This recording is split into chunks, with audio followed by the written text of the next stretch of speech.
Welcome to the Nomad Network, your first stop for complete and comprehensive Chicago Bears football coverage. Dive deep into analyses, updates, and all things Bears. Subscribe to our YouTube channel today and never miss a beat. Thank you in advance for your support. We promise to bring you the best because together we're unstoppable. Go Bears!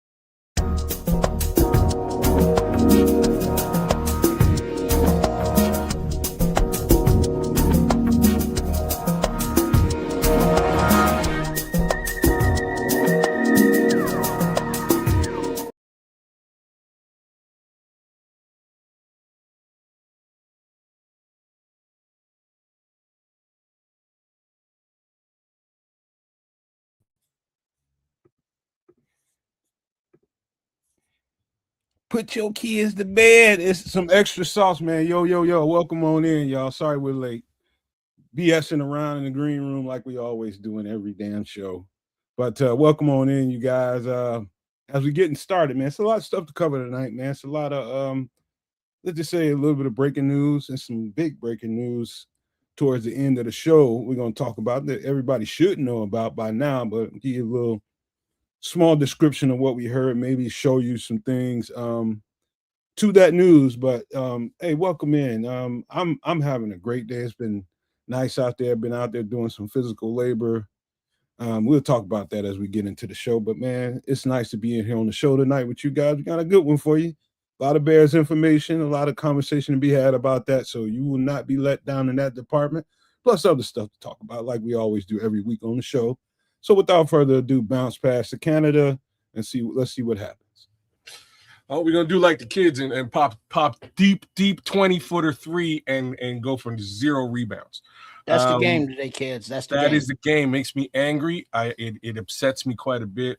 I cuss my children out and his bum ass friends who think they're 3-point shooters like Steph Curry and Brick. Anyways,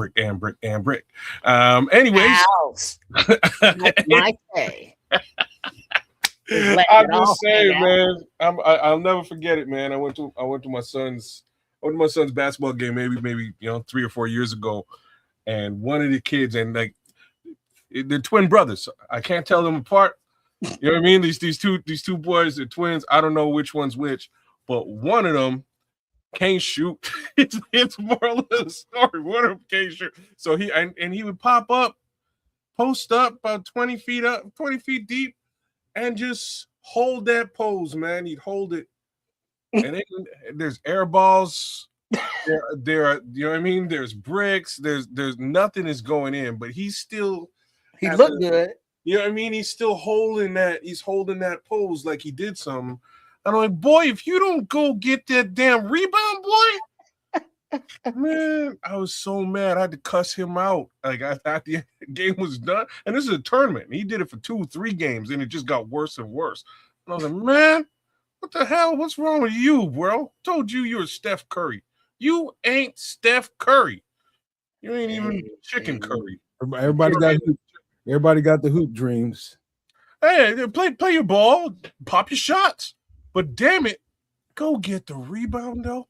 Because you know it's not going in. You should know you ain't special. You're not special.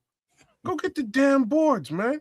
That's the dude to get froze out when we playing pickup. When we playing, this ain't pickup. This is high school. This is tournament high school. This is for all the marbles. This is for all the damn marbles. You damn skippy it is. He freezing. And like, what was up with Coach? Allowing this? Coach cussed him out later, like professionally in the locker room where nobody can see it. I'm just a parent. When I see you, I'm like, damn, Osman, what it do, bro? Yeah, you just name dropped and shit, man. I'm sorry, Osman. I'm sorry. If it's your twin brother, if it's your twin brother, then like you go take that and cuss him out later on and tell him I sent you. But what kind of side eye did the parents or family members get in the stands? The stands was cold. Like the stands were cold blooded up there because it's like, oh, you know what I mean? Like, every parent in the stand, damn, and you turn around, you lock eyes with that other parent who's feeling the exact same way as you. You're like, what's up with them rebounds though? You know what I'm saying? It was cold, but like What was Oscar's parents? What was his people saying? What was they doing? Like, everybody was cussing. He felt bad. He felt terrible at the end, man. He felt terrible. But like in the end, like what's worse about it is that he's, you know, the inbound comes and they're fast breaking, and he ain't waiting for nothing.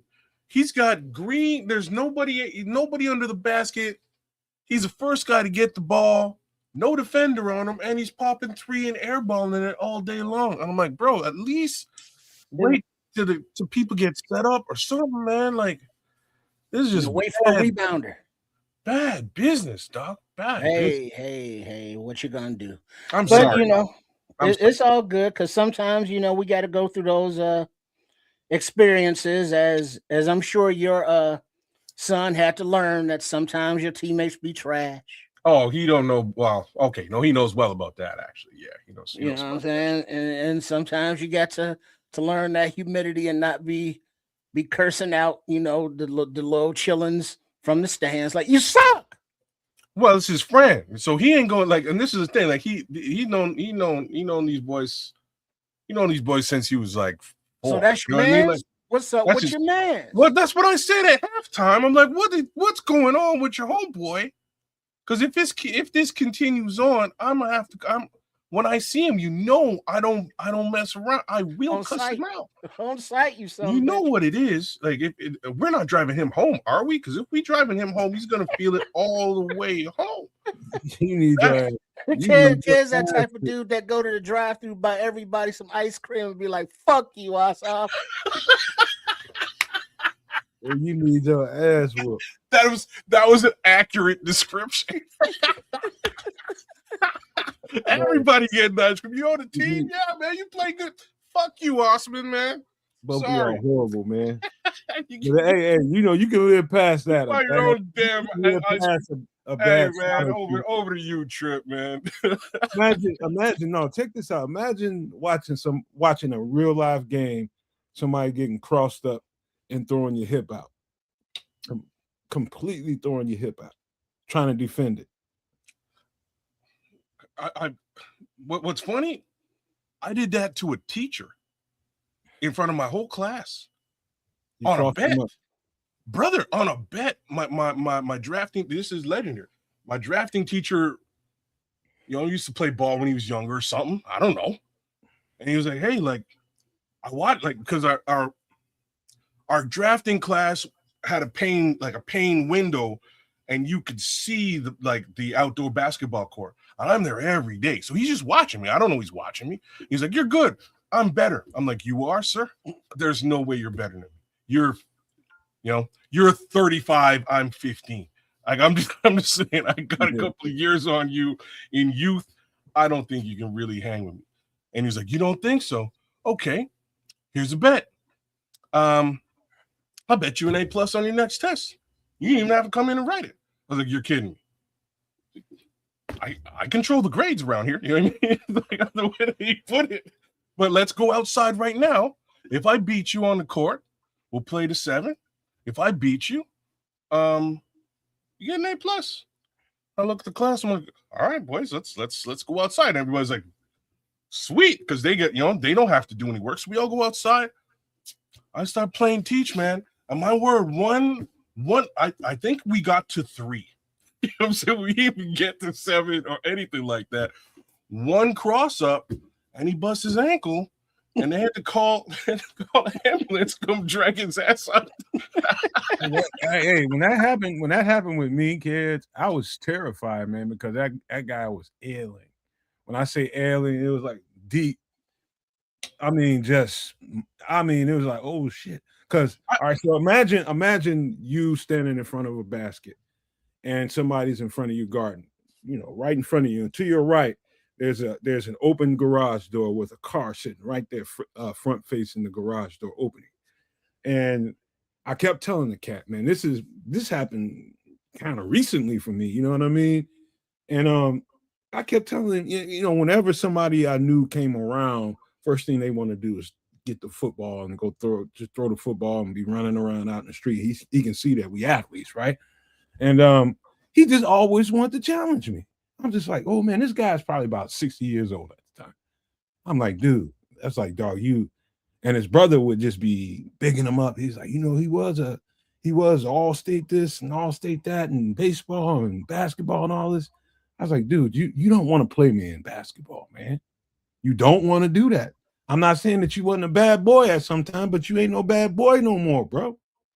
He just kept talking. I mean, when I take talking shit, Atlanta style talking shit. If you ain't never experienced that, you don't know what I'm talking about. But he was talking. What up, Dobbsy? I see everybody in there. ATF, True Pilgrim, welcome on in. But so I give him just to see what was gonna happen. It wasn't nothing serious. I go to the right hard. Now snatch the ball back to the left real hard. And he tried to just keep going.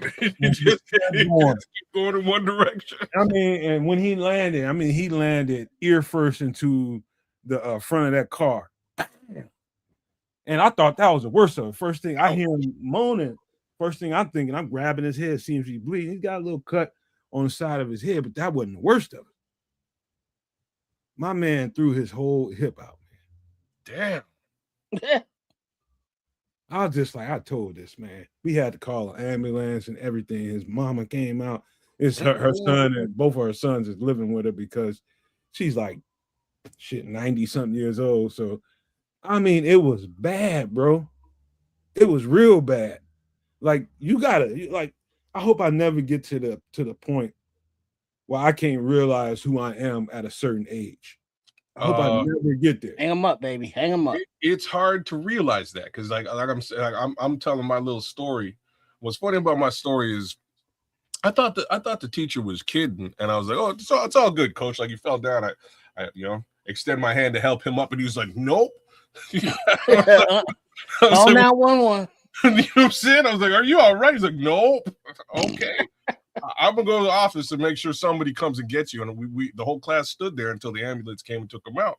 Now, fast forward 25 years. You know what I mean? Now I'm 5 years older than he was at this time. I'm playing my kid. Yeah. And like, it wasn't so much my kid, right? It's my nephew. My nephew got crazy. Like, my nephew plays that Steph Curry style, but he can shoot and he's got handles. He's good. Anyhow, I'm like, all right. Let me. I'll play some decent defense. Let me D up on this young man. He got handles. I've tested some fools with handles. Let's see what goes on. And he tries to cross me up. Catch a steal on him, and he's like, "Okay, uncle, all right." So I'm doing my thing. He gets the ball back. Steal again, and he's like, "Damn, all right, uncle, okay." Now I'm getting in his head now he's frustrated. All right, the second he gets frustrated, something similar to what you said, my boy goes hard right and then just holds it. And just like I was telling you, man, I keep going this way. I just start fading to the right, but I stay up. The problem is, my right hamstring is finished. Like, I just feel it. I feel it pull. I'm like, ain't no basketball for kids today. You know what I mean? No more ball for me today. Here, you know what I mean? Get your layup. At some point, you got to realize, hey, you got to get rebounds, man. Well, in the game, that's when you take that ginger walk out off to the locker room, try and make it to your car. Brother, there weren't no rebounds for me. Choke the tears till you get alone. There weren't no rebounds for me. I had to go sit someplace immediately. You know what I mean? Like, I had to go and sit down in a way that I was not stressing out that hamstring. Because, boy, whew. Yeah, but dude, a hamstring sitting on those hardwood bleachers or folding chairs or home heating wrap. Pad, ice, swap every 20 minutes. And give me some damn Tylenol. Stop fucking around. Ain't nobody was coming to my rescue, man. That's all I got to say. I just had to sit down and shut up. And they're like, "What are you doing? You done? You're finished playing?" I'm like, "Yes, yeah." Don't worry about it. No, I'm finished. a hip replacement is a life-changing experience, man. He refused to acknowledge his time on Earth, and and he paid for it with a hip, a whole damn hip. I was just like, I begged that now. I'm just like, dog, you ain't got nothing to prove to me. No, man, you think you all that? I'm like, all right, man, I'm up. All right. I gave him that one little hardcore move, and that was it, bro. It was curtains. That's all it takes sometimes, man. That one shimmy, man. And like I'm telling you, when my nephew did it to me, it was something else. Like he hadn't even brought the ball to the left hand yet. He just stayed here. And I was like, oh, I'm on it. No, my body moved, but other parts stayed over there. So that was it for me, man. It's been a slow jaunt back onto the basketball court ever since. I'll get out there, do a little jog, play a little bit, then get to stepping. I ain't really trying to. You ever see two old cats get in a fight? Like two old cats just get mad with each other, and next thing you know, they trying to throw hands and shit. No, unless it was me, you know what I mean? Like, like old mother, you old, but not like I get those in my algorithm for some reason. Ancient motherfuckers. These motherfuckers, man, like if they don't connect, and it's like Bionic Man slow motion type. And they don't hit, man. It's straight to the ground, bro. It ain't no. Yeah, because they got no balance, no coordination. You know what I'm saying? Like, oh damn. And then gravity wins every time. It's like watching a disaster in slow motion. They be doing that shit where they go on the swing and they doing like a big overhand right, and it's like, damn, I could kick you, I could run in and hit you, I could run in and take you down before you even get that swing. By the time the punch gets thrown, yeah, you powering that up like. It's like I got so many options. It's like, huh. I got swung on by an old man before. I just politely just like pop my head. And then I followed with my left hand followed him and his arm. I just pushed his head forward, and that motherfucker face planted, and teeth came out of his mouth, skin came off his lip and nose. I'm just like, see, I'm out. See that? I didn't even hit you. You hit yourself. Oh, the ground got up and you got hit by the ground. Hey, gravity kicked your ass. I seen it. I'm like, man, you old men think they bad, man. I don't want to hit you now, but god damn, better chill out. Yeah, but oh man, dog, that just brought back. I guess, Kev, you ain't been around enough old people drinking. Because you get around enough of that shit, you damn sure gonna see some fireworks at some point. And they get tired of this. Because they old, they intoxicated, they inebriated, they equilibrium, they left them decades ago. It's awesome. Oh yeah, Dobbsy, I'm sure we're gonna speak on that because I got some goddamn grievances. I swear to God, Dobbsy. I swear to God. What are you talking about? But we don't even know. It's not official. Flying squirrel? His comment here in the chat. Comment rather. He said any schedule or release info. He's been busy all day. The sked. There's something leaked out there. I got grievances. Okay. I haven't even seen. All I know is it's supposed to be Seattle game 1. That's all I know. Supposed to be pump your brakes, son. Pump your brakes. I want the smoke. Well, no. I'm telling you to pump your brakes because I already know. Okay. You got something official? Because of leakage, much like when Pampers leaks, little adult, whatever, it's not good. Because officially we all know that the NFL schedule release is supposed to be tomorrow on Thursday. But for the last several days, there have been quote unquote leaks. All of the international games have been released. And as far as the Bears go, that first game against Seattle in Seattle will be the Patriots, coached by, I love and care about my wife and kids verbal. So So it's a Super Bowl redo. it is. Okay. The Bears will be opening up in Carolina versus who? The Panthers. That's a scary game Why? because they were trending very up by the time that season ended. I feel better like a Super Bowl champion. Somebody was in the Super Bowl, but when you got a team that's on the cusp of a come up, same as us, it could be a good game, but that could be I know This not is to take them lightly. the trade game.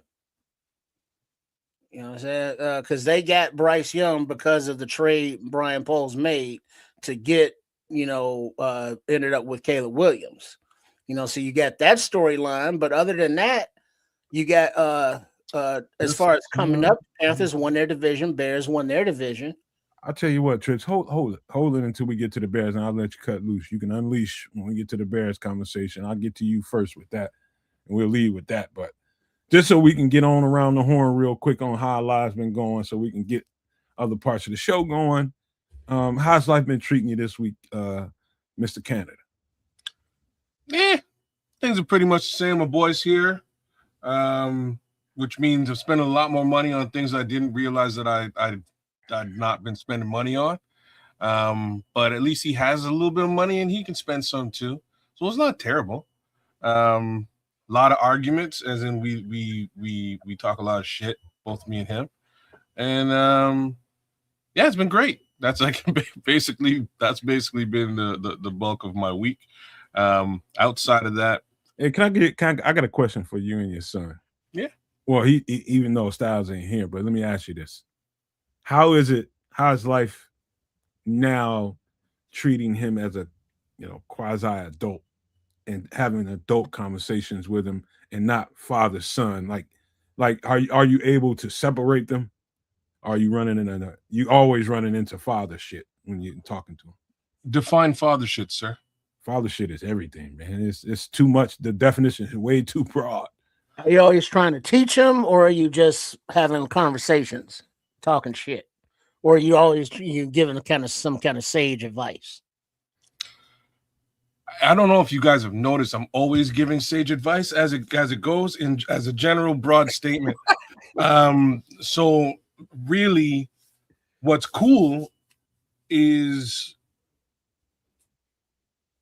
I've always we have a different relationship is probably the best way for me to put it. There are father level things that always will rear their ugly head, like wear your damn belt when you're doing squats, you don't blow your back out for no good reason. Stuff like that. Simple things. And it's like, oh, Dad, you know what the fuck you're talking. Okay, then why'd you blow your back out? Yeah, I wasn't wearing my belt. Exactly. Like simple little regular things where a father is like, dude, you're a dumbass. Just do the things you should normally do. But outside of that, we are kind of like the same person. So most of the time it's just jokes.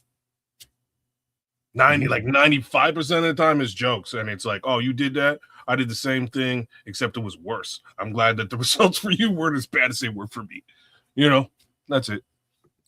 Because only reason I ask is because, I get it on a dual front. Like all the kids that I help raise, mentor, all that different kind of stuff. And then, the occasional female that I was with, whose kid is getting older now.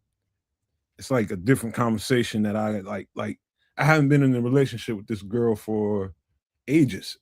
And here it is, her 17, 18-year-old son is now, hey, can you talk to my son? He's fond of me, but he hadn't seen me, hadn't been around me. All he knew me was as a fun guy that was dating his mom when he was a little boy.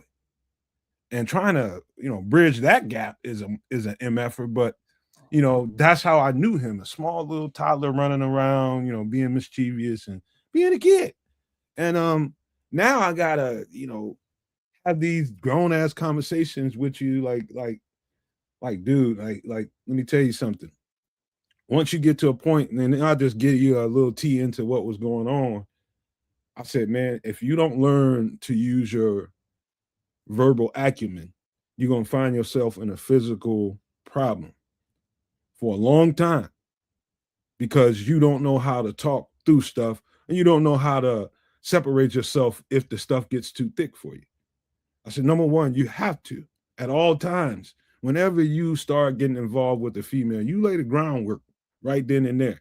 We will have no physical contact with each other when we're upset. We don't hit each other. The minute you do so, if you put your hands on me, I'm showing myself to the door and you ain't gonna never deal with me no more. That's how it's gonna be. Because I can't put myself in jeopardy because you trying to provoke me. Things like that. You know what I mean? That's the kind of conversation I've got to have. You know what I mean? It's like you have to understand that. This is grown man stuff. If you do not, you're gonna find yourself in a heap of shit all the time because you're not emotionally mature enough to know your options. That's the kind of shit, you know what I mean? So hopefully your son ain't running into none of that and he won't have that problem in the future. But, you know, you got that, man. You got kids that's running around here that haven't been told that by a man and know the ground rules. You know what I mean? This is the standard. We don't hit, period. We don't hit. You separate yourself and you never go back if that's what it comes down to. Well, that's unwritten here. You know what I mean? That's an unwritten rule here. I don't have to explain that one. The only reason I say that is because the upside is he has a sister and he's the younger brother. So unfortunately, as a younger brother, you would think that the sister would have to be the mature one and not hit. That's not necessarily what's going down. You know what I mean? Like she may smack him, and if he smacks her, he still gets it. You know what I mean? Like, and it's like, but she's older, she should know better. No matter if she should know better, you might actually hurt your sister if you hit her for real. Like you might hurt her. And it didn't take very long for him to be the younger brother who is 7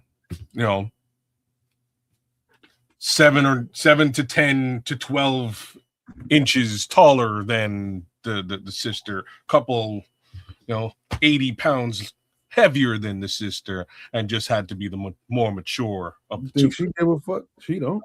Well, that's what I'm saying. It's different. She doesn't. We'll cuss her out, but like, you put your hands on her, that's a different story. You can't. You just flat out can't, because you'll destroy her. You'll kill her. One of the best things you can teach a male, especially a young male, is number one, anger management. Number one. That's one of the. But just what's funny, if you bringing that up, is that football has a way of teaching these young men that to me it's kind of surprising. Right, it does. Say what? Goddamn right it does. No, like it's surprising to me that these football players get into like domestic disputes as frequently as they do, because my kid is so. My kid is. It's much like me though. He's so even keel.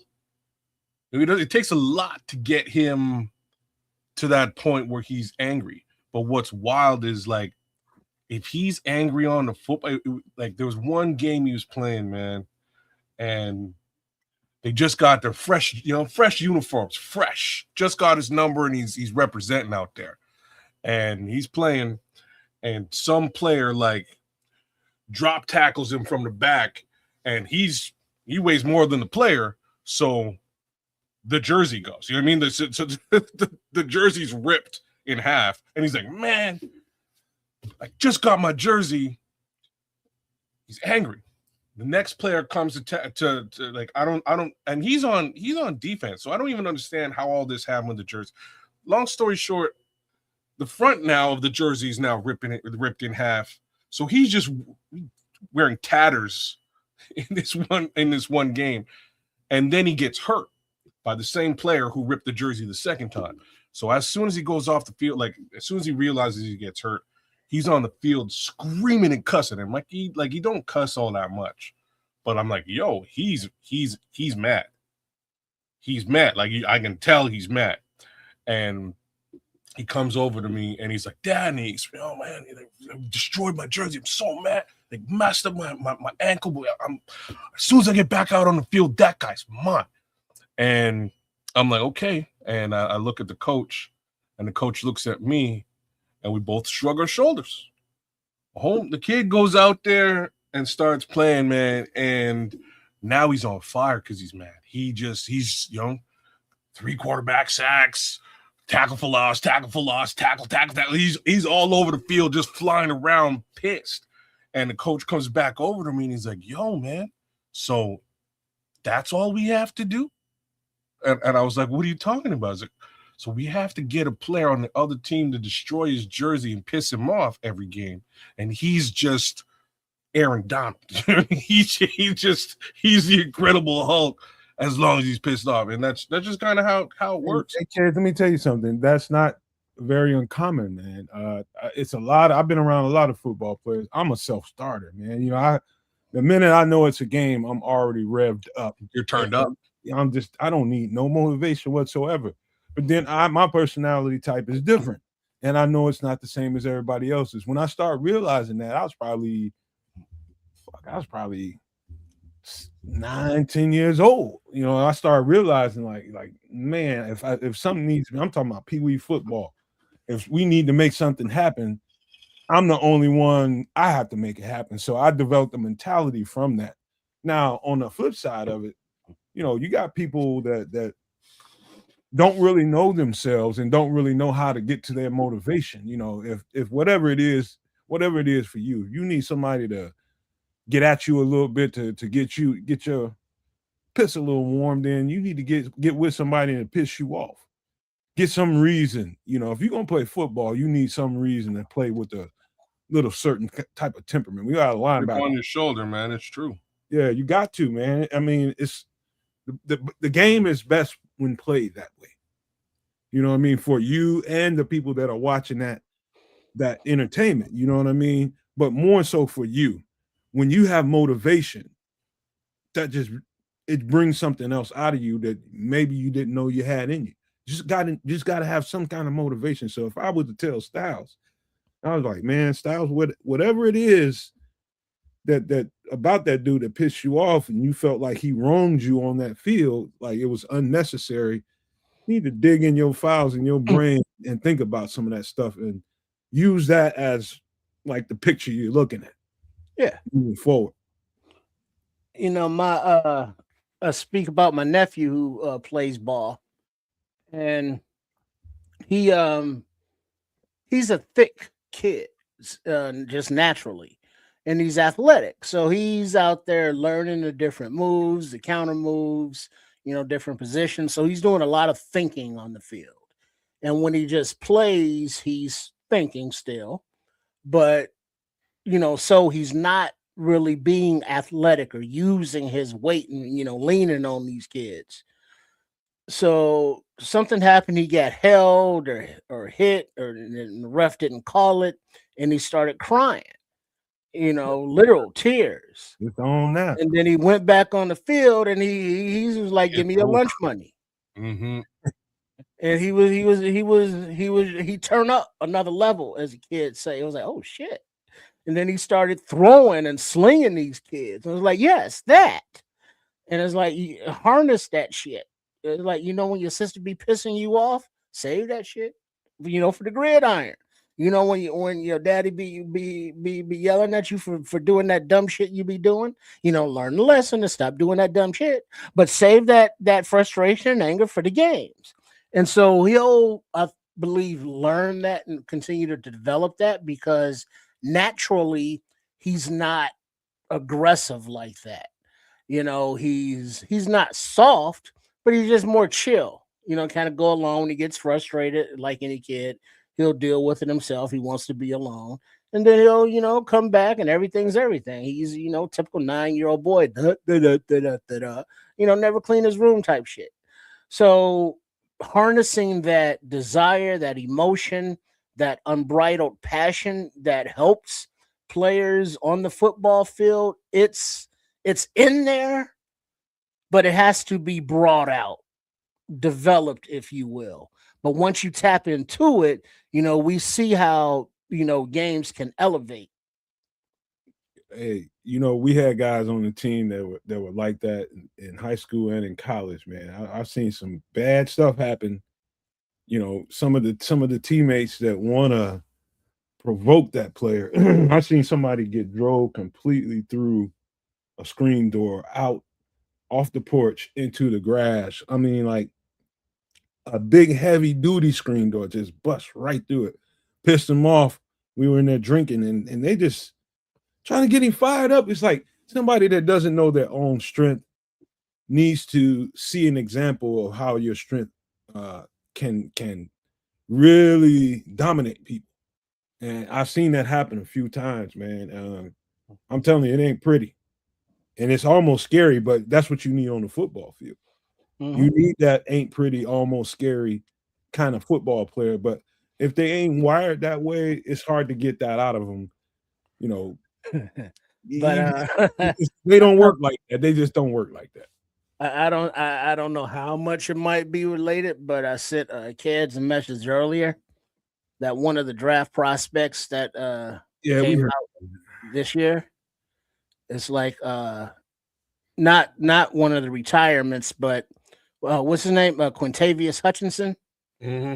He caught a case because of a domestic thing where he got a little too gridiron like, not on the gridiron, in the household. So that emotion, that level, that click on, we need to keep it on the gridiron. Is my point.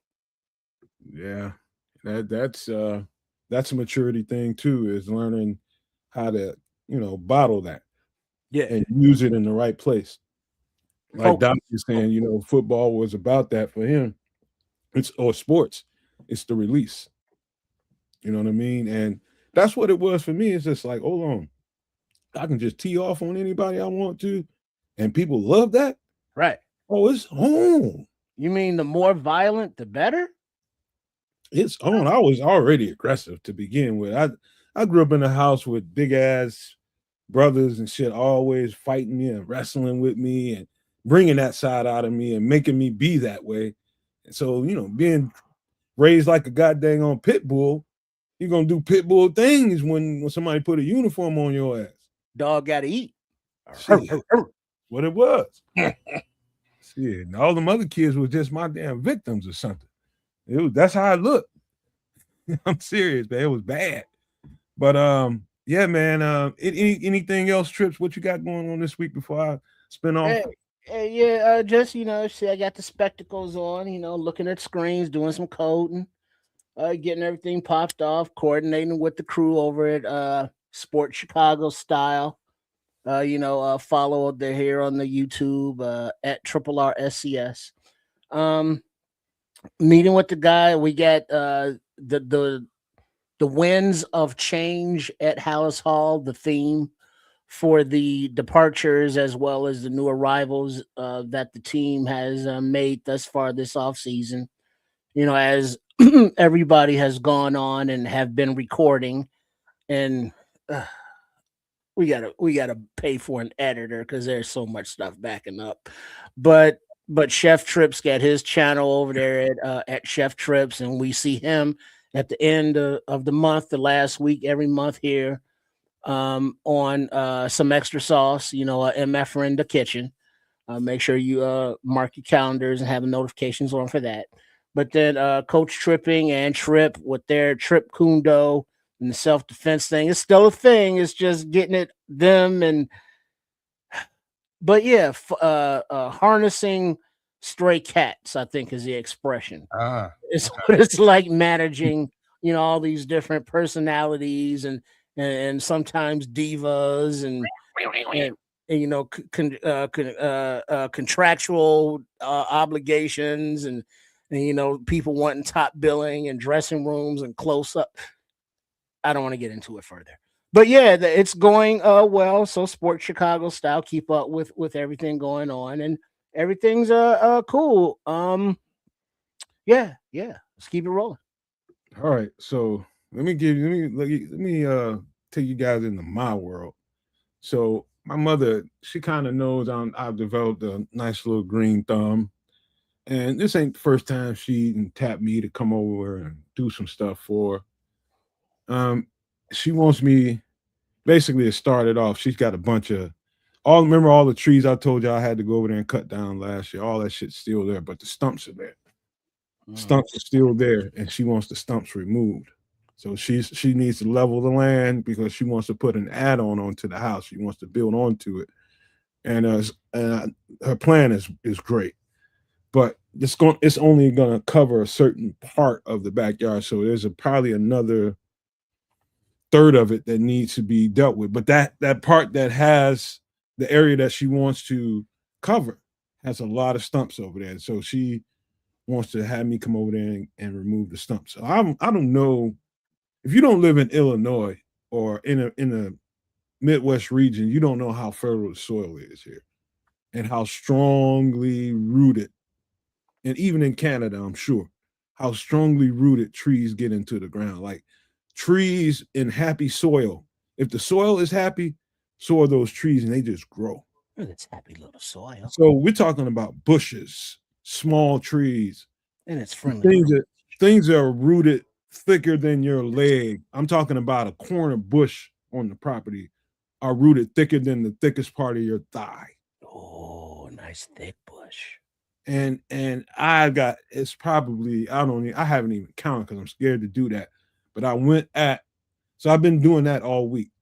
So I went at the one that I thought was the most rooted and I promise you, man, some of them bushes has been there 30 years. I don't know who that person was that owned that house, but I'm telling you, that shit has been there the way it's rooted 30 years at least. So what you're saying is you fuck with some 30-year-old bush? Hey, for the right. Yeah.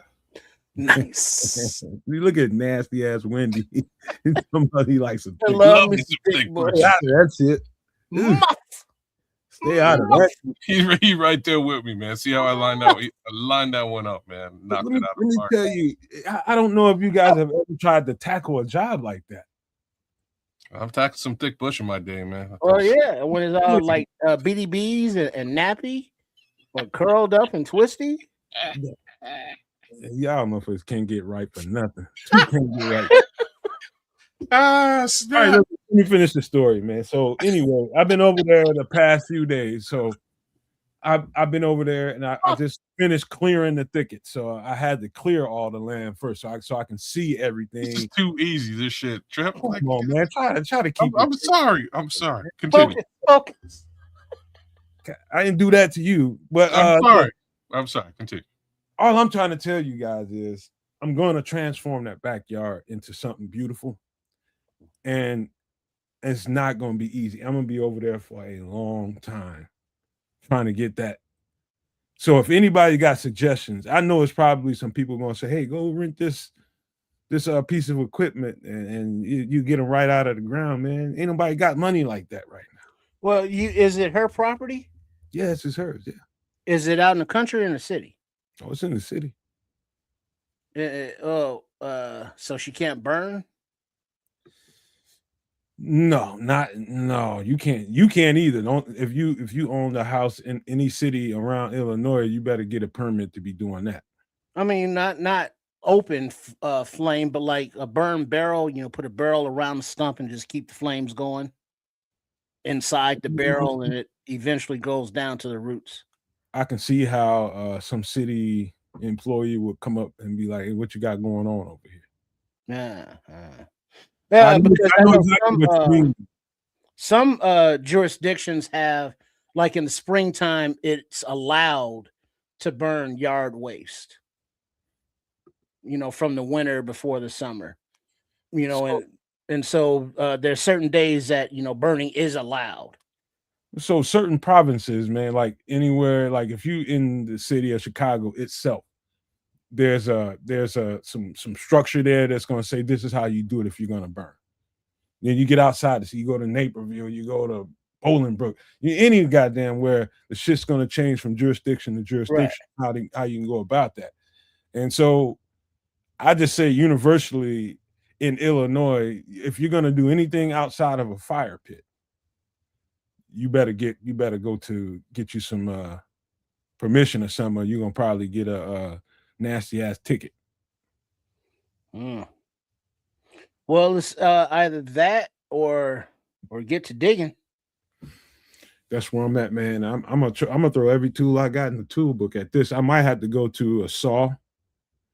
Yeah. I mean, but what you have to dig around Is a tree? Is it break up the roots as much as possible, the soil and dirt around the roots, expose them as much as possible, and then go in with a saw and cut those roots, and then pull the stump up that way.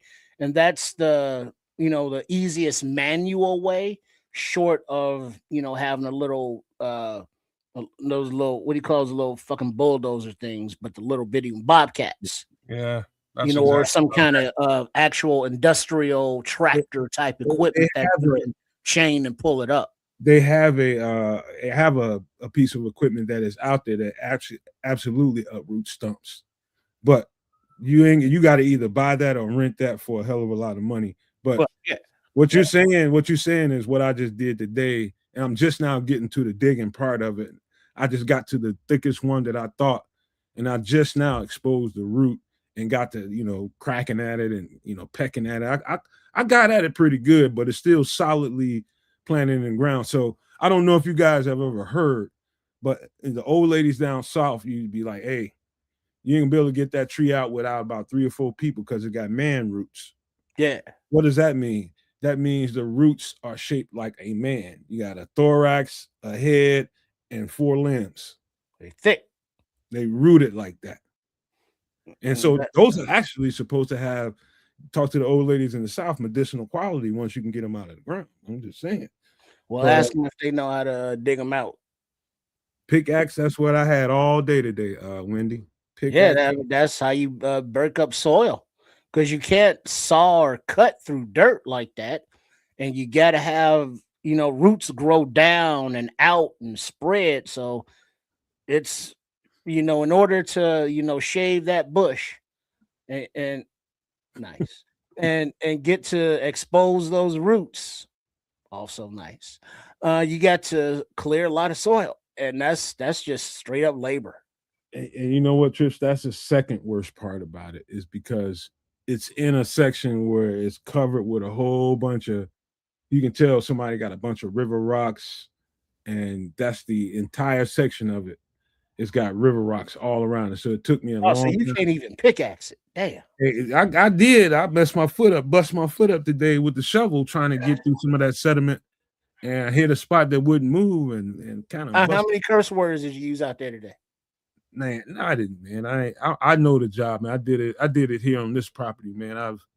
I run into some crazy stuff, so I know what to expect, man. But it's just rough, man.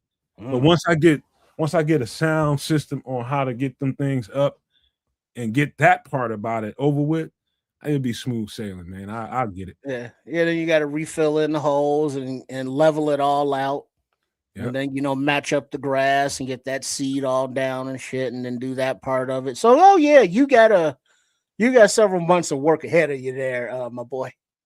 And for the record, you guys, whenever you're dealing with somebody's landscaping, don't use chemicals, man. Gas, kerosene, and shit like that. You mess up the soil like that. Oh yeah, you poison all that shit.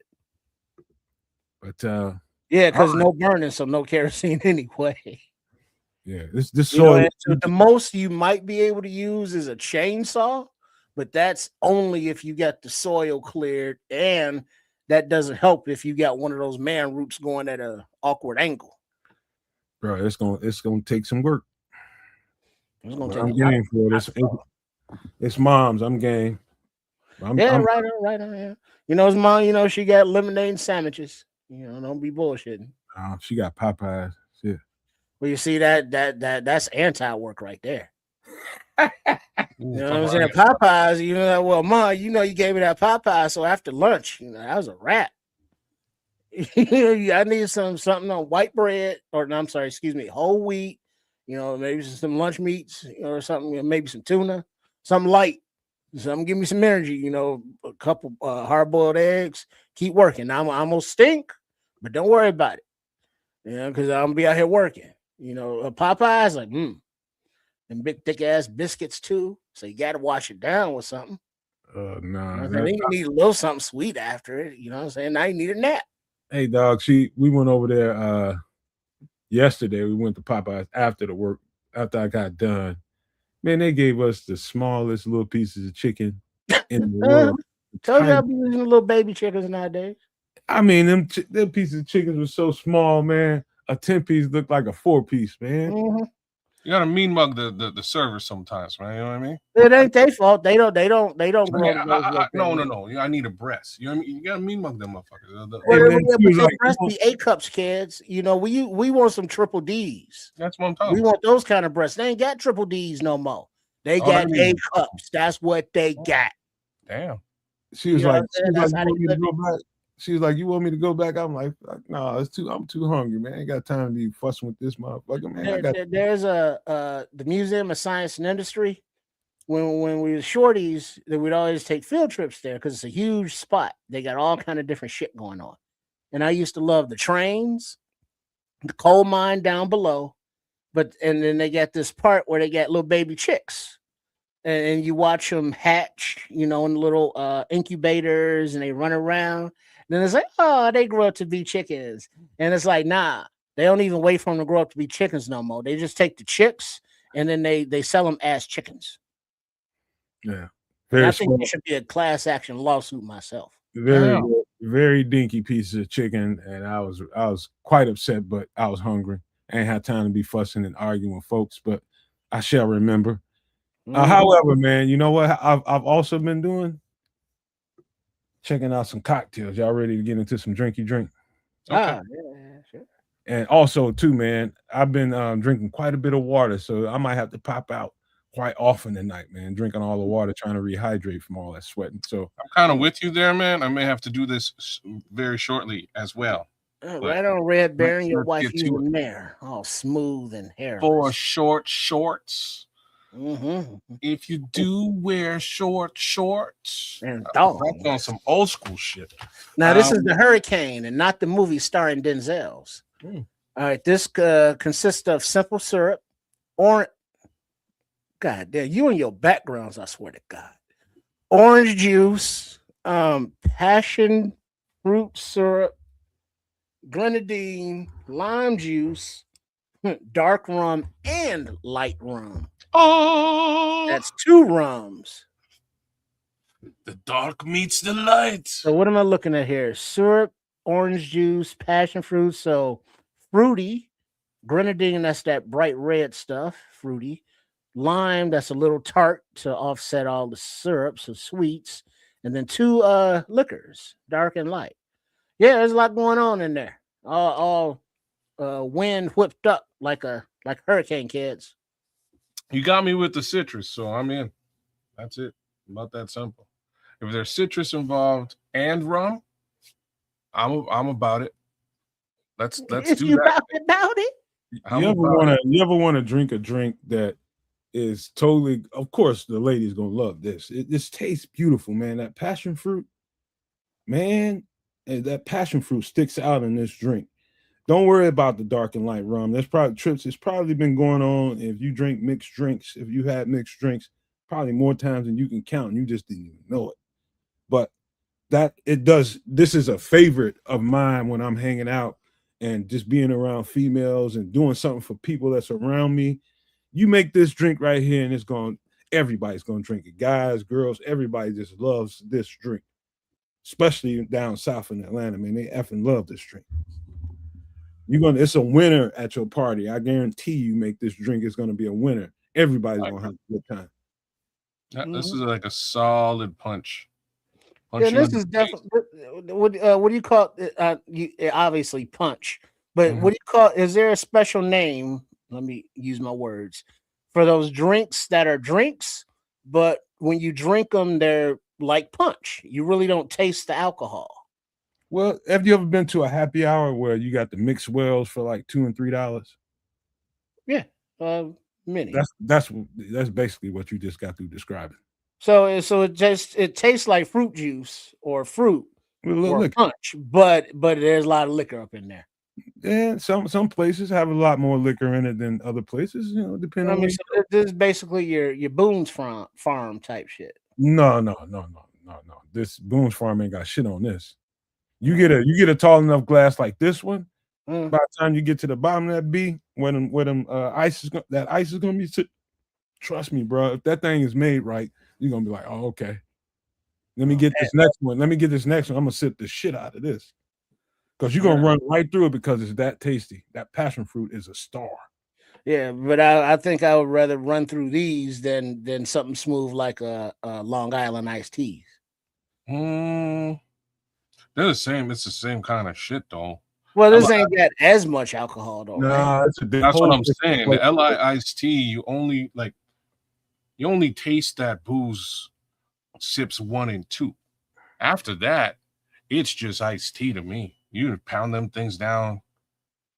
But this one, like, what's funny is like this one, you probably wouldn't even taste the booze at all. Right. You know what I mean? It's a little bit different. But yeah, that's the punch aspect of it, where it's like this has no burn, no aftertaste, no alcohol.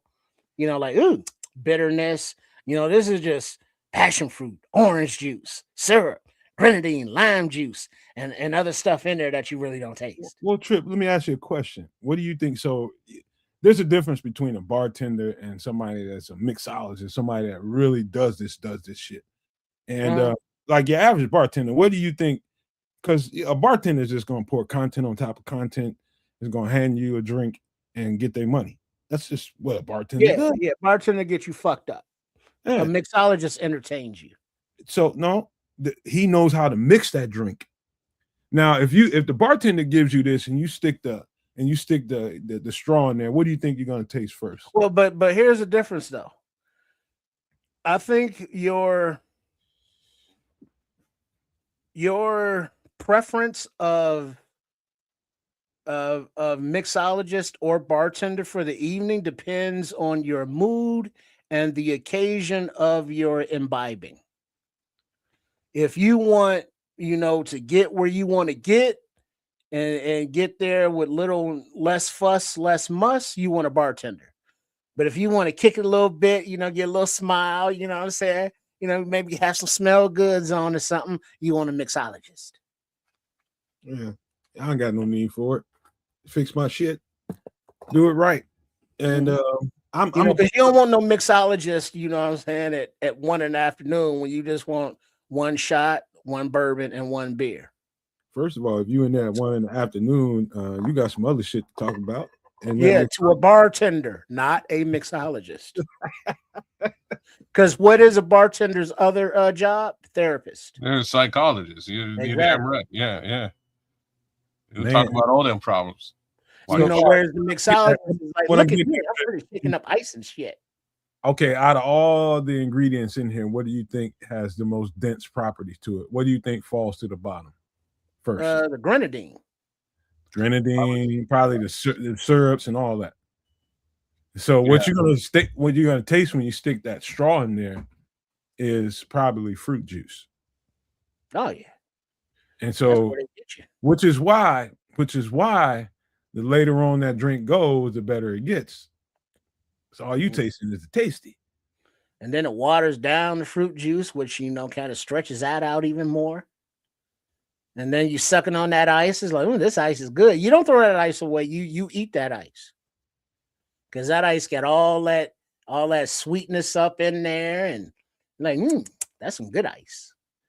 Hey, we're in the spring and summertime. It's time to talk some spring and summer drinks, man. This is one of my top 5 to have a good time with, man. This has got it all for me. Everything that I like. And having people around me, and whether it's a girl or a guy, ain't nobody really turning their nose up unless they just don't know what a hurricane is. You're like, oh man, what's all that you put in there? If you don't know what it is, I can understand why you would turn your nose up at it. It does, like, oh, okay, it sounds like it's kind of sweet, man. There's a couple of syrups up in there. No, it ain't really. Trust me. This is definitely a beverage where you are and people are drinking it. the ladies have had pedicures done, and they wearing their flip flops and they Birkenstocks, got their toes out, enjoying that springtime air. They need to put you on some kind of. I was gonna say, how we get to feats again? It just Springtime. we having drinks. We just started the show. We having drinks. That's all. We just chilling. I see your pinky toe. We went from grenadine to toe jam. Oh, sweet and sticky and stinky. Wow. All right, I'll tell you what, man. So well. Hell of a party drink if you ever want to make one for your friends, your family. I like to, me, when I come around my family, I don't like to do the same shit all the time. I want to do something different. I might come in the door with this shit. Hey, who want to try this? And get people going. I'm a party starter, man. I'm a good time guy. And the Hurricane is a good time drink if you ever want to sip on one. But check that out. You need to go back and get the ingredients. Try it with your friends and your family, man. You're going to be the star of that party. I guarantee you that. Memories going to happen. All right, here's another one. Anybody want to read it? Go ahead, kid. Agave paloma. Ingredients: agave nectar, lime juice, grapefruit juice, sparkling water, salt, lime. I was waiting for the tequila. Grapefruit juice, just grapefruit and tequila. Yeah, this I would drink this for sure, man. This would get you up, man. You would tequila's an upper. So this be a nice drink. Plus, I strangely have I like grapefruit. Grapefruit's super sour. It's a bit of an odd flavor, but it's something I grew up on. I love it. Well, I would also sign off on this because the bitterness or the tartness of the grapefruit juice and the grapefruit is counteracted by the agave nectar, which is like really its unique own sweetness. Fuck yeah, but then the effervescence of the sparkling water to give you a little bubbly kind of fizz, jazzes it up a bit and makes you go, ooh, we's fancy. And then the tequila is just mixed in there nice, and this is a nice mixture for tequila because it will blot the entire flavor of it out practically. I had a drink similar to this at the Palms. Was it the Palms in Jamaica? It was one of those, the Sands. It might have been the Sands, but it was high-end shit. Somebody invited me over there to a get-together, and somebody had some nectarine. The bartender had some nectarine syrup, and I love nectarines.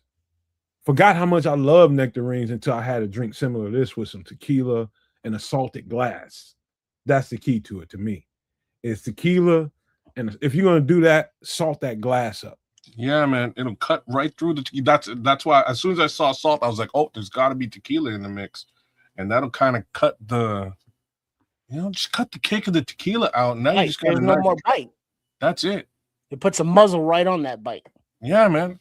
Got I don't know who figured that one out, but that guy deserves a fucking Nobel Prize. Scientists that figured out that you drink. They weren't no goddamn scientists. I promise you, he was clearly an alcoholic. That's all I got to say.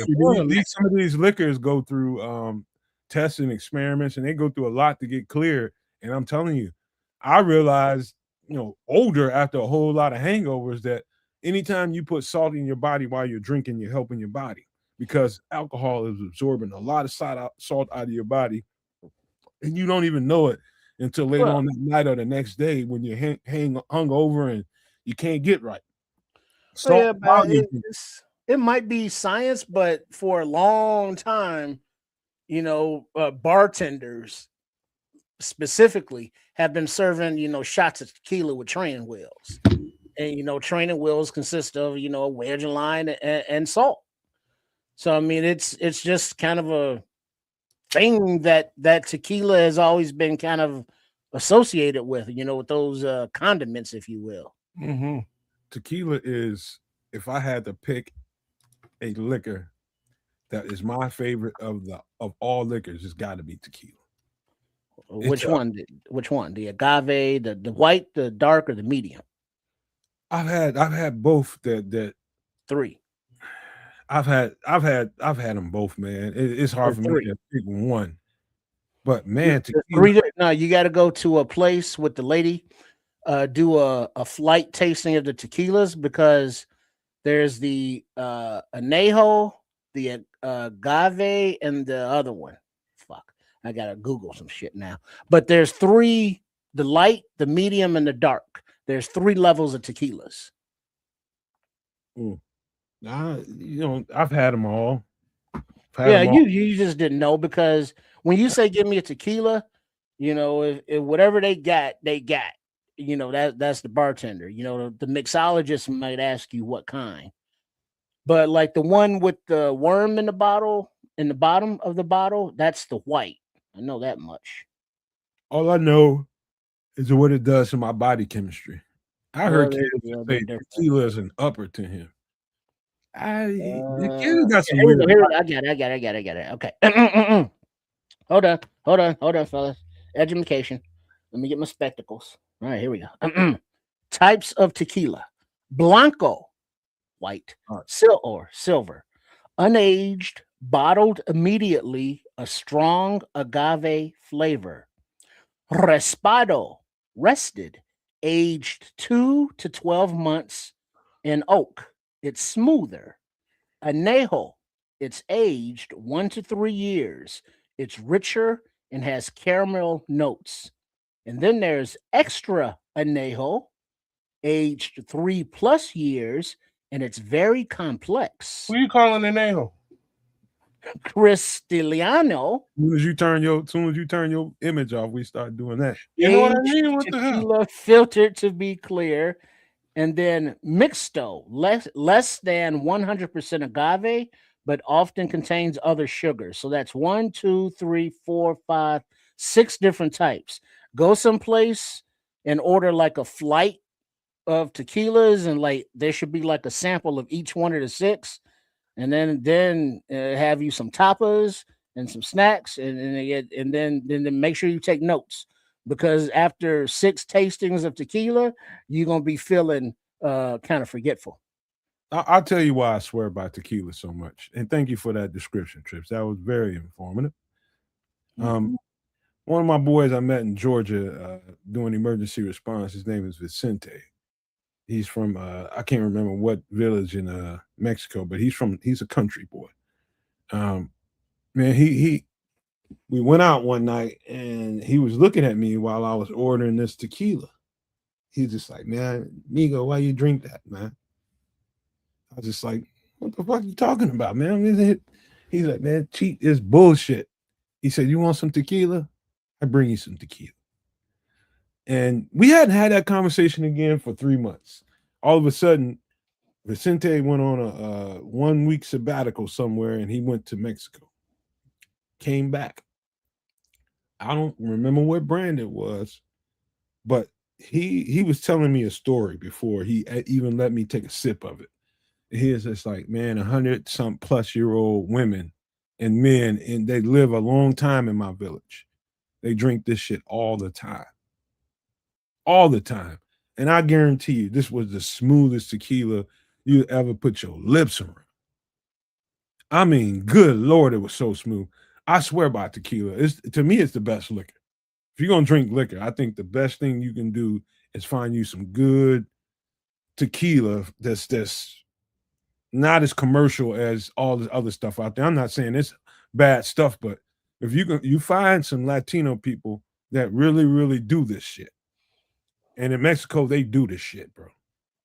They do this shit. And he went right to the source and brought it back and brought me a bottle. Man, it's the best fucking tequila I ever had in my life. And smooth. He said, careful, amigo. Don't drink too much. Just sip. And that's what I did. I sipped, and it was the best freaking buzz I ever had in my life. Ever. Off of tequila.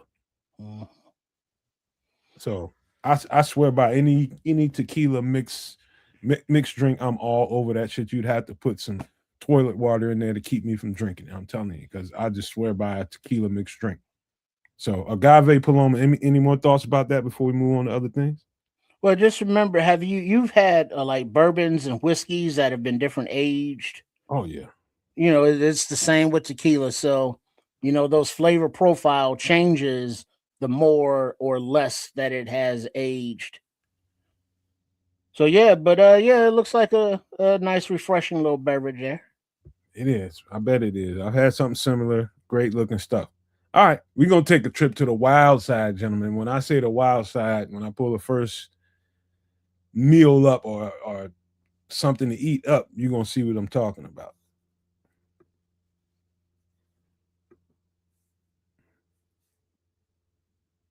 Venison steak. You know what venison is, kids? I think it's deer. It is deer. Ding, Yeah. ding, ding. Winner, winner, venison steak dinner.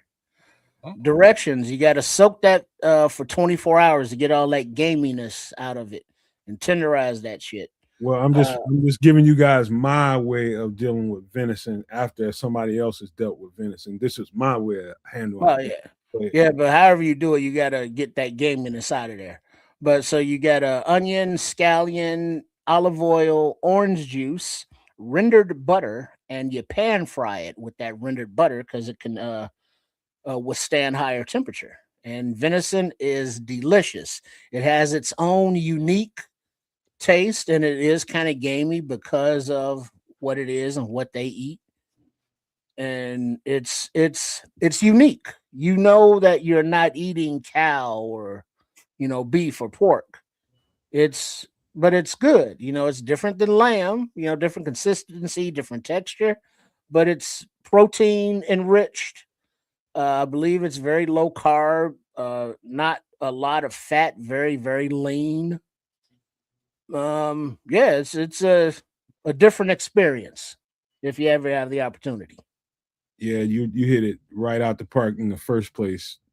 Well, the last couple of things you said, because it's so lean, is why you have to add on fat into cooking venison. Now I've pan fried it, I've grilled it on the grill. I only did pan fry because I know that's how most people are going to want to do it. They're going to try venison, they're going to cook it on the stove somewhere. And so I thought the best flavored venison that I had was soaked 24 hours in all those ingredients. Now you take the rendered butter out of there if you're gonna grill. You can use rendered butter while you're grilling to keep the flame high. You know what I mean? Slap some rendered butter on there. It's gonna kick that flame up a whole lot higher. You can do that. But you have to add some kind of fat to it because any kind of wild animal, especially a prey animal like that, is going to be very lean, very strong, very muscular. And that's what this is, a very muscular piece of meat that doesn't have a lot of fat content to it. And so the level of I just tell you this. The first time I ate venison, I never wanted to taste it again in my life. And it took me 5, 6, 7 years before I'd ever even entertain the thought of messing with another piece of venison until I got a piece of venison sausage. Somebody really put some time and effort into flavoring that sausage, and I tasted that.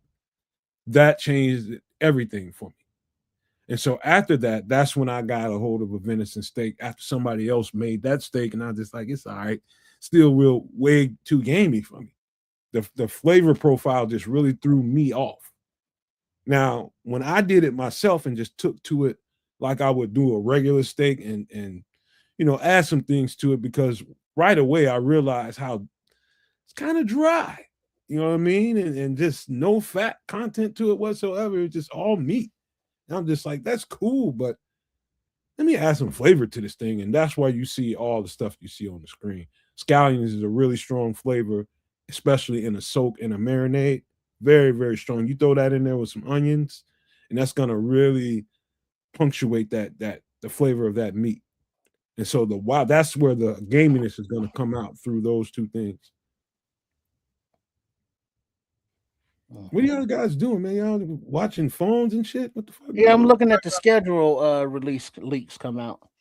I don't know about the venison steak thing. It was just me. I've had venison in the past. I had a venison burger. Just call it a deer burger.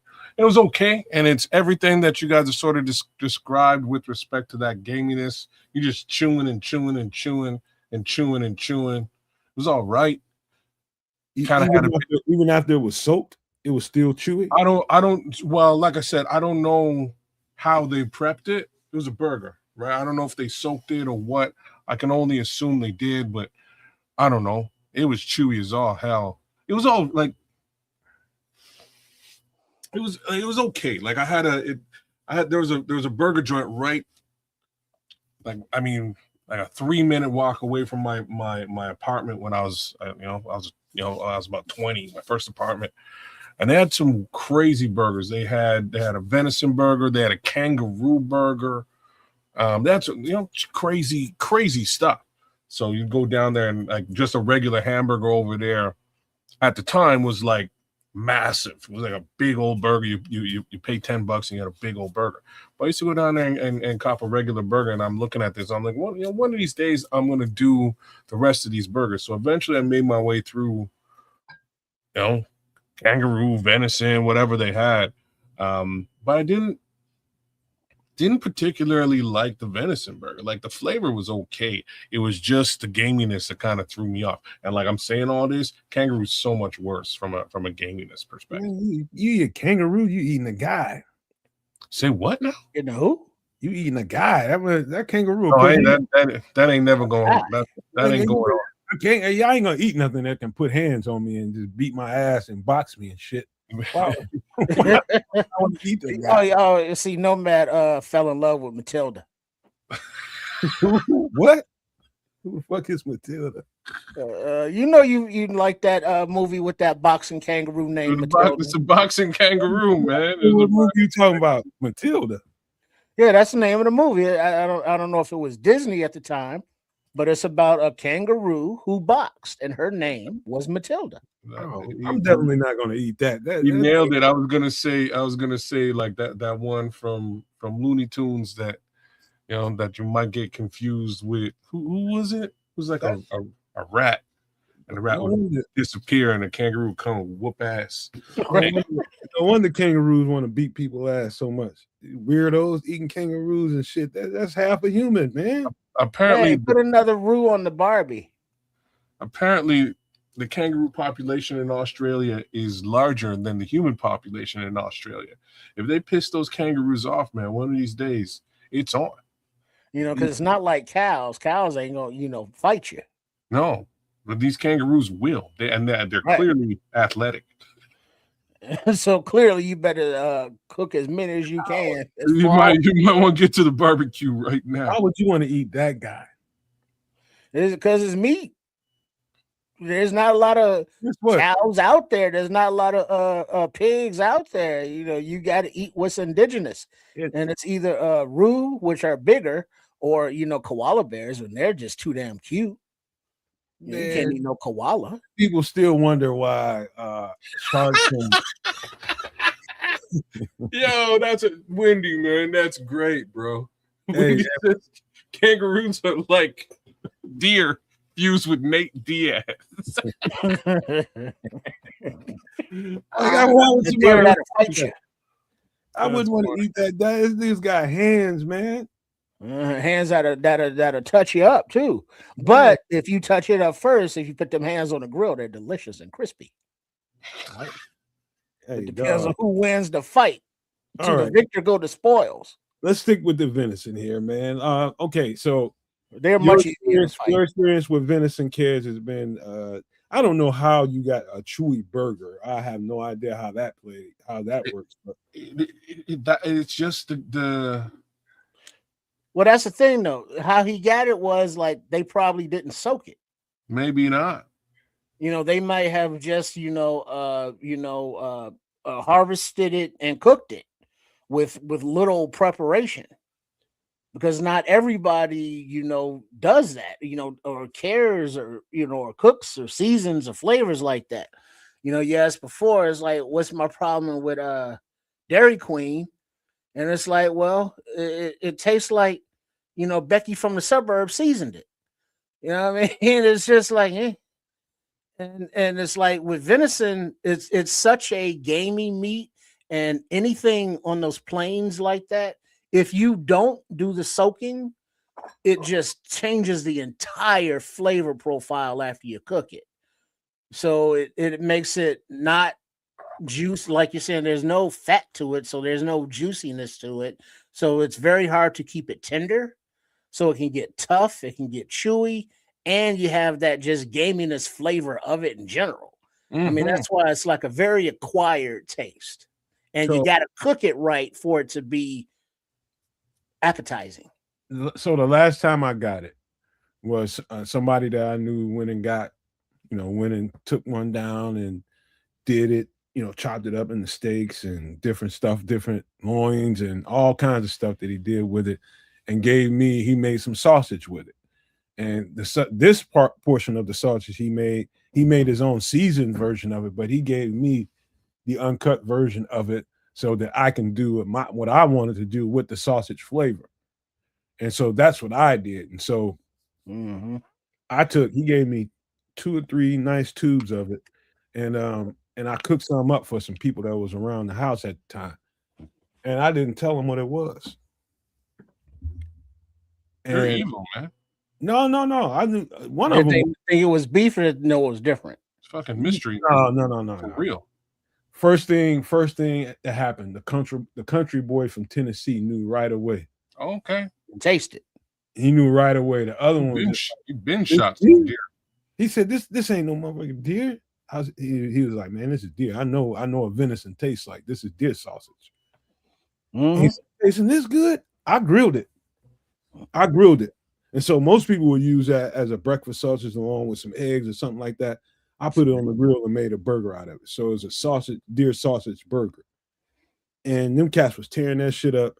I had 2 more tubes of it left. And I was just like, man, he gave it to me, but I ain't really into it like that. He was just like, you don't want it? I said, man, bro, if you want it, take it.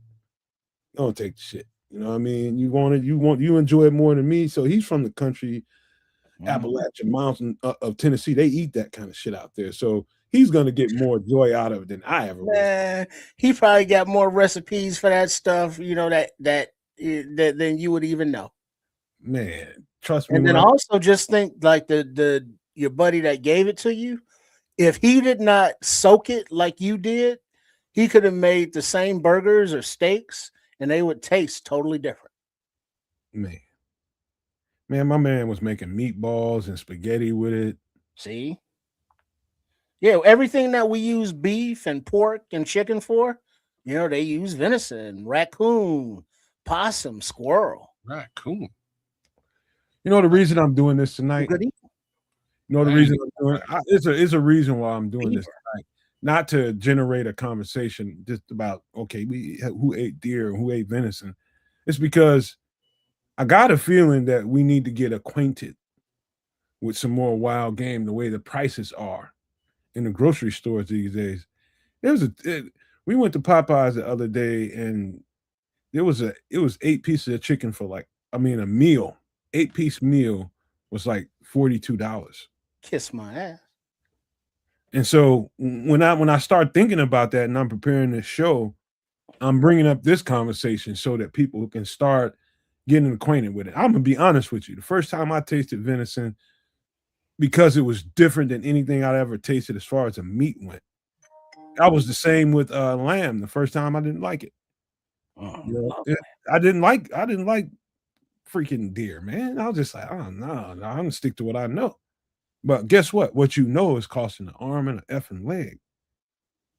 And so I was you guys. I started getting acquainted with some people that hunt or some butcher that gets this on a regular basis and give it a taste test. But now, Nomad, as we see the economic data come out, as we see the food projections come out, Wendy's comment here, breaded and fried squirrels are damn good. People may be delving more into those menu options, as food becomes scarce and what is available is more expensive, that if you see roadkill that's somewhat fresh, and it's like, that is a critter that is edible. You know what I mean? We hungry at the crib. Let me go ahead and watch a couple YouTube videos on how to field dress this little thing and how to prepare it. You know, it's not you know, it would be a joke, but things are getting drastic, and they may get dire, if you will. So, you know, we think about hunting, not hunting, but you know, cows, pigs, you know, farm animals. But you see some a deer on the side of the road, and it'd be like, huh. I remember Nomad over there at the Nomad Network or at Ked's Canucker, Sports Chicago style, some extra sauces talking about venison steaks. That looked like a big ass piece of venison right there on the side of the road. And we ain't got no money, and we hungry. Hey, guess what? Guess what? I'm glad you got rid of that. That was great though. That was fun. Yeah, though. You got to watch the language. You got to watch the language, Wendy. If it shows up in the wrong way, it's not you. I just have to let it go. Wendy knows good stuff. Yeah. So how do I tell this tale without crossing certain lines? So in the greater Toronto area, a certain genre of human being has been known to have been just clubbing geese and dragging their ass home and cooking them up. See, I'm just going to put it like that without sort of aiming at different genres of people and thing. But yeah, that time might be, you know, as John Cena, you know, shout out John Cena. That time might be now. So take that for what it's worth. Some people just getting down a little differently right about now. You can't do that to geese here. Well, you can't do it to geese here either. You can't. No, you can. It's illegal AF, but you can. It could be done. I'm just saying you can plug a bald eagle out of the air, but would you do that? Well, if you hungry, what I'm saying, like these are just it's just a certain genre of person. Well, put it like this: geese and ducks. You know, duck a l'orange is delicioso. It's great. You know, geese. Give me another Christmas geese, boy. Hurry up. You know, those are delicious. You fry them up, maybe, you know, bake them, whatever. But we eat those normally. And when you see them just kind of walking in traffic, holding up shit, or, you know, you're walking down the street and they're like, whack, whack. And it's like they're nice and big, all fat and feathery and juicy on the side of the road, teasing you. Like, look at these breasts. You know, these are double D's. You know, these are thick and juicy. It's like, yeah, they are. It's like, look at these drumsticks. And they're shaking their legs all out, sexy like, all delicious like. And it's like, yeah, you go clock one over the head, take it home and eat it. Because it's right there. It's free food. You just got to harvest it. And I don't mean no harm, but they delicious and we hungry. Pigeons, people eat pigeons. I'm not saying they good or good for you, but they do it. Hey man, listen. One of the things I had to learn, and I thought I was getting away with something. It was called a place called Food Depot in Atlanta, and they had a little section, you know, where you can find all those chitlins and all those kind of ethnic dishes, black dishes that people like. And in there was I don't know whether it was an adult game hen or something, like I can't remember what it was, but it was a big chicken. And I was like, oh, I just got away with one. This big ass chicken. And I took it home and I got it out of the package and I was going, and I you know, I baked it. You know, that's what I did. I baked it. And let me tell you something. Depending on how old that bird is, tougher the skin is on it. Patrick. Just be quiet, kid. Don't even repeat that. I'm laughing because it can't. It's not them, man. It's all I gotta say. It's not. They like their fowl dry, not gamey. But that's the thing, though. The roadkill or anything harvested or hunted, for that matter.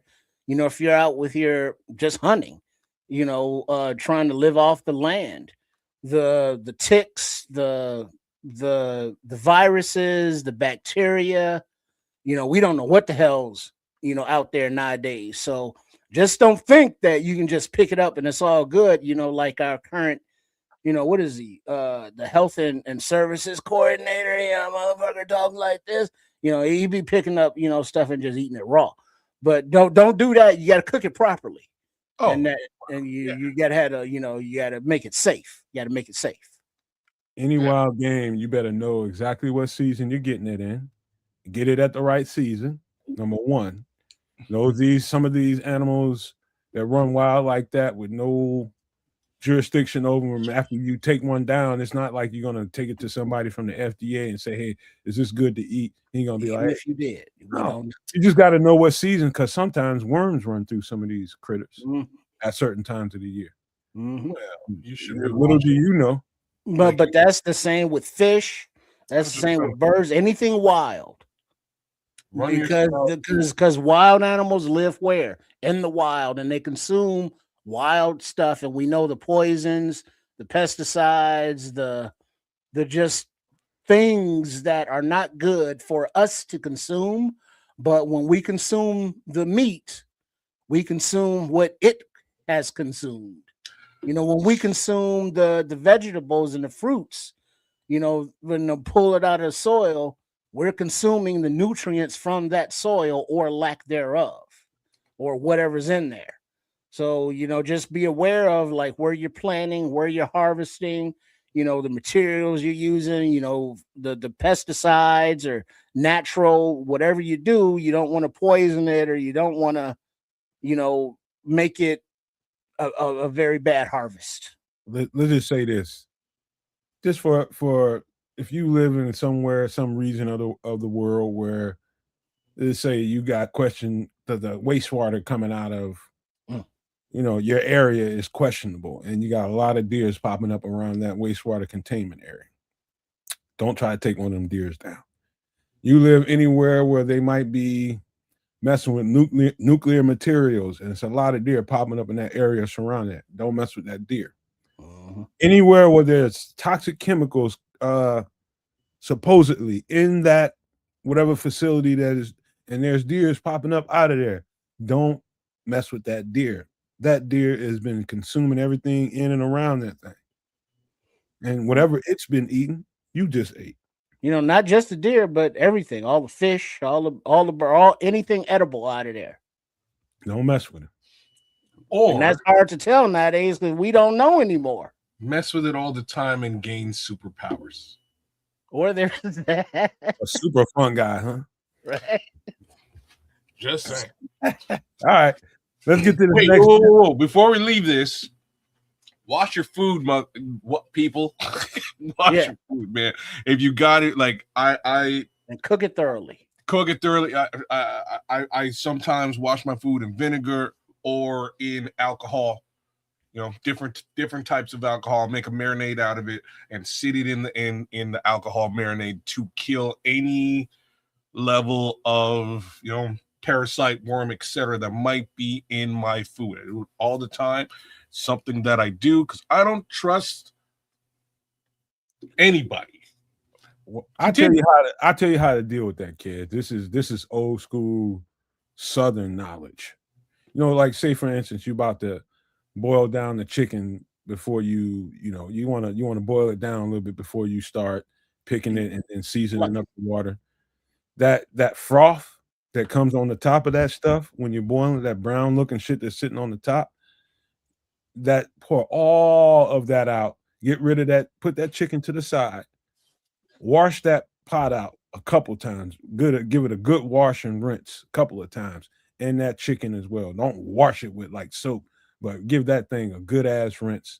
And make sure when you put that water back in that pot and you pour it back into the sink before you put that chicken back in there, it comes out crystal clear.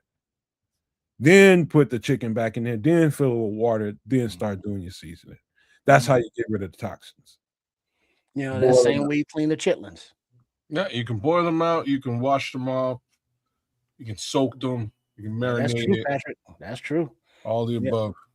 Patrick Higgins is saying, shoot, we've been eating Roundup and other pesticides for years, GMOs and such. And it's like, hear, relatives or ourselves or people just coming up with all these weird cancers and sicknesses and illnesses. And it's like, yeah, because we've been being systematically poisoned for decades. I remember, I am old enough and lucky enough to remember when eating canned food, but the cans were like that old metal that the taste would get into the food, and if you could taste it, you were eating the poison because you could taste it. And I remember eating food from canned food that's like, man, this tastes like metal. You know what I mean? More than once that it made the memories.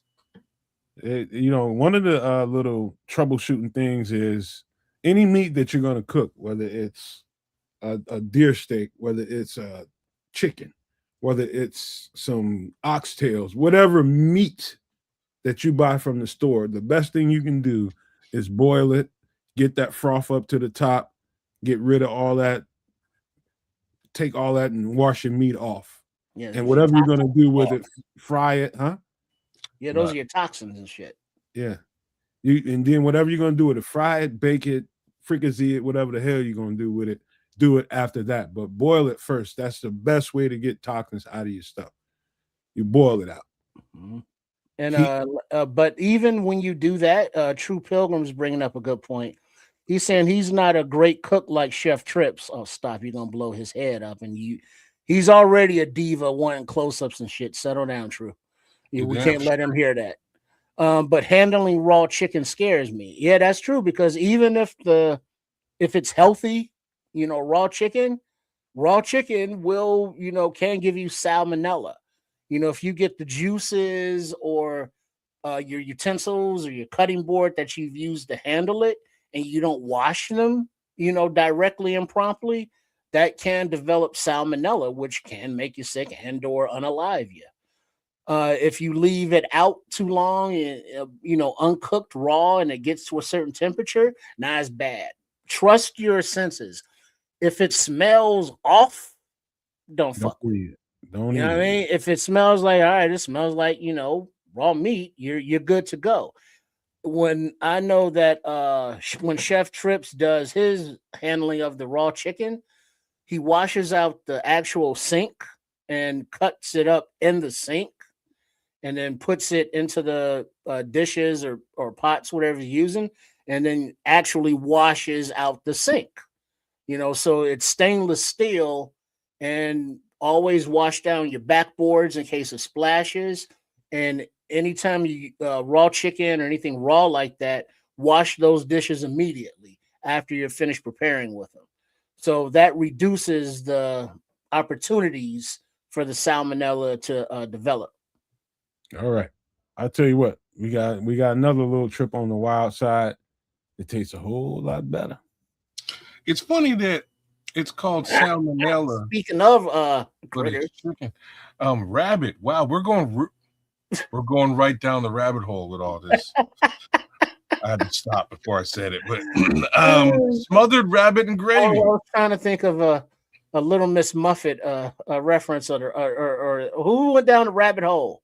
Oh, Alice in Wonderland. Alice, not Miss Muffet. Different one. There you go. Okay, Kaz, let me ask you, because you're the one that I know of that hasn't tried rabbit. This is deep fried, chicken fried rabbit in gravy. Is what this is, and you're telling me that you wouldn't try this.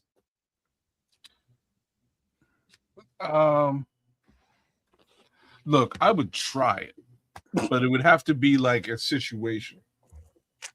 You know what I mean? Like if there's no, you would have to present it to me with like rice and nothing else. Well, of course, there's rice, vegetables, and no other food options. Or maybe some other beans. No. But like, you know what I mean? Like, no, there can't be another meat on available, because then I will opt for the non-rabbit. Well, let's start with the ingredients, and then you can tell me your hangups. All right. Smothered rabbit and gravy. Ingredients: flour, cornstarch, onion, various seasonings, egg wash, chicken broth, milk, and rabbit. You lost me with the milk and the rabbit. Well, because the gravy.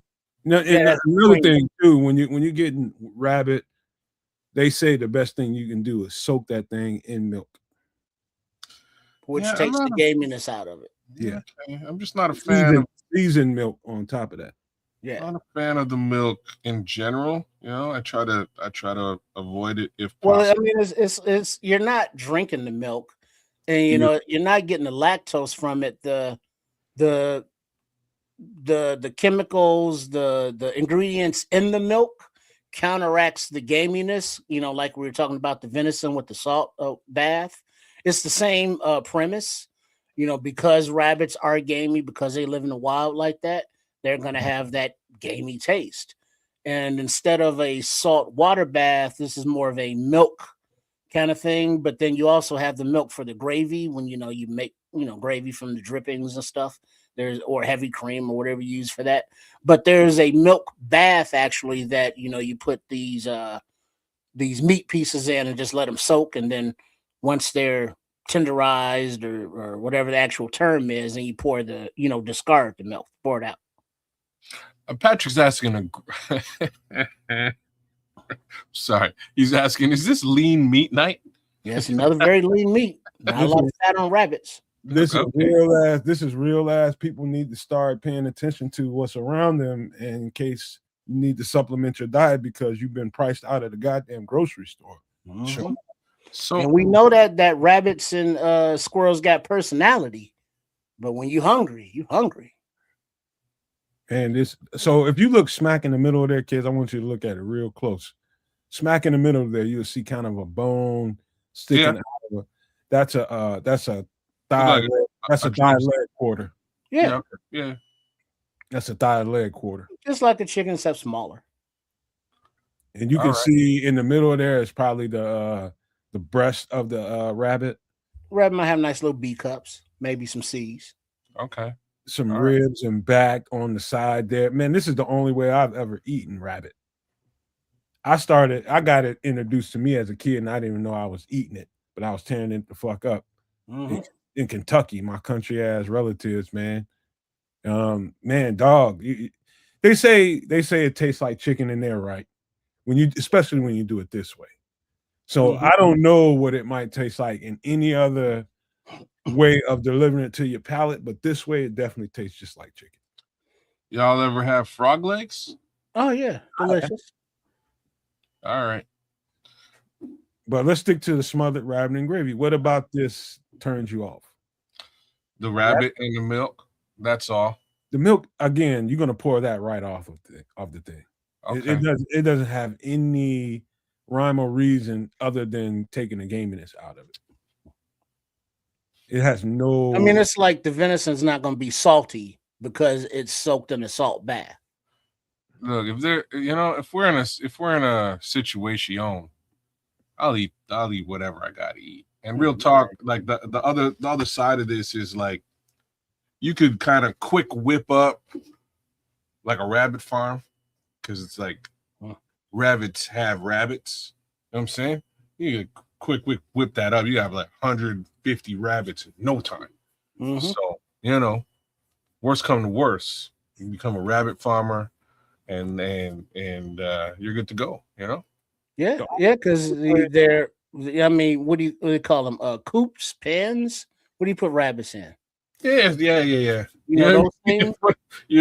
But I guess they jump, so it would have to be. Well, you gotta seal them up in there. Yeah. But I mean, between rabbits, that's something small that you don't need like a lot of farmland or no, you do that in your backyard. You just need just a sizable fence that they can't jump on. Maybe some chickens, put in there, and no llamas or emus. Those might be a little big, but this is something like rabbit that you could have on your homestead. It's something that is in many regions just running wild.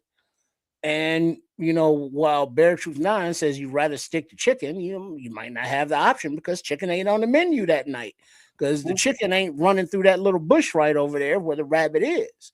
And it's like, You brought up Is llamas and one rabbit emus. in the bush more than no chickens at all? I think it is. Are people out there eating llamas and I'm emus? sure they are, man. Yeah. What? Sure they are. They'll eat anything. But let me tell you, kids. I'm gonna And tell there's you. a llama or an emu farm. Hey, Like, let's stick with up the road. let's stick with the rabbit, man. Yeah, Sorry. there was. Stick with the rabbit. What more Listen. is there? The only way you would know that you weren't eating chicken is if I gave you that middle part that has the femur. And so you'll only notice that the femur is longer than a chicken leg that you would eat. That's the only way I would have knew.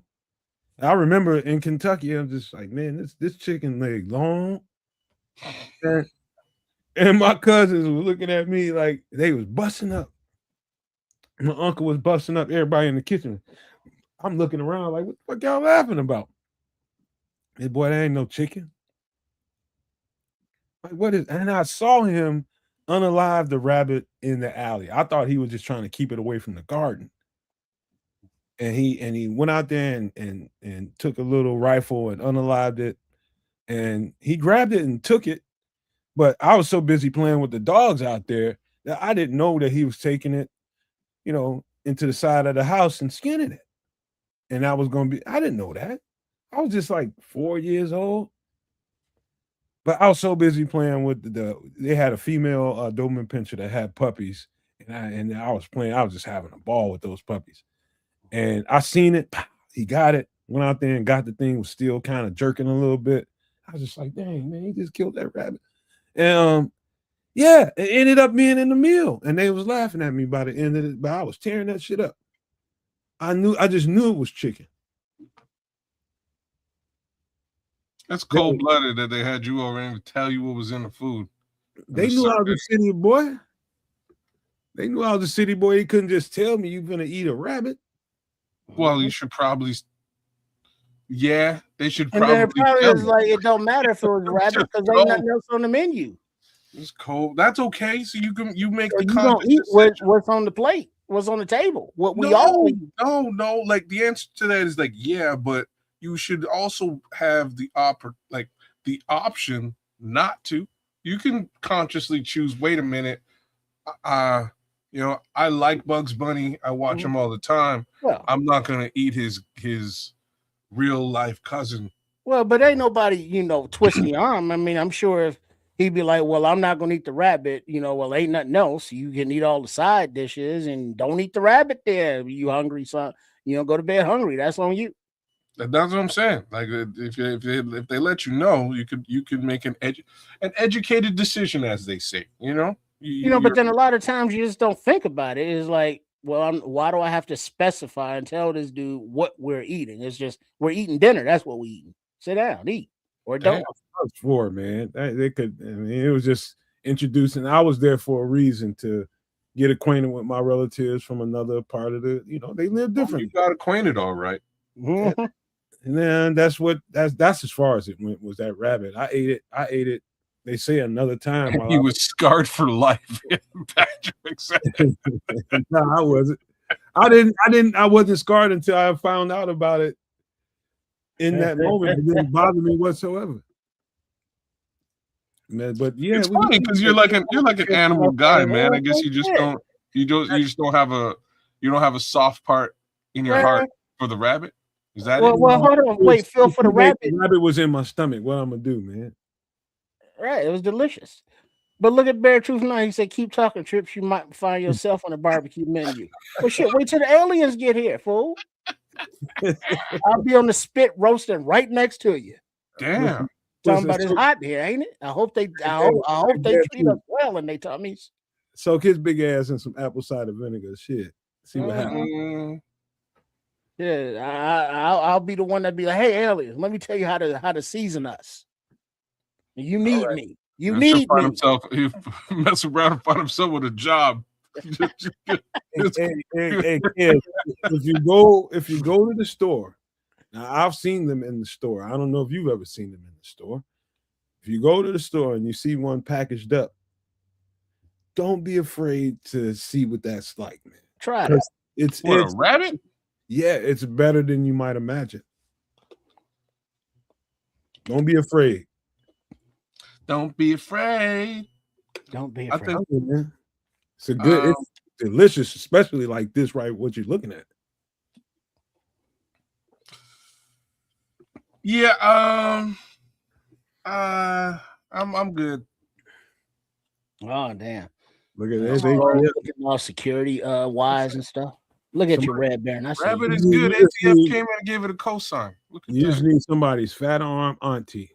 I can't eat rodents. See, Scrolls? It's not a rodent. It's a critter. It's not a rodent. No, that's a rodent. No, critter is a critter. Rodent's a rodent. There's two different things. That's why they got different names. It's not a rodent. We're gonna get deep in. Like, we're gonna go deep here. All right. I'll tell you what, man. We done with the food conversation. Let me let Trips. You've been waiting and itching to talk about the schedule. Y'all ain't been paying no goddamn attention because y'all looking at the schedule. Did somebody release something that y'all want to talk about? Oh well. Wait, hold on. Kids? Yes. A critter is an informal term primarily used in the United States, that's us, English, for rodents, to describe a living creature or animal, often refers to small wild animals like squirrels, raccoons, or rodents, but can generally refer to any animal, including pets or livestock. So basically any fucking thing. All right, so but yeah. So we talking rodents though. Yeah. What has been established. Okay, all right, cool. So the schedule, fry them up. But like schedule release for the Bears. Now, as mentioned before, the schedule is officially released on Thursday, tomorrow, but it's been leaking out all week. You know, like a 60-year-old dude with a bad prostate and don't do Kegels, trying to hold his urine. It's not happening. So we know all of the international games, which the Bears are not playing one. And the rumor was, the scuttlebutt, if you will, that the Bears were supposed to play in Seattle opening night on that Wednesday. But it turns out that was false. That was not true. The Patriots are playing Seattle in the Super Bowl rematch week 1. But as far as the leakage of the Bears, gross. Thank you. Tampa Bay Buccaneers will be coming to town Sunday night on week 9. So Baker Mayfield brings his crew in. And then on week 7, which is a Thursday night game on Amazon Prime, Drake May and the aforementioned New England Patriots will be coming to town to play Caleb Williams and the Bears. And then Thanksgiving night, which is Thursday, the Bears will travel to the toilet to take on the Kitties for that Thanksgiving night game. Now, these have been officially leaked. I don't know what that even means. So we won't know all the schedule until tomorrow. But all I got to say is loose lips sink ships. If we're going to release the schedule on a Thursday, release the goddamn schedule on Thursday, not Monday, not Tuesday, not a little bit more Wednesday, and then the rest of it Thursday. Because then it's schedule release week, not schedule release day. And it's just irritating because words used to have meanings, and they just don't anymore. But yes, these are the schedule so far, the games that have been released, and I see all victories right there for our beloved Bears. So one thing that's kind of interesting, and we'll find out, and we'll be able to corroborate this tomorrow. It kind of sounds as if the Bears are going to be in Central and or Eastern time zone all season long. Well, kids, that you bring that up, I didn't save the actual post, but the analytics people, the numbers nerds, shout out to Mr. Jewish. They looked at the mileage that's going to be traveled because the schedule hasn't been released, but they know all this goddamn information. Roger Goodell, loose lips, sink ships.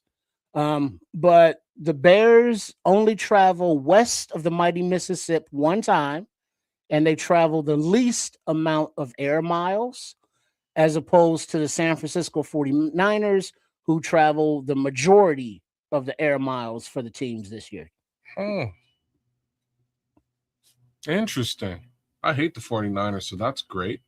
Outside of that, I also hear we have one of the hardest schedules in the league this year once again, which is also well, that's true. Not so great. But well, kids, hold on, pump your brakes, kids. Mm-hmm. This is based on last year's results. So, what's funny is we had one of the hardest schedules in the NFL last year. Exactly. It was based on the year before's results, which were absolutely abysmal. So, same thing. I love the science. The science is because working. A lot of those teams have different players. They're not going to have the same results. A lot of the worst teams are getting better. A lot of the better teams will get worse. So, the strength of schedule based on something last year is kind of like, to me, what Ben Johnston has been preaching. Last year was last year. We can maybe use that as some kind of reference, but it don't mean a damn thing. Well, let me just guess what they might be saying on social media based on a little bit that's come out. The Bears got screwed again. Is that what they're saying on social media? No, I think it was just more of a not a screwed, or I haven't seen anybody complaining. They were just more of a disappointment because everybody wanted it to kick off against the Super Bowl champions on Wednesday night. Yeah. To have the spotlight and the focus. It's not to just have the national eyes. They're the one team we didn't get to play last year that went all the way to the Super Bowl, and the speculation is there that maybe the Bears might have fared well against Seattle, right? Open the season litmus test. And that's kind of what folks wanted. Again, lots of eyes on the Super Bowl champions, and potentially a lot of eyes on the Chicago Bears in the same capacity. But the reality to me, just to answer what you're saying, Nomad. Not a lot of folks are complaining or pissed off. Again, nothing's been fully released. There's been some leaks. Not everybody's aware of all the leaks. We'll really hear what we hear tomorrow. But even then, I think the harder schedule was to be expected this time around. But then also, I think this is a benefit because I would rather face Bryce Young with this new look defense or new staffed manned defense, week one, than versus the defending, goddamn Super Bowl champions, even though they, traded away their running back in Walker. They're still that offense that was able to do enough to win a Super Bowl. So let the defense, get their footing for, a few weeks. This is their first time all playing together in this scheme. So let's get that going before we worry about, spotlight games or national attention or something like that. Let's let that happen. Man. Well, yeah, I'm fine with all that. We'll see what it actually fully looks like. Big question for me is just around the fact that Carolina did look kind of good towards the end of last season, and I don't mean good. I just mean that it looked as if the team was finally starting to come together and gel.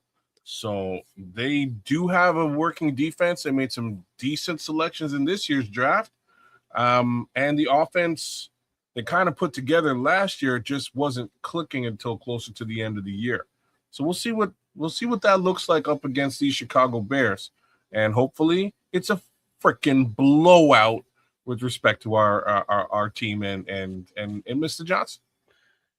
Mm-hmm, mm-hmm. Right. Well, that I think when when we get down to brass tacks, Coach Football Cycle, Big Ben, Big Johnson, as Chef Trips calls him, he has the goal to put up points consistently.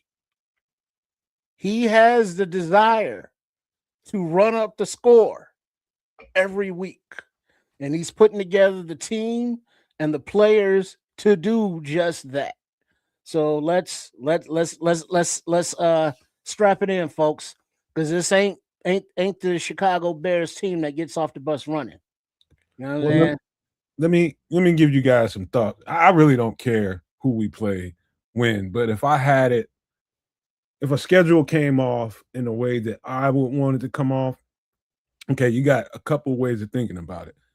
Early in the season, you got, let's just say we're 1 year removed from a brand new offense. So everything was so new, was so brand new, was fire. Everybody was under the fire hose the entire first year. And now that they have some experience in it,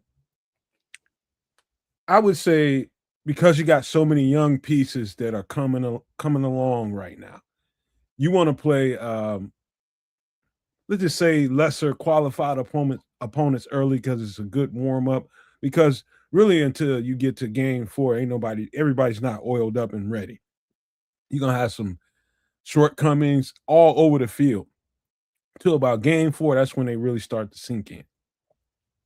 Everybody's cleats are deep into the turf. And so that's when I want to play really good opponents. And then the thicket of what we do as far as the strength of our schedule, I would have it from 4 to about 8 to 10. I'd love to have tough football games right around then.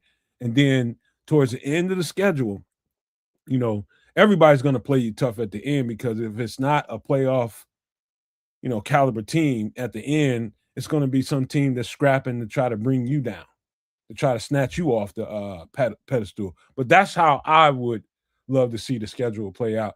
I'm welcoming all comers. That's just the way competitors think. I welcome your ass today, tomorrow, the next day, yesterday. I don't care. I deal with you. That's how I don't care about the schedule. But if, in the real world, if you were to have it play out the right way for you, because we have a young bunch of new pieces, you want some of those, up and coming teams to get at you right now, but not the bona fide teams, because you're going to look like shit. Oh, I was about to say, looking like shit. The Bears have the opportunity to make the Eagles look like shit on week 3 on Monday Night Football.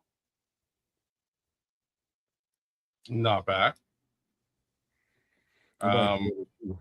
We'll see what Monday Night Football looks like once again.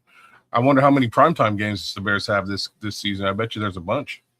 Well, there was that Thursday that was Amazon. Then there's the one that I just saw with the Buccaneers Sunday night. That's 3. Then Monday night with the Eagles, so that's at least 3. The only concern I have is probably defensively, and that's because there's so many new pieces. And the thing about the defense is them guys learning to play together. Once you learn how to play together, there's one other thing that needs to happen: how you feed off of each other. And that's just learning how to play together takes about 3 to 4 games. You just get used to the movements of this player and his language and how he communicates, and you responded to it on time. Now, after that, the second level to that is now you learn how to feed off of the strengths of the player next to you. Oh, I know TJ got that, or I know this person got that. I ain't got to think about it. I can go hunt somewhere else because I know he got that. The third level and the last level is you don't even have to think about it. So we're 3 levels away defensively, and so that's the part that I know we're going to look shitty at first. Yeah. I think that almost goes without saying. I think this defense is a work in progress, and they'll have to sort of get it to where they want to get it to. I just don't see it with all the moving parts. Well, not moving parts, just changes. New parts, right, in place, new pieces. It's just going to take a little while for them to acclimate and get together, which is why we have to, have to look towards 50 burgers and things along those lines. Whoa. Hold on, kids, for just 1 second. Hold that thought. So I want you to repeat what you're about to say because it's important. But I just gotta say something. But Scroll says there really isn't any bona fide teams left. Nomad, who are we afraid of? NFL is extremely weak right now. I would say I agree with you that the league ain't strong, but there are bona fide teams. Bona fide teams for sure. So where I would agree with you, sir. Don't forget your thought now. Don't let me get you off. You was talking. Well, you done got me off. Right, go ahead, Pause. So yeah. Major. Anyways, you about to light up a square.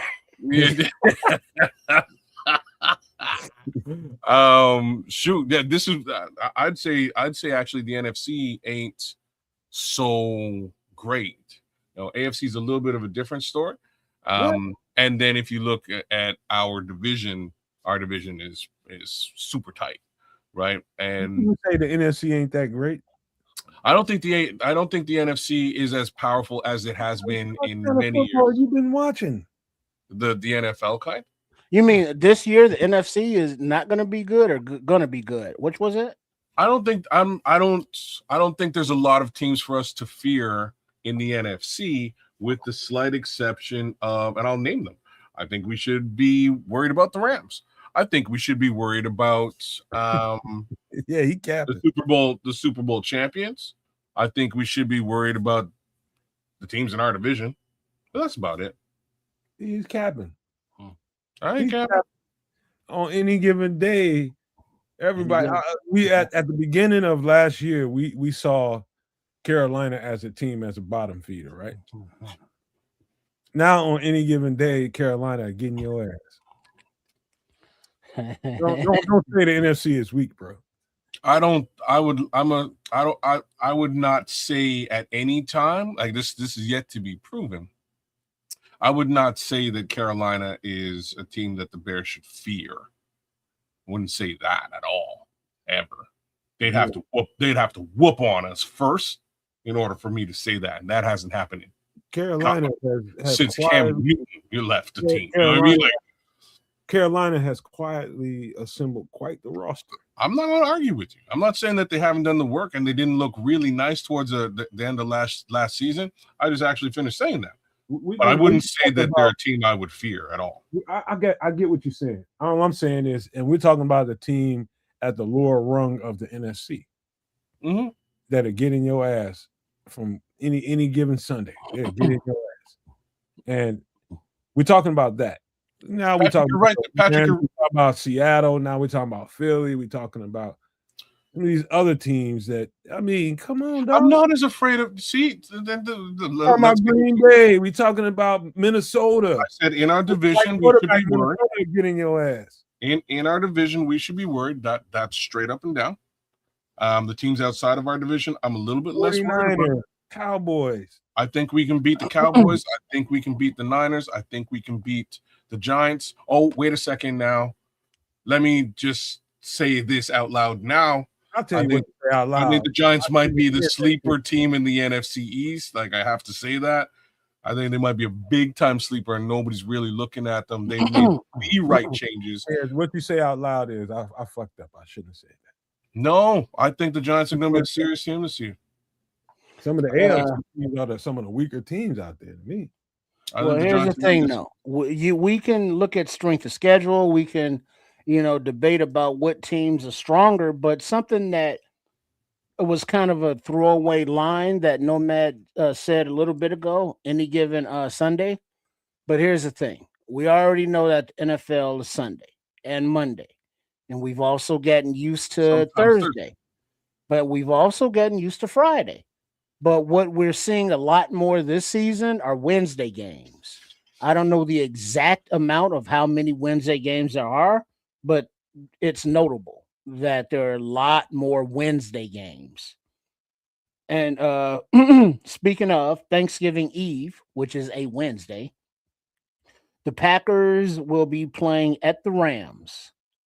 And then Thanksgiving Day, the Bears at the Kitties at the noon game, the Eagles at the Cowboys at the 3:30 game, the Chefs at the Bills at the night game on Thanksgiving night, and then on Black Friday at 2 p.m., the Denver Broncos go to the Pittsburgh Steelers. Yeah, man. There's yeah, kids. You probably shouldn't have said that. Dog, it's some heat in the NFC, bro. Trust me. It's been yeah, man. Anybody can beat anybody in the NFC right now. Anybody. The only team in the NFC I don't think is going to challenge nobody right now that I can think of off the top of my head is probably New Orleans. That's the team I can think about. I even think Atlanta will get you because they got a high level of talent down there. They've amassed just talent can win you a game. Just having playmakers around. Well, we're gonna see, man. We're gonna see exactly what that looks like real soon. I'm just saying, I'm a little bit. Here's the facts. Like the facts is the teams in the AFC are much more established than the teams in the NFC, with the exceptions of Philadelphia and these newfangled Seattle Super Bowl champs, right? And then you look at the teams in our division, which have been a problem for the Chicago Bears year on year on year. I think we're going to see a bit of a resurgence of the Vikings with Kyler Murray, because now he's going to be playing pissed off. I think we're going to see a little bit of a decline in Detroit, slight decline, and it's always going to be a battle between the Bay and them cheese eaters and the Bears. Like, that's just going to be the battle. But the Rams is the team that they're worried about. Yeah. I kind of mentioned them earlier on. They're the other team that I would be a little bit worried about within the NFC. But there's always that your quarterback he can get hurt at any time thing going on with them too. Like Stafford does not have a good back. Stafford does not have a good back. That situation can rear its ugly head at any time. They did get a solid backup. I'm blanking out on who they got. They got a solid. Oh no, they drafted. Shoot, what was his name, man? Who? Exactly. Simpson? Is it Simpson? Who drafted who? Nicole? No. She's no longer with us. Oh, my bad. Jessica? Oh man, no. She packed on the pounds and got divorced. We talking. I think it's Ty Simpson. It's like the number 2 quarterback in this year's draft. They traded up and they wound up getting him. So Ty Simpson, man. Yeah, we'll see if he's ready to play this season in any capacity. He might have to. Oh, Matt Stafford. Yeah. Well, I'm just saying, like, Stafford's back's been a thing for quite some time.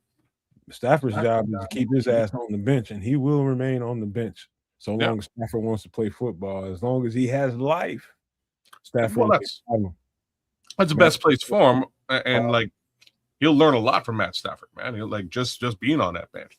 So, in my opinion, it was a good selection for them to really have him sit on that bench and learn how to play the position from, again, one of the best to do it in the NFL. Like no knock on Matt Stafford, but again, he does tend to have back issues, and you never know, man. You never know. Y'all ready for some breakdowns of the new players we just signed after the rookie minicamp? Absolutely. Y'all want to talk about some of this stuff. Oh, one last thing with the schedule. Any idea when our bye week is? I have no idea. Yeah, not yet. Because remember, the schedule's not released till tomorrow. So okay. I just hope the bye week is later. That's the only real thing that I would like. For real, I don't really care about the schedule.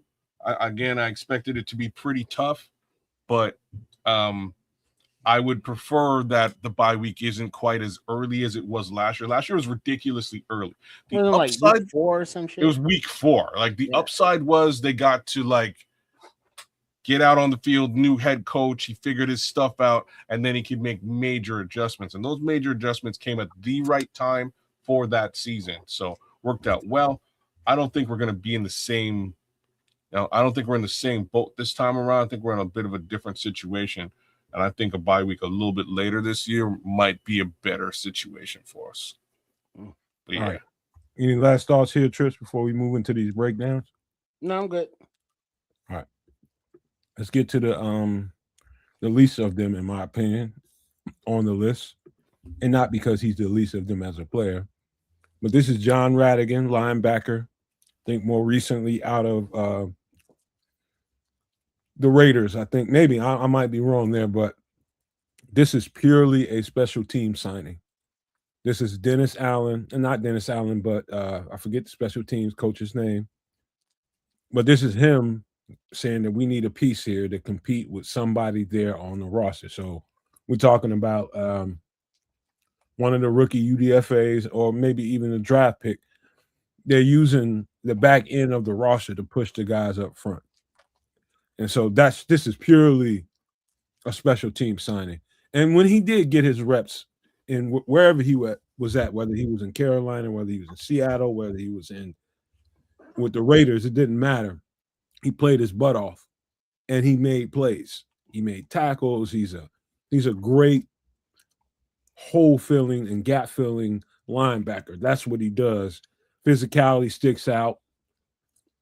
And that's pretty much what you see, but a demon on special teams, and that's been occurring in his career, and that's what's kept him with a job his entire career. So this is purely a special team signing. No thoughts?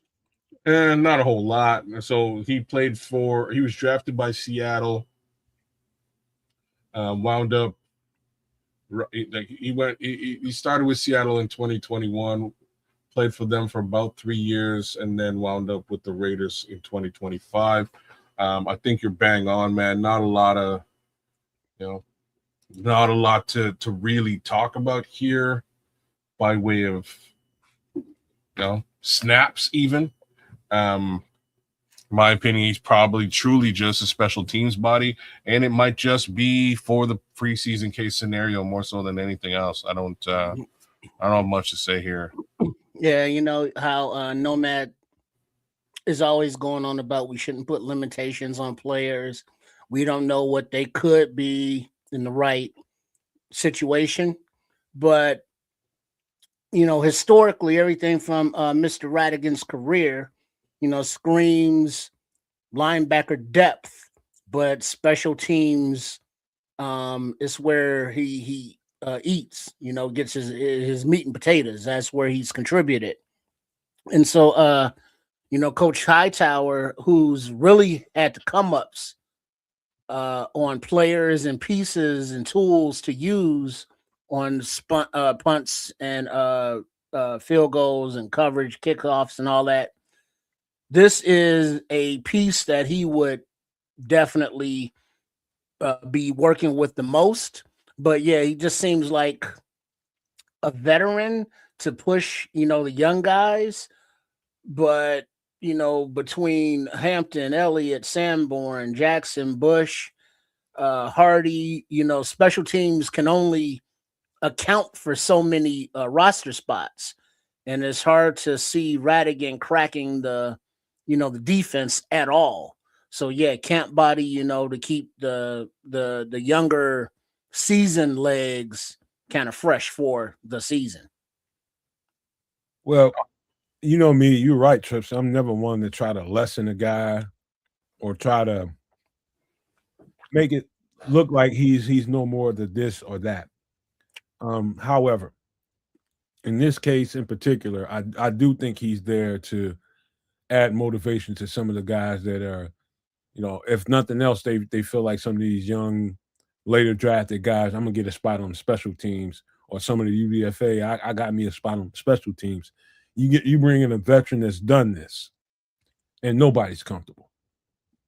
Nobody's comfortable. And so I get the science behind a signing like this. It wasn't, let's say, in the eyes of a fan of the Bears, like, why would we waste a roster spot on this guy when we got all these young guys? It's because you don't want none of those guys to get comfortable. He's a good linebacker now.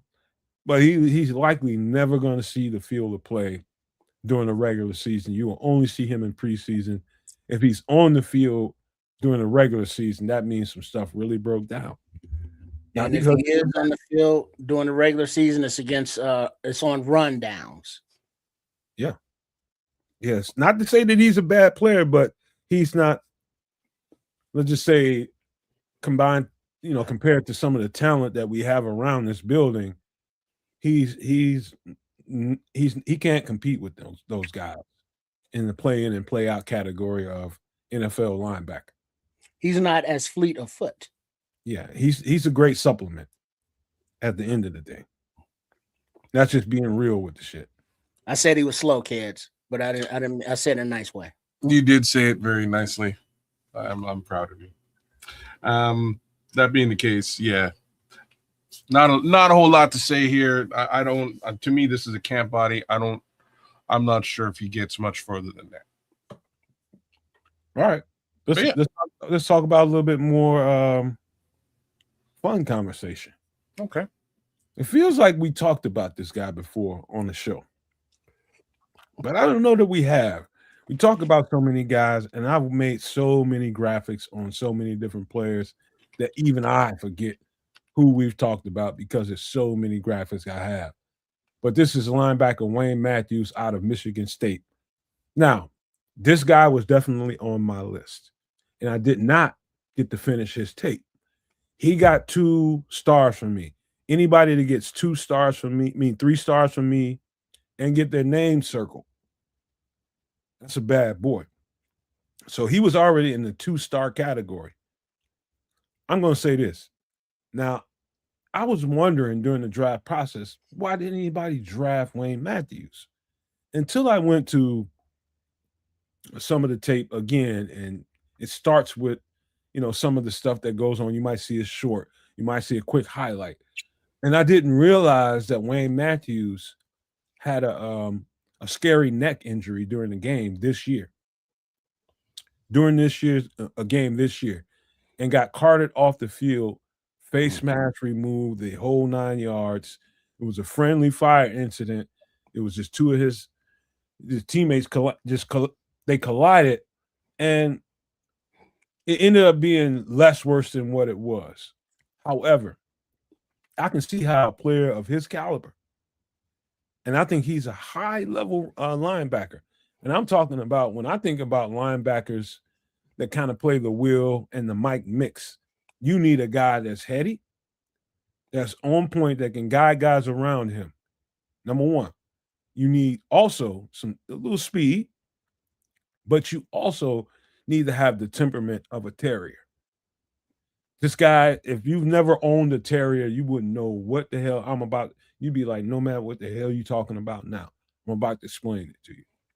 If you've never had a terrier, then you have no idea how tenacious a dog like that can be.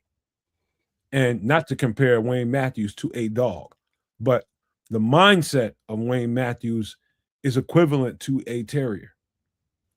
Sounds a lot like that's what you're doing. He knows exactly where the target is, and once he locks in on the target, there's no stopping him. You ain't blocking him up. He's going to get off that block. He's going to get to the ball carrier. That kind of mentality goes and it translates a long way. I love linebackers like that play with that kind of tenacity. He knows his role, knows it well. He's a leader. And he has a tenacity like that really has to get at the ball. Just have, if you've ever had a terrier, and you say you had the girlfriend holding it back, and you got the terrier's favorite ball in your hand, the way that terrier will be pulling at that collar for you to let him go so he can get that ball. That's how Wayne plays.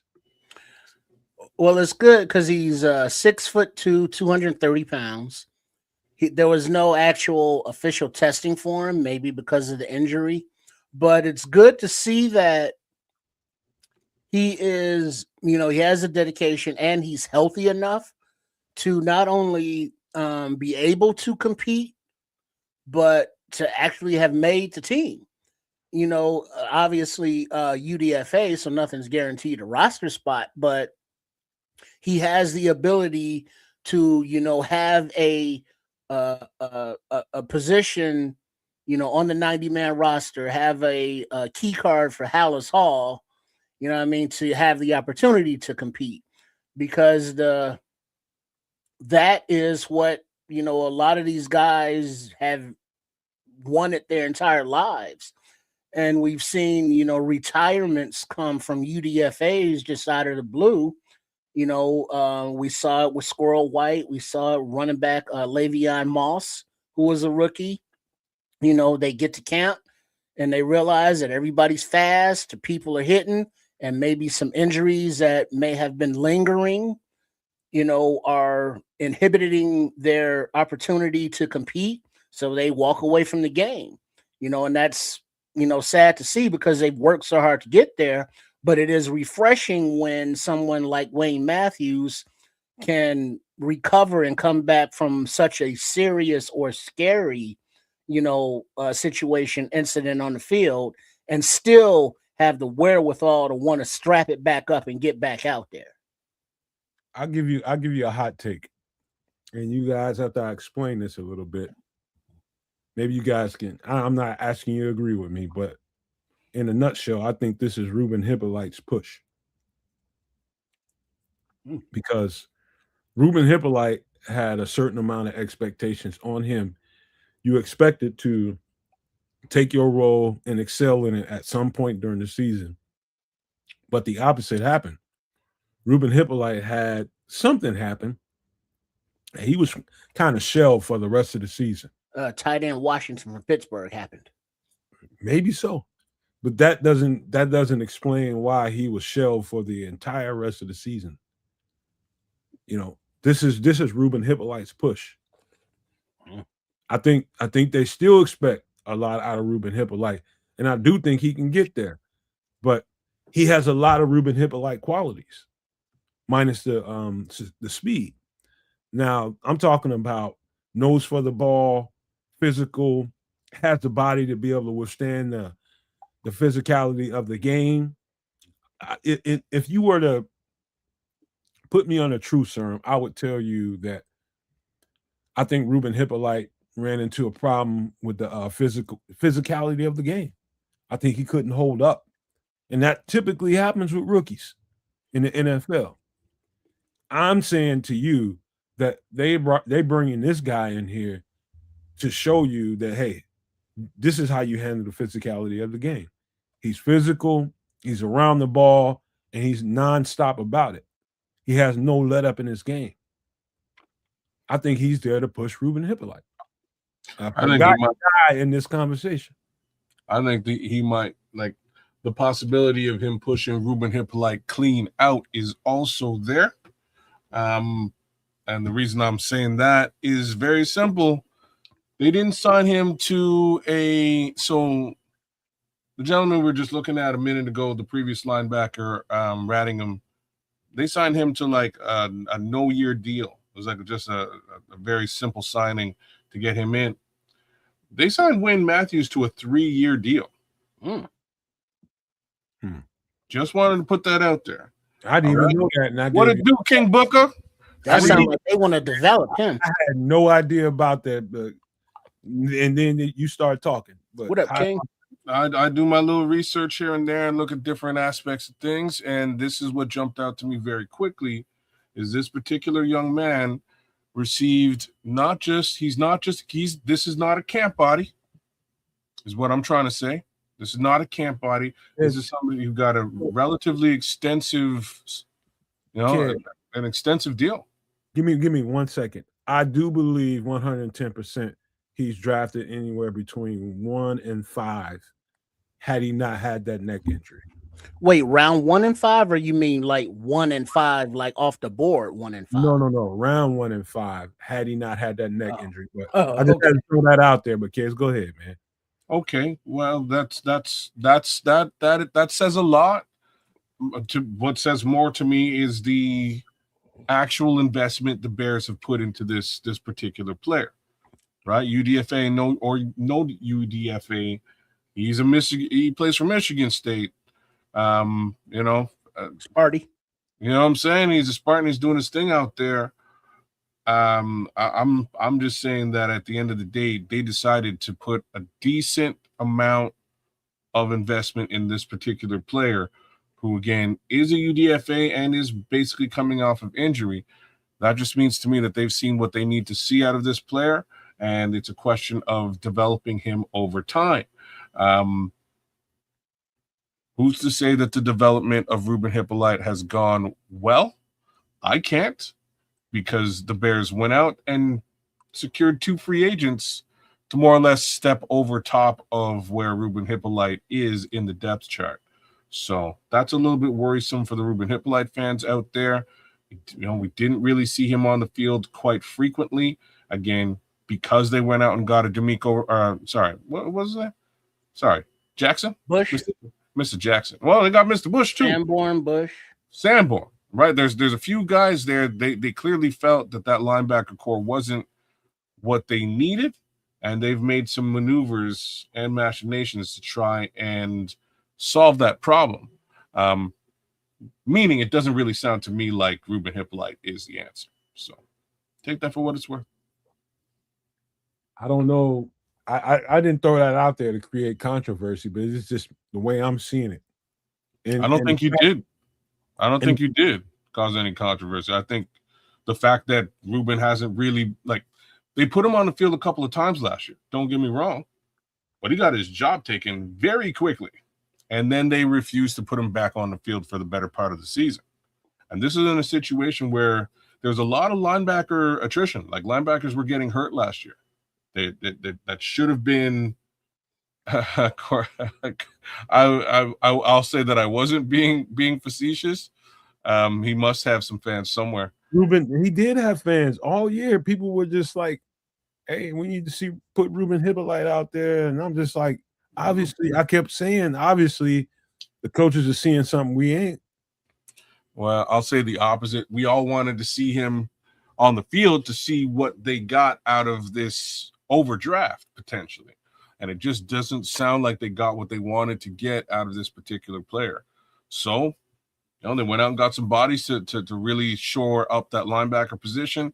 And this is another body that they look like they may be developing to, again, shore up the linebacker position. Long story short, I don't think Ruben's the answer.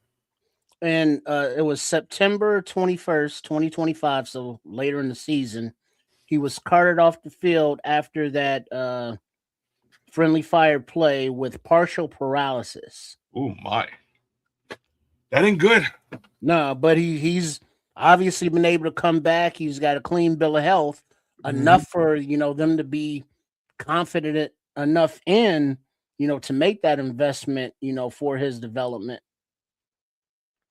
Yeah, I should have mentioned that he had that injury, and it wasn't like late. He got back on the field and played well. So that's that. You know what I mean? Oh, so he did come back after the injury. Yeah. Oh, okay, so he finished the season healthy. Okay. You think he's a camp body, Scrolls? With a 3-year contract? I don't know.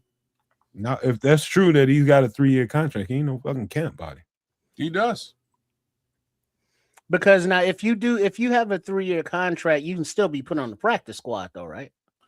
They can do whatever they want with them. And when I say a 3-year contract, it's a 3-year contract at UDFA numbers, right? Worst come to worst, like if he goes, he goes. It means somebody's paying him a little bit more if they snatch him off the practice squad.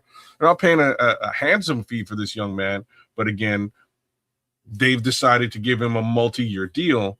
It's a low wallet share multi-year deal, but it's a multi-year deal nonetheless, right? But you know something that speaking of kids, that speaks to what Ryan Poles has been doing with the contract situations. You know, we talked about linebacker Radigan, the veteran, you know, who signed for, I'm sure, low wallet share, but can earn more. Then you have this UDFA who has a higher upside, you know, who signed a contract, but for low wallet share. So they're contractually, you know, bringing guys in that they want, but not at the detriment or, sending out too much money in case they decide to go a different direction and cut bait with these guys. I think he's a physical. I just love the physicality, the tenacity, and the way he is around the ball. I mean, man, there's so many good plays I've seen him make, and it's just pure that terrier mindset. Just like I'm finna get at it, and you ain't about to stop me. I'm going right through your chest if I need to. I'm gonna get to the ball, getting to the ball, and I just love it, man. So either way this plays out for Wayne Matthews, I love the competition and the thought that they're putting behind. If you want something out of Ruben Hippolyte, this is one way to do it.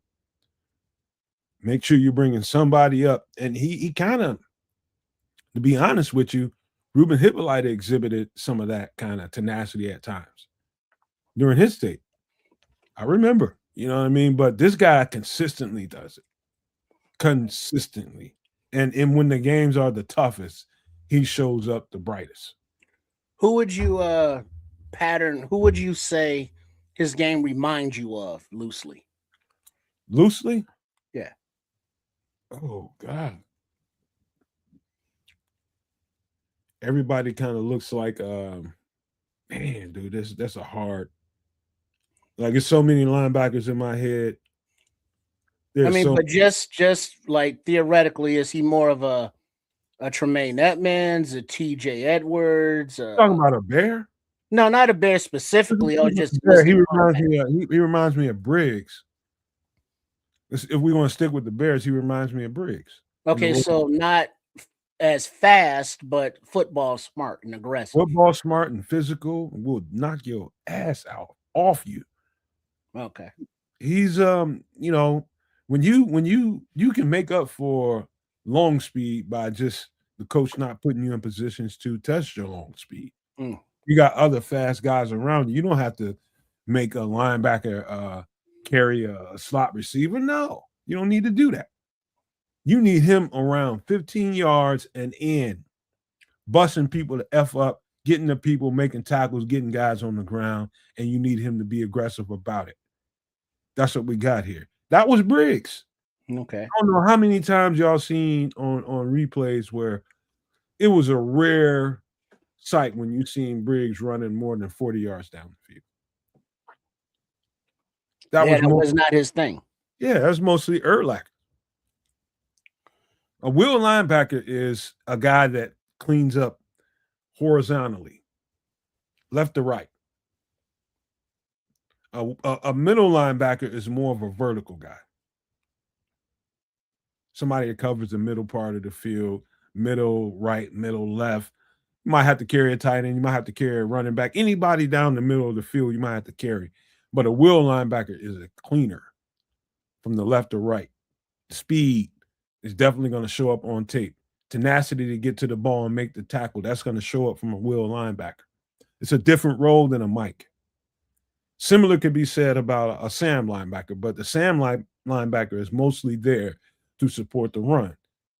The will is more a combination, a little bit more of a combination of both.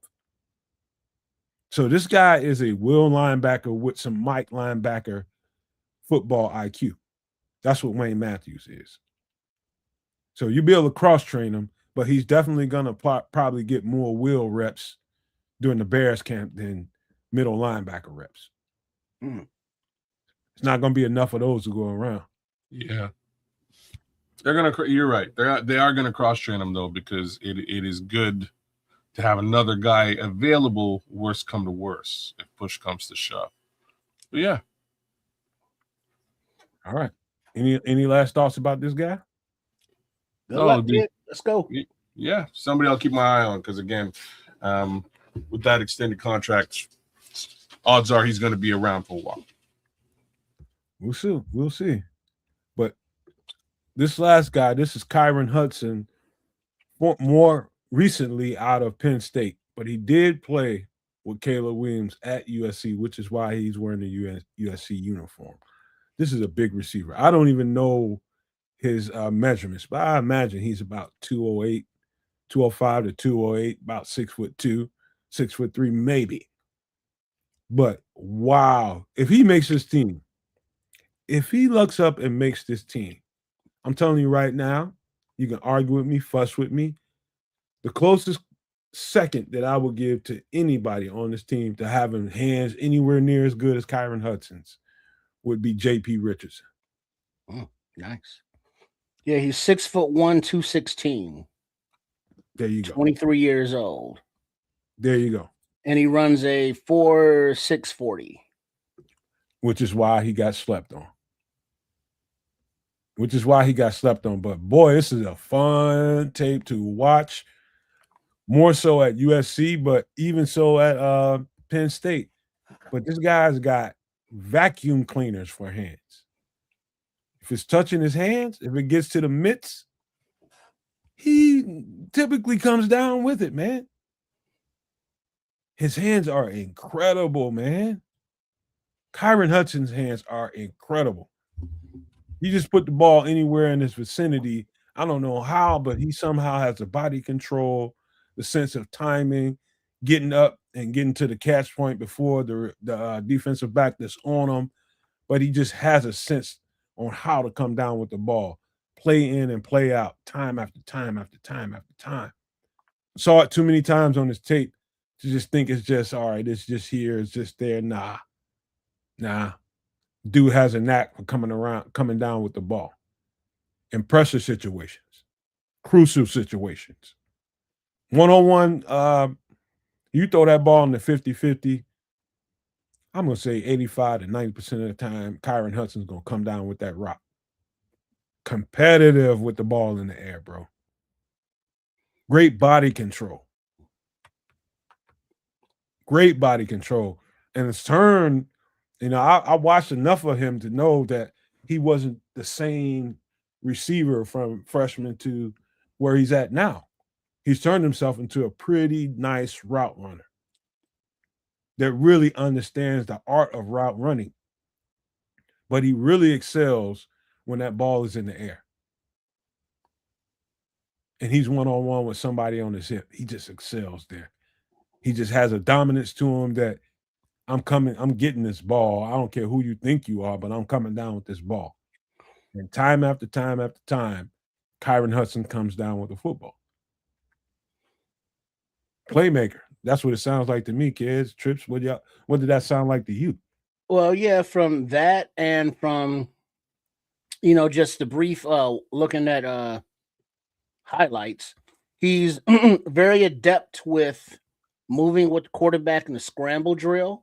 He'll come back to help. And like aforementioned with Matthews in the, 15-yard area, this dude eats because he's a very precise route runner, gets open. But he will still go down the field and is able to, beat coverage, adjust to the ball in the air. I haven't seen a lot of reps of him blocking, but, this is a team, no block, no rock. So that's, a thing. And then the red zone, seems to be where, he can also be of a weapon, So this is the kind of kid that, despite, being slow running the 4.6 kids, that's what we're looking at. Because we measure 4.2. If you're not 4.2, you're slow. That's a little misleading too, man, watching his game speed at times. Right, because he's got football speed. He's not a track guy. He's not gonna, foot race Xavier Thomas, but he can get open against defenders. And when the ball's in the air, he's like, yo, homie, that's my rock. Back up. Get off me. He's going over one-handed catches, either hand, he's getting bumped and PI'd with. He's fighting through that because he's getting that ball. Man, Ben Johnson loves offense, though. Had to go find another wide receiver immediately. I don't know if this is the wide receiver for him to find. No, it's competitive playmaking is what he's looking for. That's what you see on tape. Because even if this is a developmental piece, this is somebody that will push Maurice Alexander for the back end of the Is he wide still receiver. on Go to the congregation and hear what Trips just said again. Say it Is again. he still on the team? No, Yeah, let Trips say it again. What you just say, bro? Yeah, it looks like Kyron Hudson could be a younger version of someone to push Maurice Alexander for, the back end of the wide receiver room. There you go. Clearing out the deck from the bottom, like I tried to tell y'all. Well, what I will say again, this guy's also got the exact same contract as Wayne Matthews. Developmental. So he's got a 3-year developmental contract, which to me is crazy town. But it's fine. We'll see how well he does against the receivers that are here. If he can be developed into something a little bit better than he is, given the situation, is what it is. Well, hold on, Kez. Before you get too dismissive, because I hear it in your voice, you're not writing him off because of the contract, but I can hear it where you don't know where he fits. No, it's I do know where he fits. Go. But you got Roma Dunze, Luther Burton, Jade Walker, J.P. Richardson, that's 4, Khalif Raymond, Xavier Thomas, that's 6. But then on the back end, the Squirrel White's gone. He retired. So you got Scotty Miller, the veteran guy that they signed for a year, Amari Kelly, the UDFA. Then you have the quote-unquote veteran Maurice Alexander, who has always been more of a practice body or, come in if guys are hurt or need a blow kind of guy. But he is not a spring chicken anymore. Whereas Kyron Hudson seems to be a younger Maurice Alexander with more upside.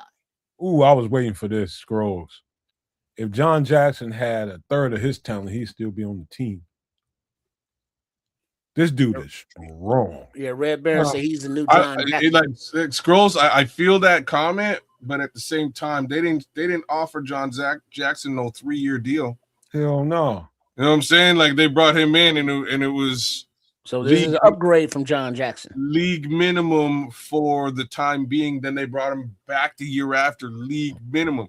So like that was just to give the young man a couple of bucks, and that's John Jackson's off. You know who he reminds me of, man? I was watching one time, and sometimes it's just your algorithm starts answering questions for you.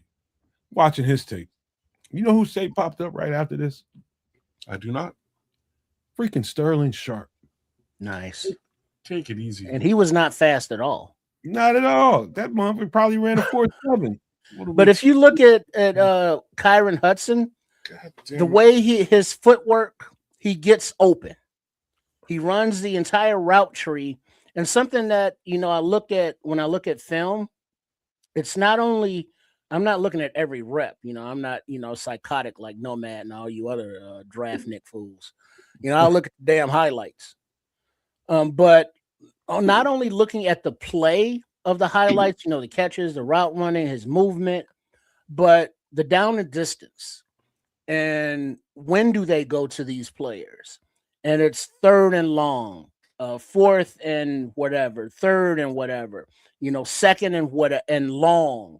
So they're hitting Kyron Hudson in this offense that I'm looking at. He's their go-to guy when they need a play. They're getting him the ball.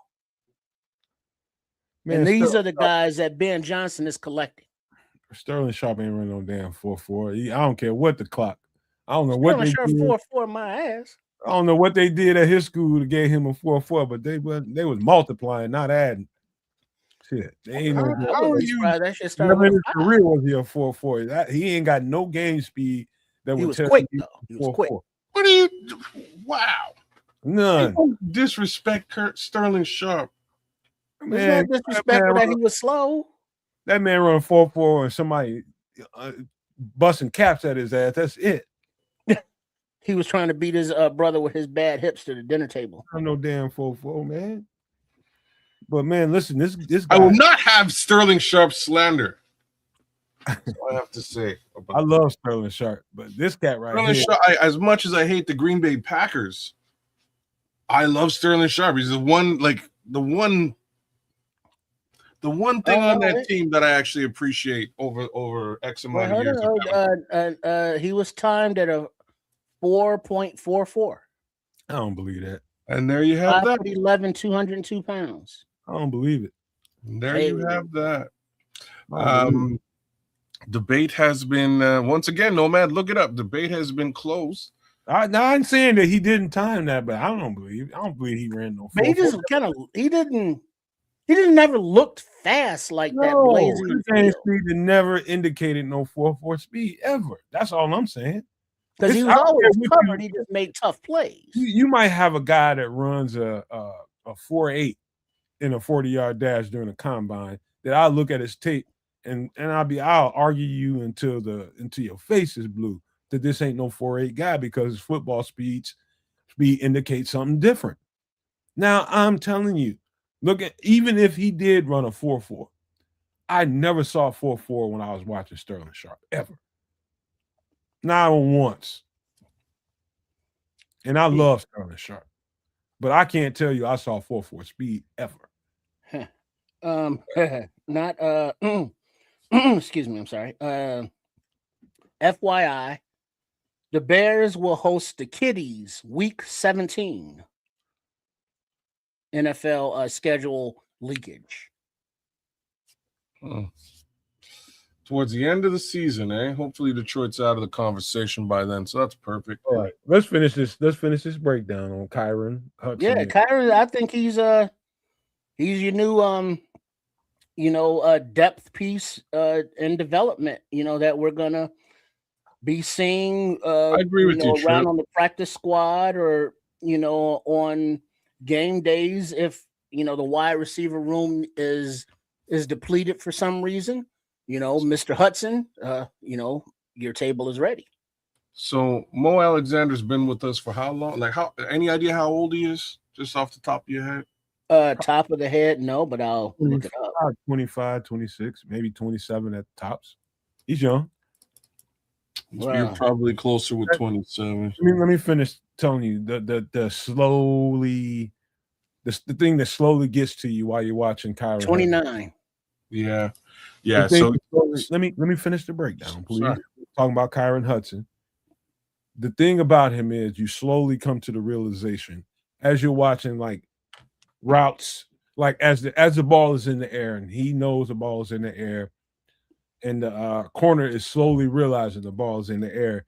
And sometimes you can see a guy get muscled completely out of the play by way of the cornerback just being a little bit more physical with you than the next guy. And guys just could not move him when the ball was in the air. This guy has great, great physical presence when the ball is in the air. It's like he's like a brick wall. When he's on that ball, when he's got sight on that ball, there's no moving him. Your only hope is to get in the air and get to the catch point before him. I'm telling you, he is strong. I mean, like country strong. The hands, what do you call those? Pick up a watermelon with one hand type strong hands. Man.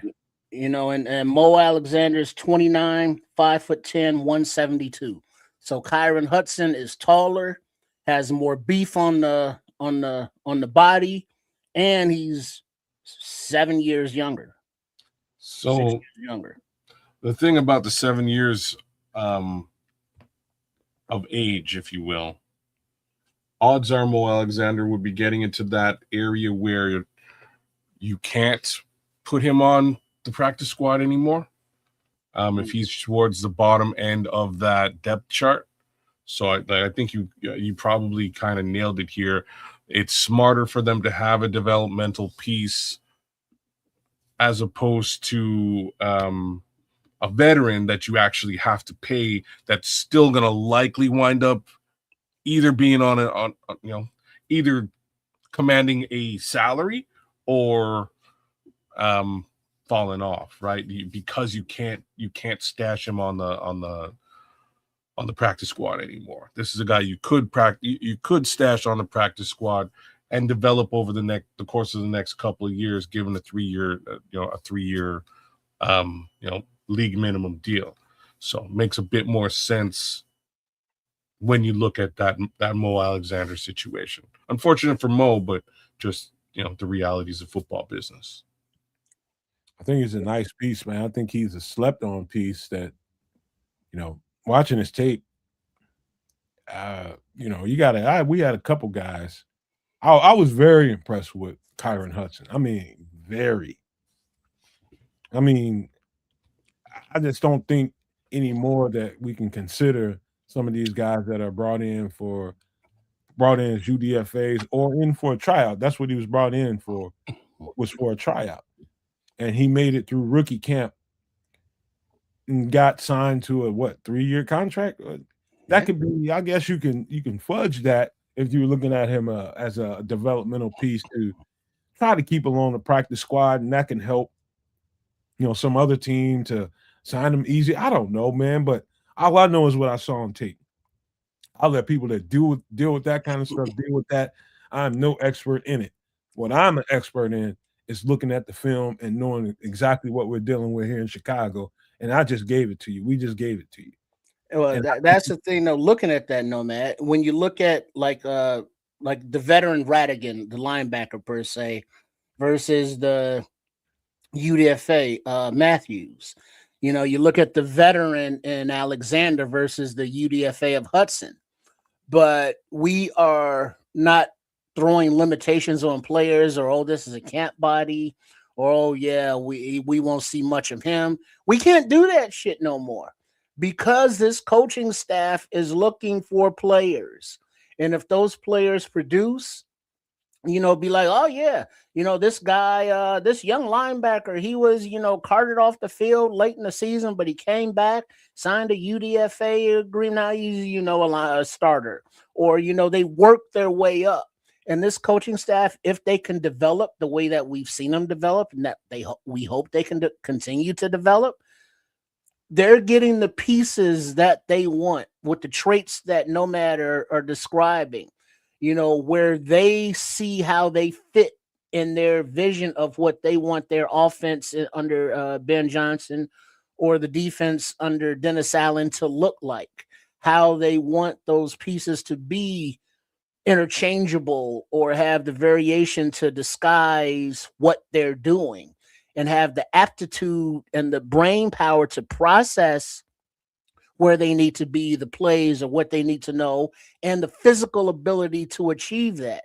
So as Ryan Poles is bringing in all these names that we may not know who they are, just see how this coaching staff makes them fit before you write anybody off. Is long story short. There, and to your point, Trips, there's a guy on the team that we just acquired who's a veteran, is 31 years old. His name is Khalif Raymond, who was one of these guys at one point.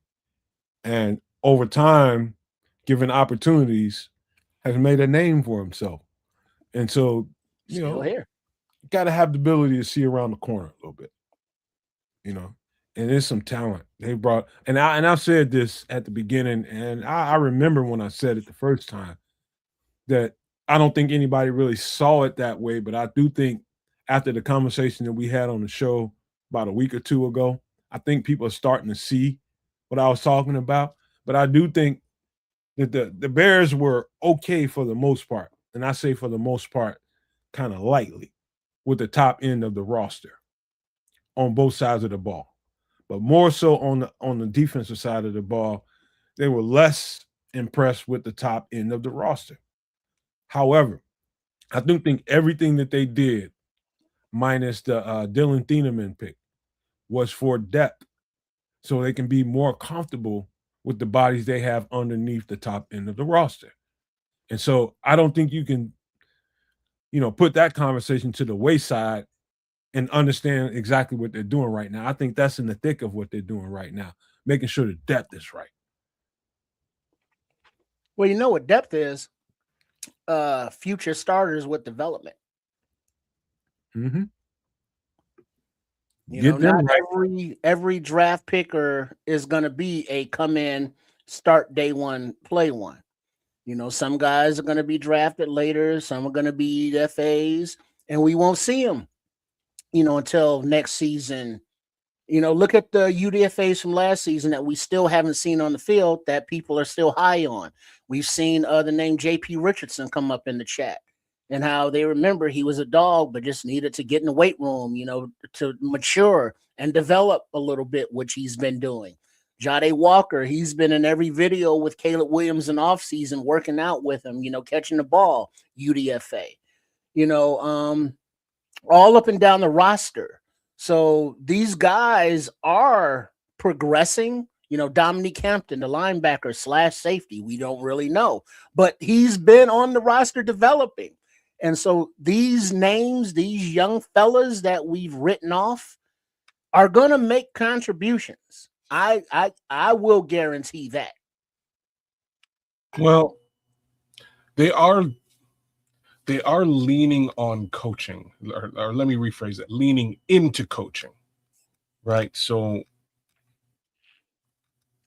given the depth case scenario that you're talking about, odds are they're going to look at these, at these depth pieces and train them up with potential of starting down the road. That makes sense to me. We went through a lot of attrition last year. Again, makes a lot of injury, a lot of attrition. It makes sense to have those guys schooled up, trained up, and more or less ready to go as you grow as a team. Last thing for me to say is that, to me, looks like you are aiming for a 2027 Super Bowl berth. Like, that's what it looks like to me. Just say that out loud.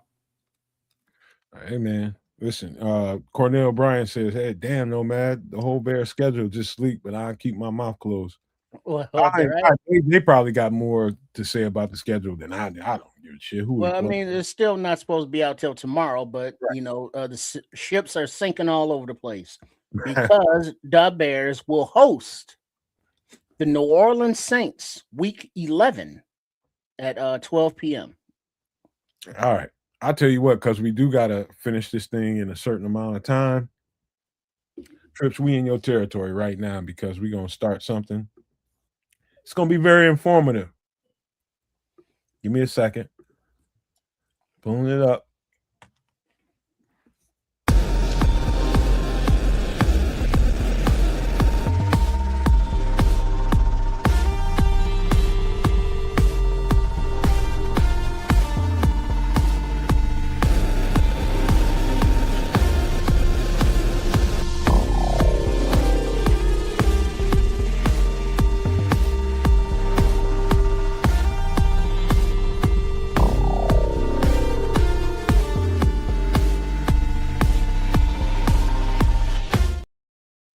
All right, Trish, before you take off here, I just wanted to ask you guys in the chat, and you guys, you two kids and Trips. Recently, now, I've seen this more recently than I've ever seen it ever. And this a website funded by the government, given to us by the government, called ready.gov. Now, I have YouTube TV, and that might be the reason why I'm seeing some of this stuff, because they have something going on with YouTube TV, whatever. But I've seen commercials doing shows that I watch called ready.gov, and it's all about preparedness. More than I have ever seen anything like this. I mean, it is constant too. So give me a thumbs up in the chat if anybody's seen that. If you got YouTube TV, you've been seeing it. I just want to know. But they're intentional about ready.gov and having people prepare. And I think the totality of everything that we talk about on the show that ain't Chicago Bears football has something to do with that emphasis on it right now. But I just wanted to throw that out there. And if anybody has seen that and noticed that, give me a thumbs up. But Trip, this is some of the information I got with that. All right. Yeah. All right. We got make a plan. All right. Number 1 of 7 of this plan outline. Meet with your family. Get together. Sit down. Have those uncomfortable conversations. 2, assess your household needs. Be honest. Be fair. We need to have more duct tape. We need to have more supplies of whatever they are of your list. Number 3, document your plan. Write that shit down. Have it posted in a common area, like they used to have the 10 Commandments on the wall at school. This is what we do in this situation. Number 4, practice your plan. Dry run. That means run drills. You have fire drills in school. Nowadays they have, active shooter drills in school. We didn't have those back then. That's a new generation problem. But you run drills on if there's a fire in your house in the basement, how do you evacuate? If the fire is in the upper room, how do you evacuate? So plan for different scenarios of where the emergency is, so you have backup plans on how to egress.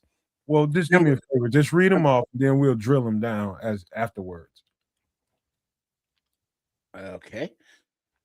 Number 5, know evacuation routes. Number 6, locate help centers. Number 7, plan ahead for medications. So jump on what you really. All right. So the evacuation routes, when you have the plan written down, you have like evacuation route A, you have route B, route C. So you have options. And so those routes, you've practiced all of those different scenarios and routes. Locate help centers. So depending on what the situation is, what the emergency is, help centers may not be available readily. It may take time for them to be set up if they are. If you get to a certain location, how will you communicate that with other family members that are not there? Because remember, if something goes down, you may not have cell phones, so you don't have comms like that, so you can't communicate. So you have to rely on your plan that you've documented, written down, and practice. And 7, plan ahead for medications. If you can't afford, like, let's say, if you take medications, you can't afford to get a whole new bottle or dose, whatever it is, at one time. If you just have to ration your shit out, unfortunately, so instead of taking, a pill every day, every third day you take that and set it to the side for your emergency stash, so you're not messing with your medication too much, but you are putting some away for emergency purposes. If you can't, get a new prescription or afford a new prescription right now for a backup, dosage or 90-day supply or whatever it is. So start rationing a little bit here and there, and make sure whatever you are putting your medication in, that it's waterproof and weatherproof, so you don't dissolve it or destroy it if you have to go through weather or flood or tornado or anything wet. So plan for that stuff, dry seal, vacuum seal, all that stuff. So you put this together, you have your go bags that we've discussed before. You can check out those shorts that are out there. And every member of the family needs to know this stuff, understand it, why you're doing it. Don't be afraid of it. Don't get anxious about it, but just say, hey, this is what it is. Whether it be a outside situation, like a war or bombs or drone attack or grid failure, or interior issue like somebody's breaking in, or you're having an emergency like a fire or something like that. So make a plan and stick to it and know it. Well, let me drill down on a couple things here real quick. Why you should meet with your family. This is, and kids, hopefully you won't mind me using your family as an age group reference. Sure. Because he's got younger adults that frequent his home, and that's why you have that meeting. And they're on a different frequency than kids. They see the world completely different than he does, and that's why you do it. They're gonna look at him like a lame. You tripping, dad? What? I got other things on my mind. I ain't thinking about none of this shit. But you have to at least make the attempt, put it on their minds. In this scenario, you have to, because things happen. Things happen. And so you meet with them and you give them, like, say for those kids that he has, they're not kids, they're adults, but have the conversation lightly and then reapproach the conversation again at some point. That would be my tact to go about that. You know what I mean? But do sit down and meet. You might have a different age group in your home, but they don't know unless you explain to them how this thing works, which is why documenting the plan is important too. Putting it up, like you said, like Trip said, like a fire drill you might have in school. So when things actually happen, let's just say something exploded very close to the house and somebody's house across the street got lit up, a few houses got lit up. How do you respond to it when everybody's going crazy? Don't forget the instructions on the wall. Go look at it. That's what we're doing. And so, as crazy as this sounds, it's very pragmatic. Very pragmatic. And I thought it was ridiculous when I first got my hands on some of this information. It's like, how's this going to work for a bunch of kids around your house or a bunch of semi-adults around your house? Nobody's listening. But guess what? When they're scared, every goddamn body's listening. I promise you that. I promise you that. I've experienced that a couple times in my life, that nobody's listening to everybody's afraid. And now they want to look to adults for guidance. That's the way it is. Just remember, you're the leader and you have to kind of shepherd them through this shit. Unfortunately. Well, yeah. What if you may be the mama, you may not be the mama, not the daddy, not the mama. You may be the youngest one, but if you are a member of a family and you love your family, you got to herd them together and get them to open their eyes and realize and recognize and understand and accept, however you got to do it. Make it fun, make it exciting, make it scary. Your family, how to communicate with them, how to push their buttons, because we do it for fun anyway. Just to needle them, bust their balls, if you will. But in a situation where you're trying to convey serious life-saving information, you got to be able to communicate that, because we all know we got those relatives that are, into the tree hugging stuff. We got them into the space stuff. We got them in everything, but maybe not real world emergency making a plan stuff. So if that's you, take the bull by the horns and get your family on that same page, literally the escape plan page. This is an interesting one.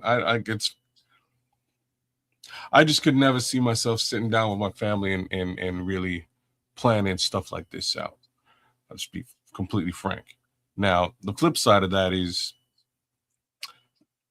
the four of us are all better under pressure. And these are very dynamic situations that you're sort of talking about. And I'll give one example of how dynamic shit gets when shit hits the fan. Just the routes alone.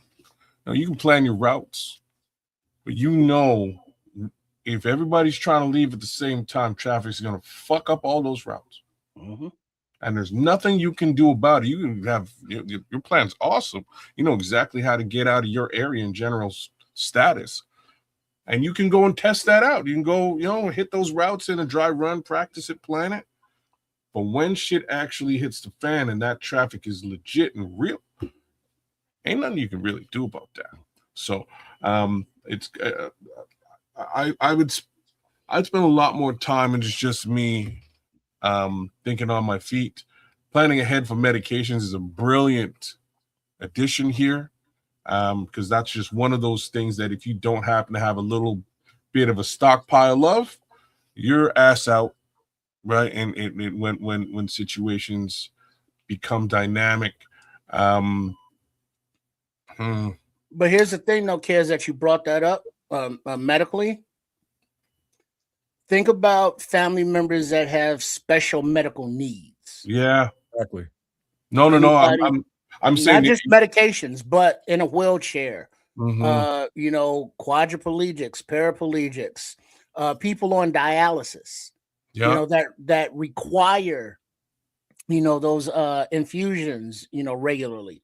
People on with the sugar, you know, they got to take the insulin that has to be refrigerated, you know, it has to be kept somewhat fresh. So those special medical needs are something that will need special attention. So, man, I'm just thinking about all that as a whole, and unfortunately, like, those are people who are probably gonna Like the bullet first. Yeah, you know what I'm saying? Like, I'm trying not to say it like that, but that's just that's kind of how she works, man. It's kind of how she It could works. be somebody. You see, the reason why that's the wrong way of thinking about it is because it doesn't have to be somebody that has some kind of physical handicap that bites that thing. For it could be somebody that's out of shape. You know what I mean? You can just be physically out of shape and just not where you need to be to avoid whatever calamity that's coming towards you, and you could be that person. Here's a question for you. We all ride elevators. What if the elevator, you know, stopped between floors and you got to jump up a foot to reach the ledge above to, you know, get pulled up? Are you able to get a foot off the ground with your 40? What, you know, going up? You know, 40 vertical? You know what I mean? You know, it's little stuff like that. It's not slam dunking a ball, but just to be able to lift your body weight up enough in case of, you know, you got to get up, you know, because of that situation, whatever it may be. If you have to run, you know, because of a drone is falling out of the sky and it's like, oh shit, that's coming down right on me, and I got to clear 50 feet in the next 10 seconds. You know what I'm saying? Can you haul your ass away enough to avoid this falling object? You know, what kind of physical attributes do you have to help yourself in an emergency situation? Yeah, man. It's all, like all the of that strong stuff survive, man. all that stuff you just described, unfortunately, they're not really tenable situations, which is why, if you can, like, you know, the one thing that we did learn from COVID, and somebody brought it up in the chat, I don't know what they were saying, but I'm looking at it a little bit different. What you kind of learned is you can hunker down, you know, under normal pretenses. You should be able to hunker down in your spot and get what you need, stockpile what your requirements are, and take care of business where you're at. If you are in any event, you know, that diabetic, that guy who requires dialysis or whatever, being where you're at is probably your best bet. It would also set you in a situation where you're going to avoid that traffic. You know, you can wait till traffic dies down and then make your escape more effective. You know, if you're out of shape, unfortunately, you're ass out. So you probably want to stay where you are not only welcome, not only comfortable, but where you can get, you know, effective access to the level of care and comfort that you may need. You know, don't get all squirrely and jump in your car and try and be out unless you have to be out. So this whole Know thing, where you're going. this whole thing here, this graphic is about information. So one thing that hasn't been put on this graphic is find you a local geographic map. Number one, if you can find you one somewhere, if you can print you one somewhere out, use Google Maps, whatever it is that you need to do to get you a local geographic map out of the area. You know, the help centers thing, you know, it's nice to know where those things are, even though they might not be applicable given the situation. It's nice to know where it is anyway, because you never know what you might find in that region. It could be a lot of reasons to know. Don't leave that part out. But it's And just go ahead. well, to go on with that, as far as the maps go, in this day and age, we are all very dependent on apps, not maps, but apps. Mm-hmm.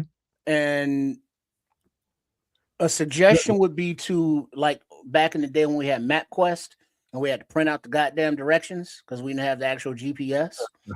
Do a map quest now, but map quest different escape routes out of the city or to your rally point location, to wherever you're going to meet, and you make that location someplace that's not a popular meeting spot where everybody's going to meet there, or that's where a lot of people are going to be. You want to kind of do it off the beaten path, but you all can get there, and then you meet up there, but you want to have them actually on laminated 3x5 cards, and then the family game night, part of the game night is the drilling and practicing of your plan, because you're going to go over those cards and go, all right, we want to escape south of the city. Where are we going to rally at, rendezvous at?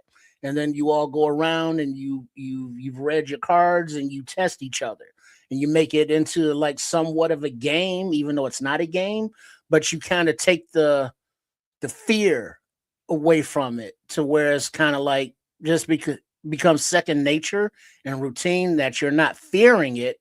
It's like, oh, if some shit goes down, yeah, we got to meet over there. And it's like, oh no, it's like, oh shit, it's going down. What are we gonna do? It's like, oh yeah, we already know. We meet over there. Now it may take a while to focus on that and get that, but make it part of your routine. Don't make it, we met one time, we drilled it, and we put it up on a wall. We never spoke on it again. Nah, you got to practice this shit, once a month. You got to reevaluate all your rations and your go bag. Make sure that's good to go. You top off anything that needs to be, and you always are ready to go. It's a sad thing that we have to do in this day and age, but if you want to continue to survive, you do what you gotta. Scrolls is throwing out some dimes, man. I'm gonna read this one. He says you also need a compass in that situation.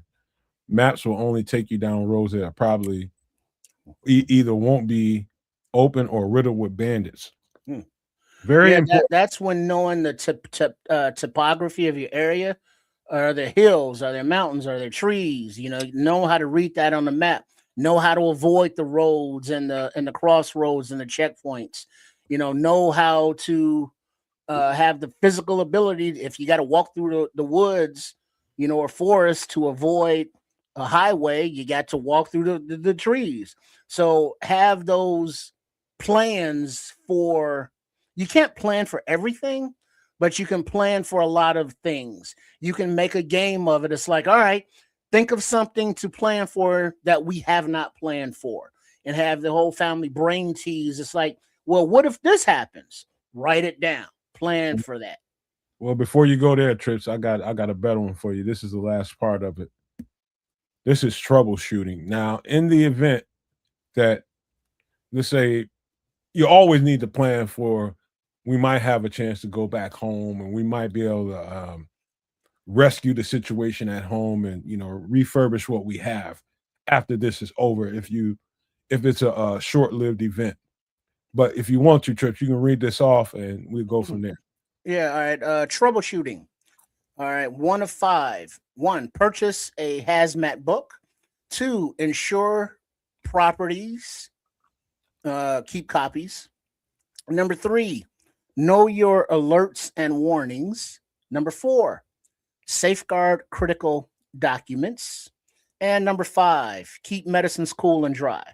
Now, number 5, we already touched on about medicines, vacuum sealing them or keeping them in the actual container that are waterproof.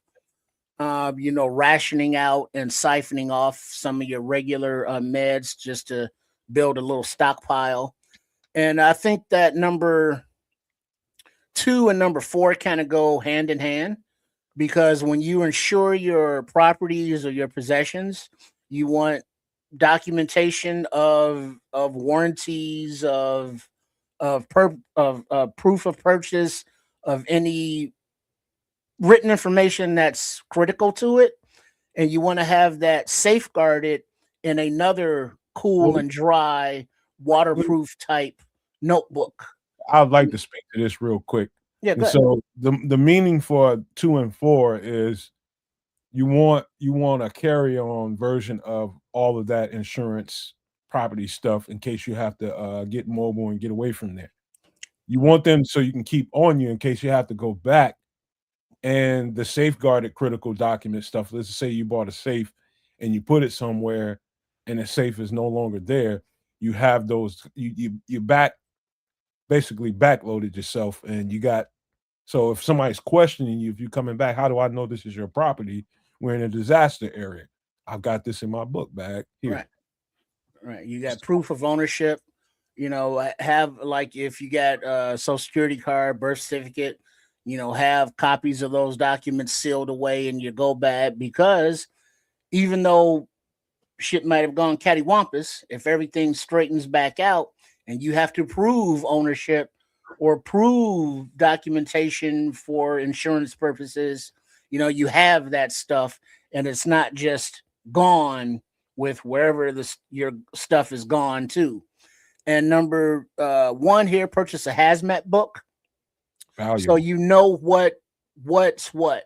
What happens if you're walking someplace and you trudge through diesel, containers that have spilled over. If you, get a hose nozzle of gasoline because as somebody was pumping, they sprayed it out and it got all over you.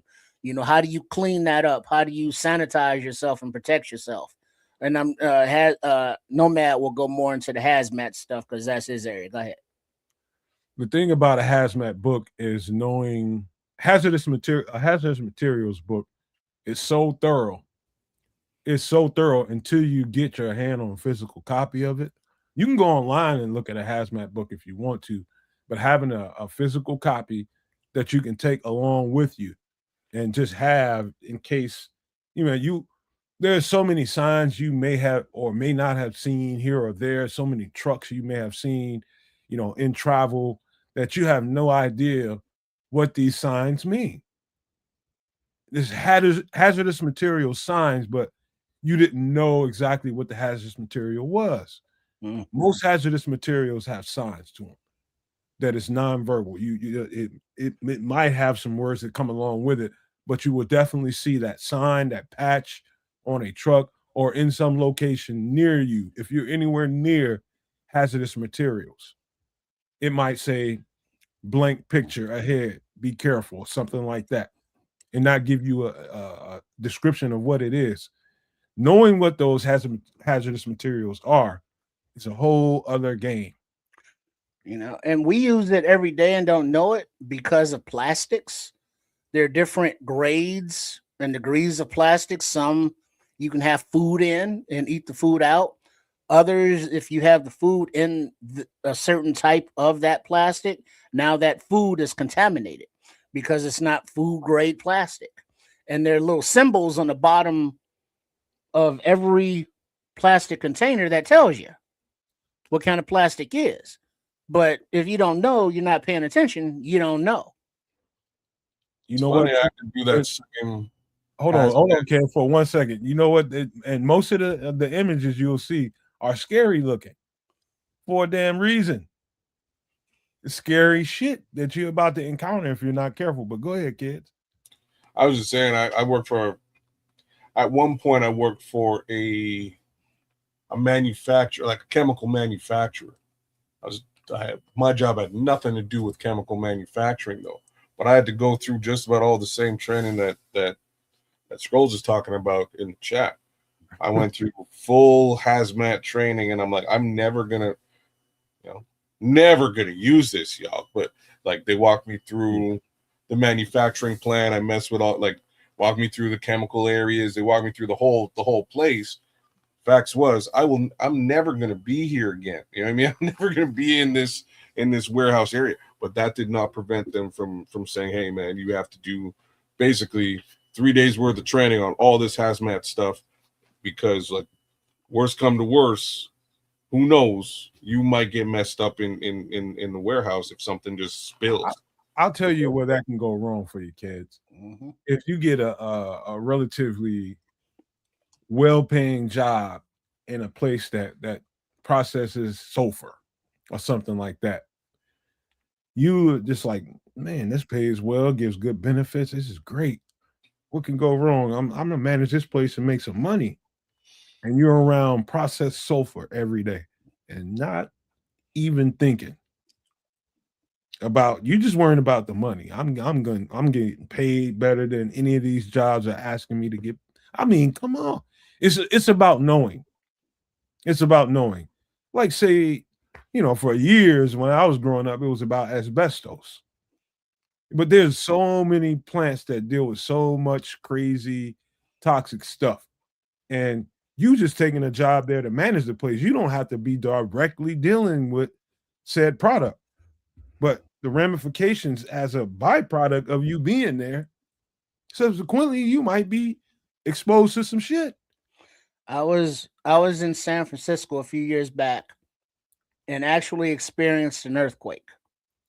It was like a 4 point something, so it was like a little baby earthquake to them. Mhm. But it was enough in the Berkeley Bay Area that it set off some kind of explosion / fire in a local chemical or gas oil processing plant. And so now all of this toxic smoke, is floating around San Fran and the Bay Area. Damn.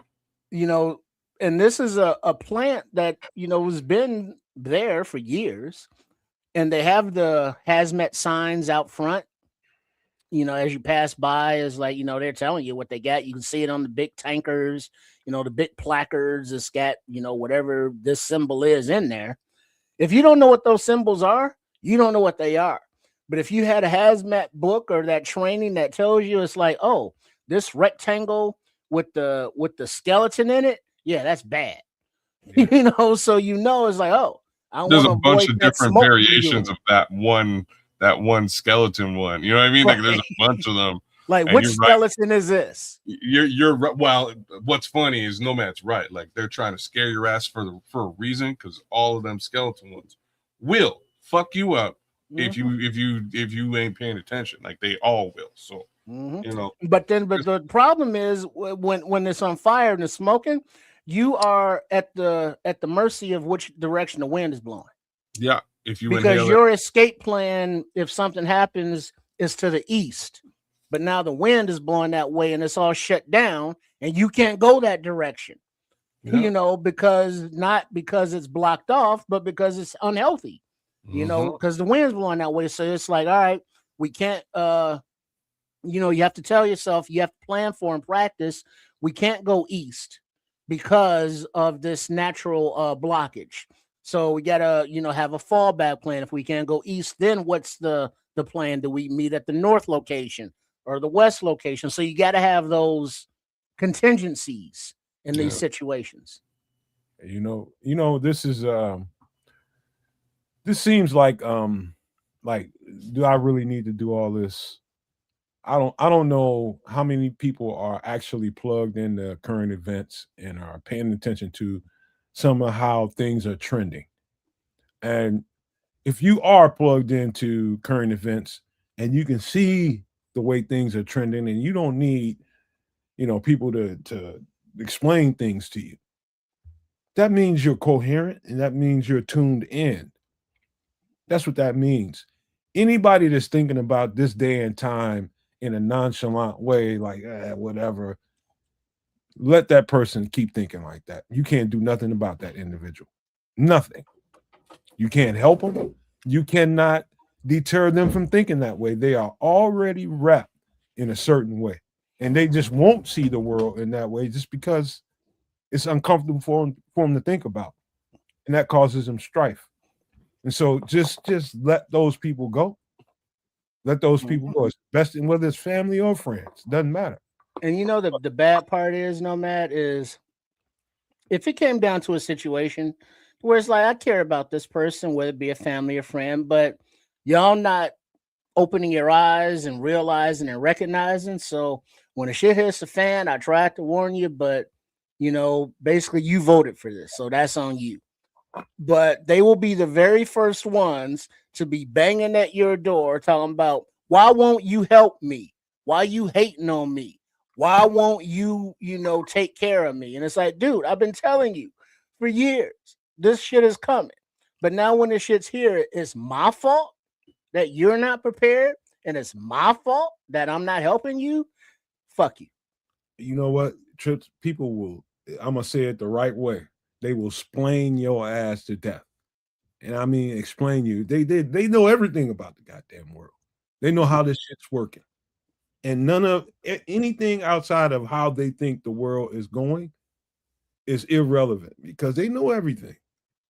And so people like that, I let's just say I still have a heart for anybody, but those are the people I'm just like, man, if you don't hurry up and start seeing things differently, you're gonna be a victim. Fuck you with love. All that, but listen, man, we got to keep going.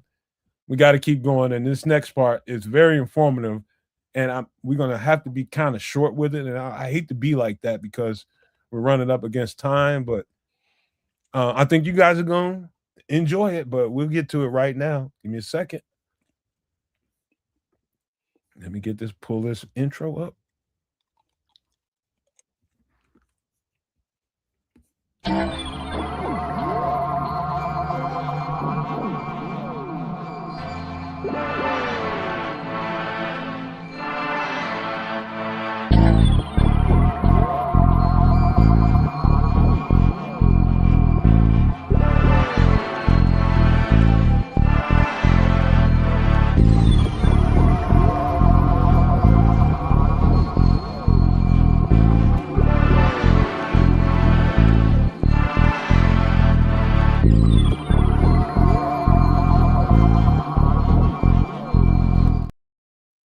So before we get started in this conversation, I just want to say I apologize for the people that came here last week for the 12 missing aerospace scientists, nuclear scientists, government scientists, all the people, and even government personnel that are missing.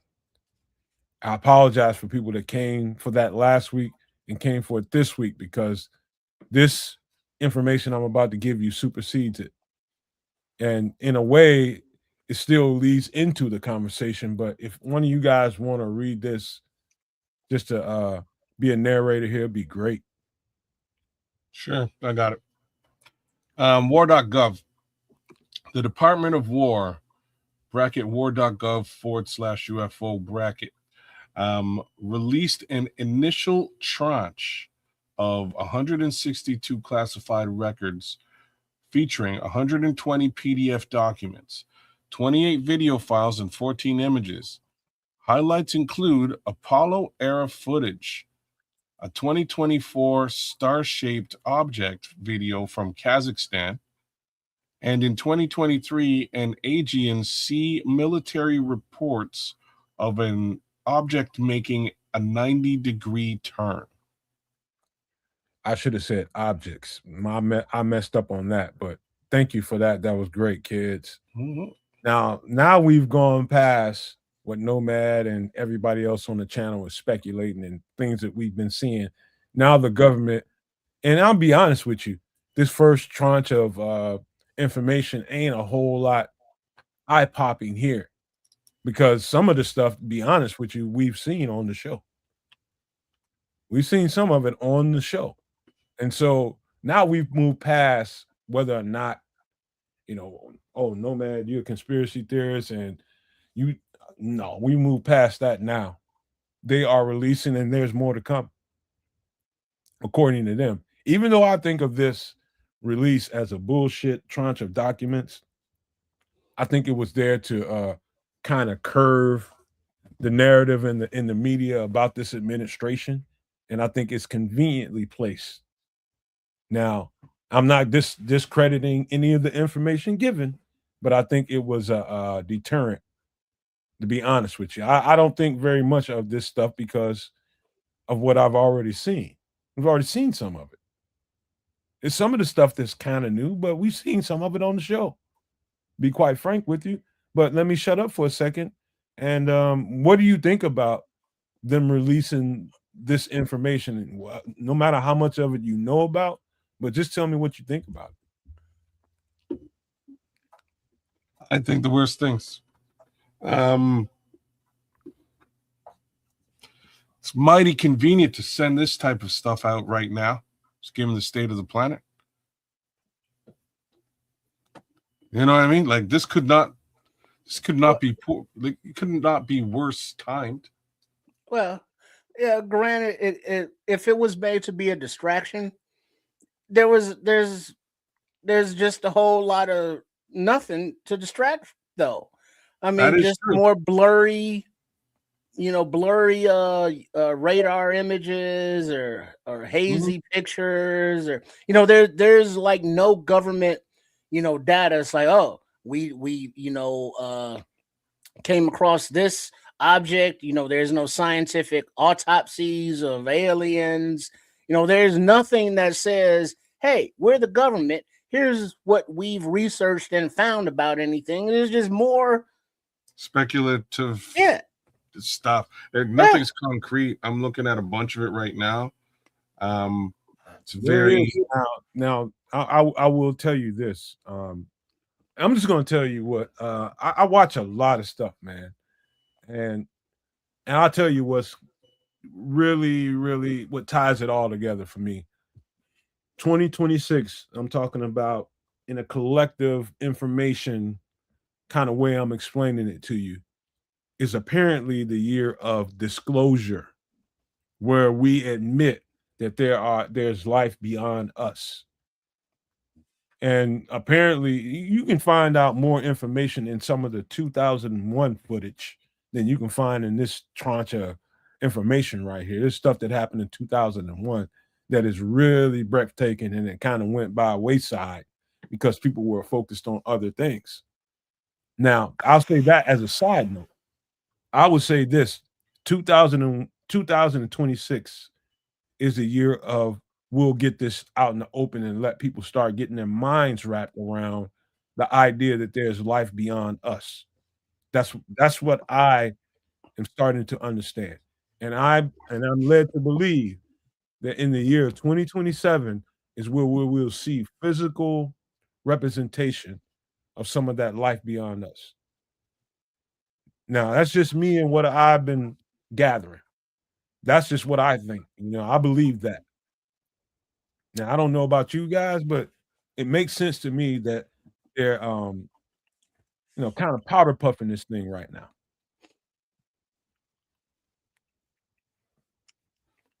I've said this before, I'll say it again. I just don't trust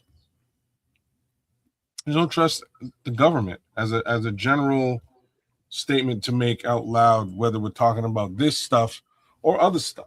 And if they're saying, hey, all of a sudden this stuff is stuff that we have to show you. They've been sitting on this stuff for God knows how long, and they determined that these are the images that they wanted to release. Like, it's the worst shit, man. I don't even know what to say. For me personally, this is just more par for the course, divisionary bullshit that will keep folks from talking about the fact that their gas costs way more than this shit. Hey, kids, let me tell you something. You know that the world is effed up when you can go to social media after something like this has come out, and you see more conversations about Meg the Stallion and goddamn Klay Thompson than who went to the Met Gala? Nobody give a. People are that. Well, no, obviously they do. Preoccupied with what's going on in other people's lives than they are in their own goddamn life. Then we talked about earlier, listening to the radio when it was like that was the only source of not entertainment but news and information. We just had that the Artemis space thing with the 3 passengers went around the moon and came back in a couple weeks. And that was a huge scientific breakthrough for, space travel and all kind of stuff. And it was, barely a blip on the news. Because like, oh, you went around the moon and came back? Yeah, exciting as shit. But Megan, they hit, you know what I'm saying? The salaciousness of the National Enquirer is more interesting than actual science and shit that's real. But as far as like this war UFO release thing, it's just more of the same of like a whole bunch of nothing. So it's like, yeah, more distractions for up in the stars from the shit that's going on here on the planet.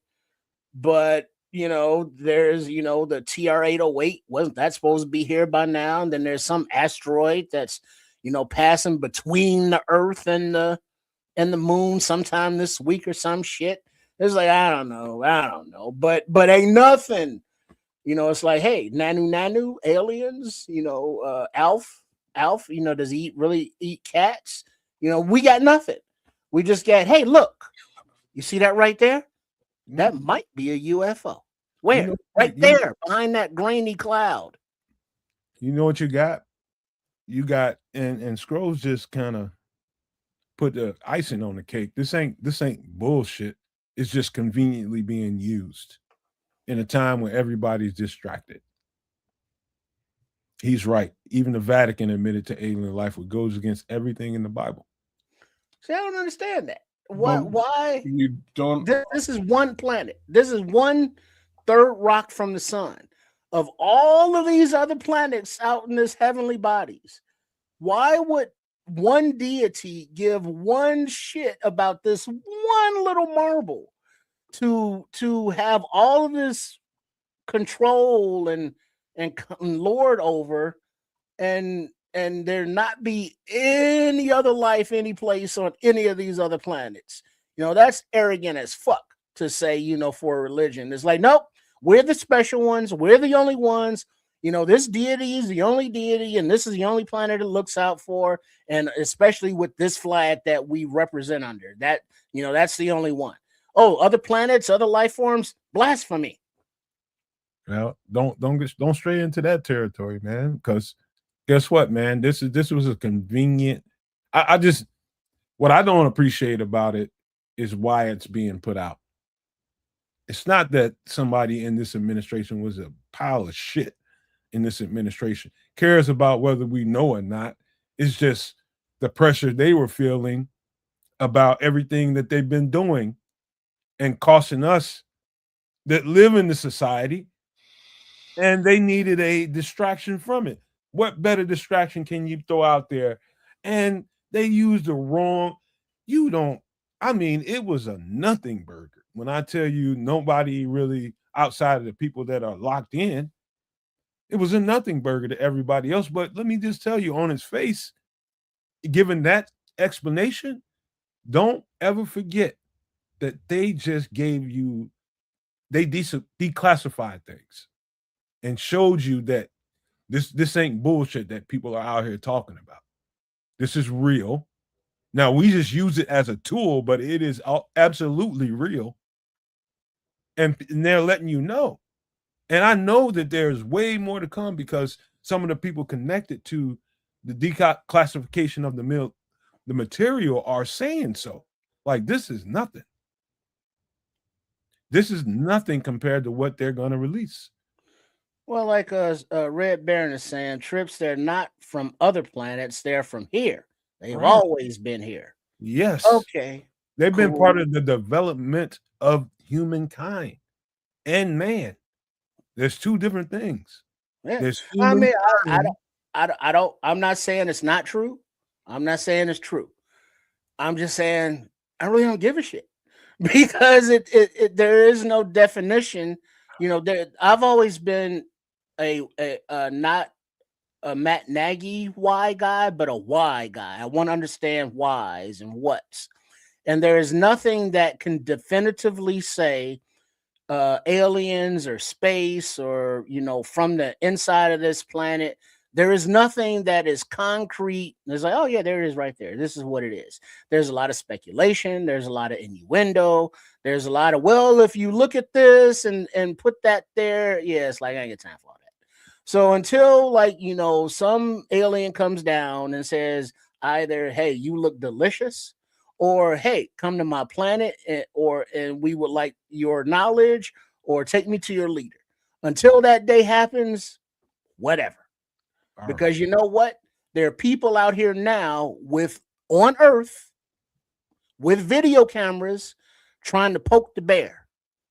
You know, you minding your business and somebody's trying to poke you to get a reaction. That's real shit right here nowadays. I'll tell you one thing, Trips, that you ought not just thumb your nose at is control. Number one, just remember that word while I take you into the weeds a little bit. There is no way to control a world population. And I'm talking about on the strength of governments across the board. What? Hold on, let me finish. You can't refute what I'm saying without hearing what I have to say. Okay. Without there being at least a general connection to them all. And so governments in particular have to have people in the front of their governments that are connected in some kind of way to maintain a certain layer of secrecy. Because you can't control societies for this long without having that aspect being there.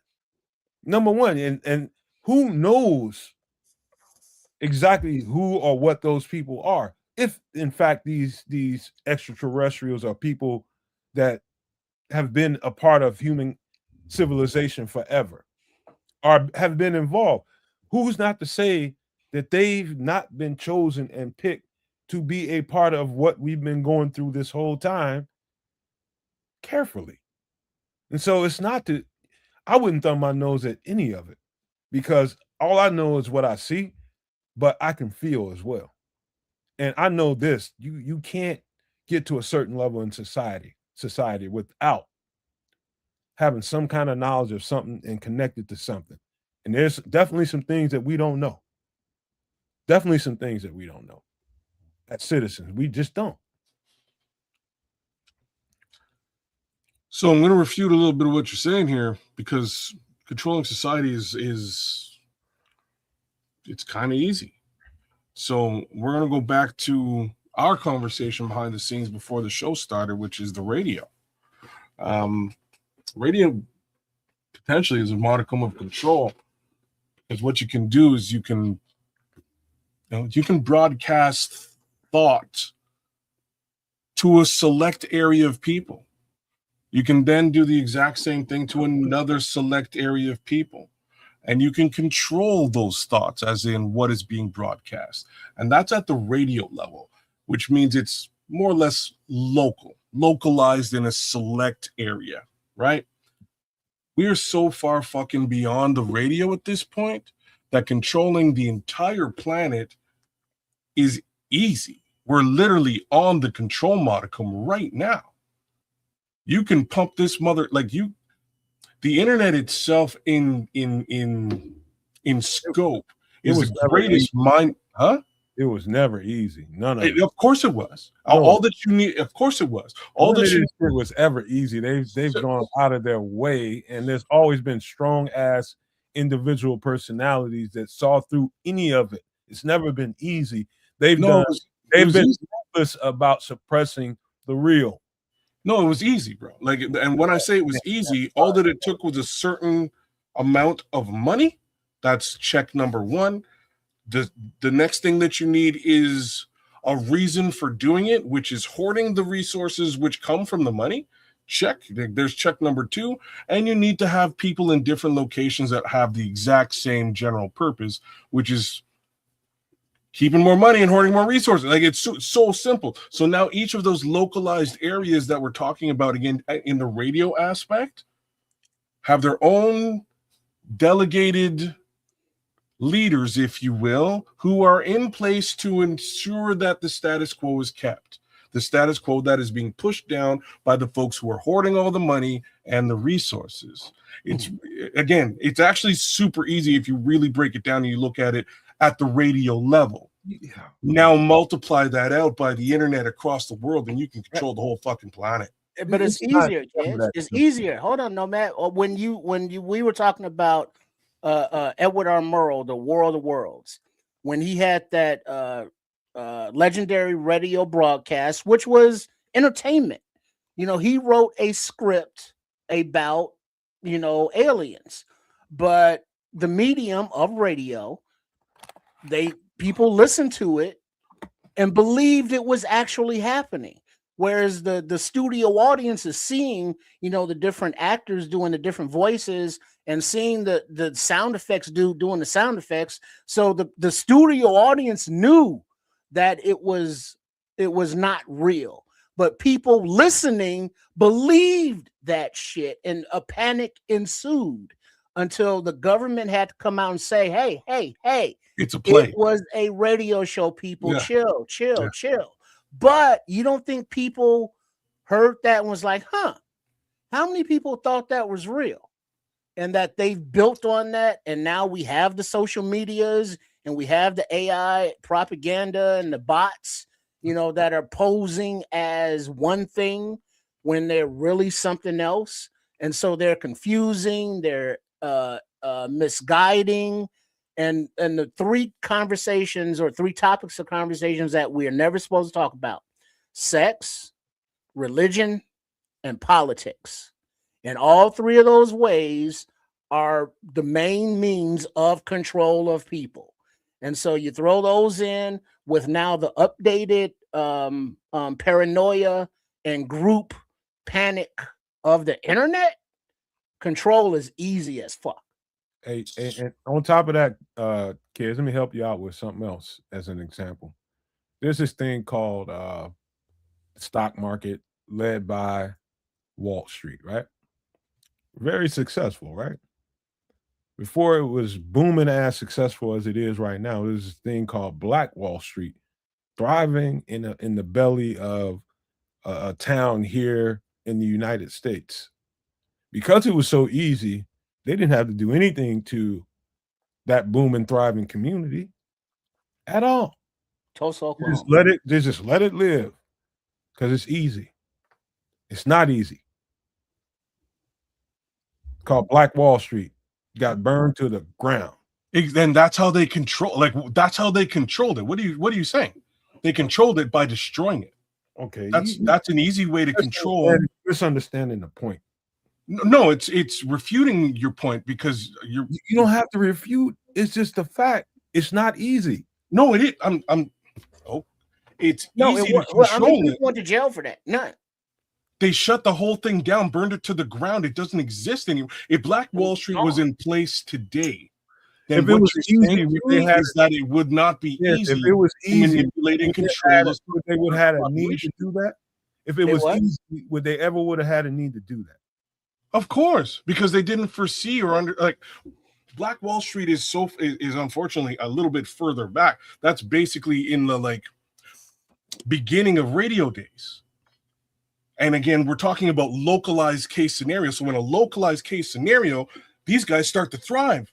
And when that society it begins to thrive and bleed out beyond that local area, that radio pocket, if you will, that radio coverage area, other societies start to look at it and go, oh shit, we can't let this go on. We can't let this continue on. We need to shut that shit down. Takes the ease before somebody else has a Black Wall Street in New York, or somebody else has one in California. We need to shut that shit down. The Black Wall Street wasn't the first one though.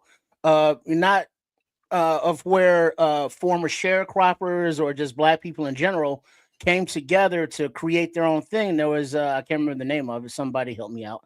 But there was a town in South Carolina. There was another place in Georgia. And I remember the one in Georgia specifically because they turned it into a lake. Yep. So there's a lake in Georgia that used to be a Black town. Lake Lanier.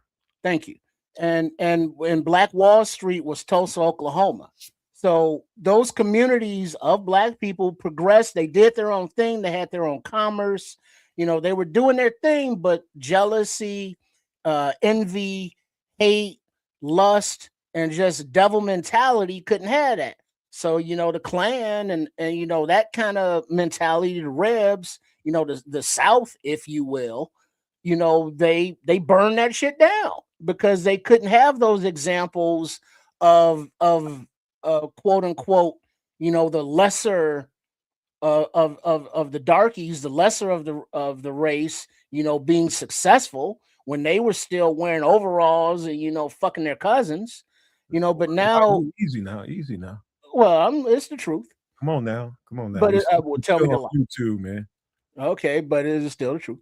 But now, and then you look at today in 2026, when the actual Supreme Court, many of the majority have that same mentality, that devil mentality, if you will, have made the voting laws, gerrymandering, and all that shit.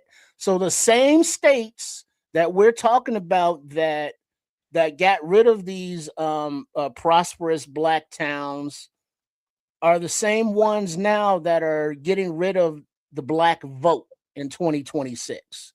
So the racism that was prevalent back then is alive and well today. And we see the videos of who is it, Lane Kiffin, the coach at LSU, who was the former coach at Ole Miss, talking about the racism at Ole Miss, but he is still coaching at LSU, who is still Louisiana and still racist, but maybe not as racist as Ole Miss. And then you got the video of the Ole Miss students, calling everybody the N-word and all that stuff, monkeys and all that. So the prevalence of keeping a society down and controlling them from the radio days to the days of when black people had their own thing to 2026 today is still here, and it's still about control. Well, before we stray off into a whole other conversation, let's stick to the topic that's on the screen right now. Oh yeah, well, I got nothing else for that because like the stuff I'm talking about, the 2026 and the black people and the resurgence of the Confederacy, that's some shit right here, right now that we need to deal with. Whereas this speculation about this dot might be that, or these people or these beings might have been here since the creation. Yeah, until you got some actual facts, get back to me. But today we got to deal with this shit. Let me rope this thing together, Trips. Calm down. Let me rope this thing together. The release of it and the information that you see on the screen led kids to, I'm just telling people how we got here, led kids to talk about this thing of control. It was based off of, he responded to something that I said. And he got into how easy it is to control a populace. And we started responding in a way that led to a conversation about race. And that conversation came about because I brought up the fact that it's never been easy. It's always been resistance. It's been always situations and moments of, no, you can't control everything because we don't like what you're doing. You've always tried to hold us down and we're going to do this. And that all fits into the narrative of the reason why this information is being leaked now. All of it. Everything that we just got through saying fits into everything and the reason why this has been leaked now. And it goes back to what Triple R was just talking about at the ass end of his conversation. When you're doing all this stuff in all these different states, you're doing this, you're doing that, you're trying to reinstitute this Southern heritage. Jim Crow. Yeah, you're trying to reinstitute it and you're trying to use this as a clever distraction to keep us off the trail. And it ain't going to work. It ain't going to work. It never will work. And you've been fighting. That's why it's not easy. It's never been easy. But to wrap up this conversation about this, because we do have a review to do, whether it be music or whether it be a movie, this is important for the simple fact that at least there's an admittance of it actually being in existence. Triple R, whether you agree with, whether you'll believe it when you can touch one, I get that. But it's out there and people should know about it. This is the information. If you want to know exactly what's there, you go to the very top of this graphic. It's war.gov/UFO and go see for yourself and see what they've been released. A couple of the things. Hold on, before we go, no, don't get it twisted. I do fully believe that aliens exist. I don't know what they look like. I don't know if they're the Greys. I don't know if they're the serpents. Sure, whatevs. I fully believe it. So it's not speculation, but the speculation comes from these little dots that move funny or light up funny or or crop circles. It's like, yeah, I don't know what none of that shit is. It's from the aliens, maybe, cool. I'm not saying that aliens don't exist. I believe they do. But until we have actual physical proof and evidence, right here in the face, it's not relevant to life. It's just one of the things I accept. Yeah, sure, aliens exist. Okay, cool. But we still got, the clan to deal with today right here on this planet.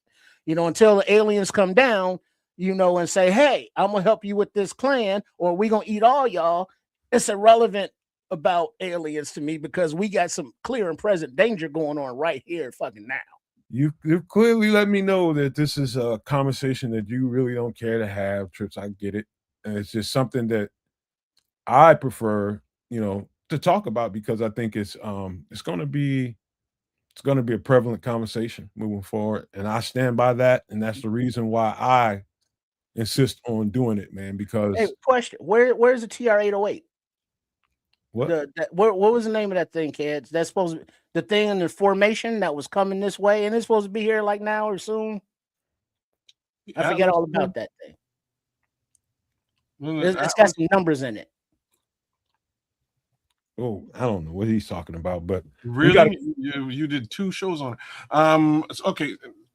Anyways, I'm closer to Trip on this topic.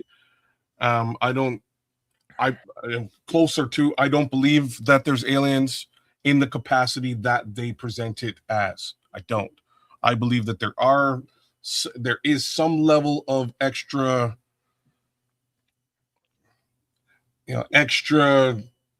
terrestrial. Yeah, like it's probably it's like the wrong word. It's secondary beings that aren't humans. Like that's what we'll call it. There's definitely some level of that.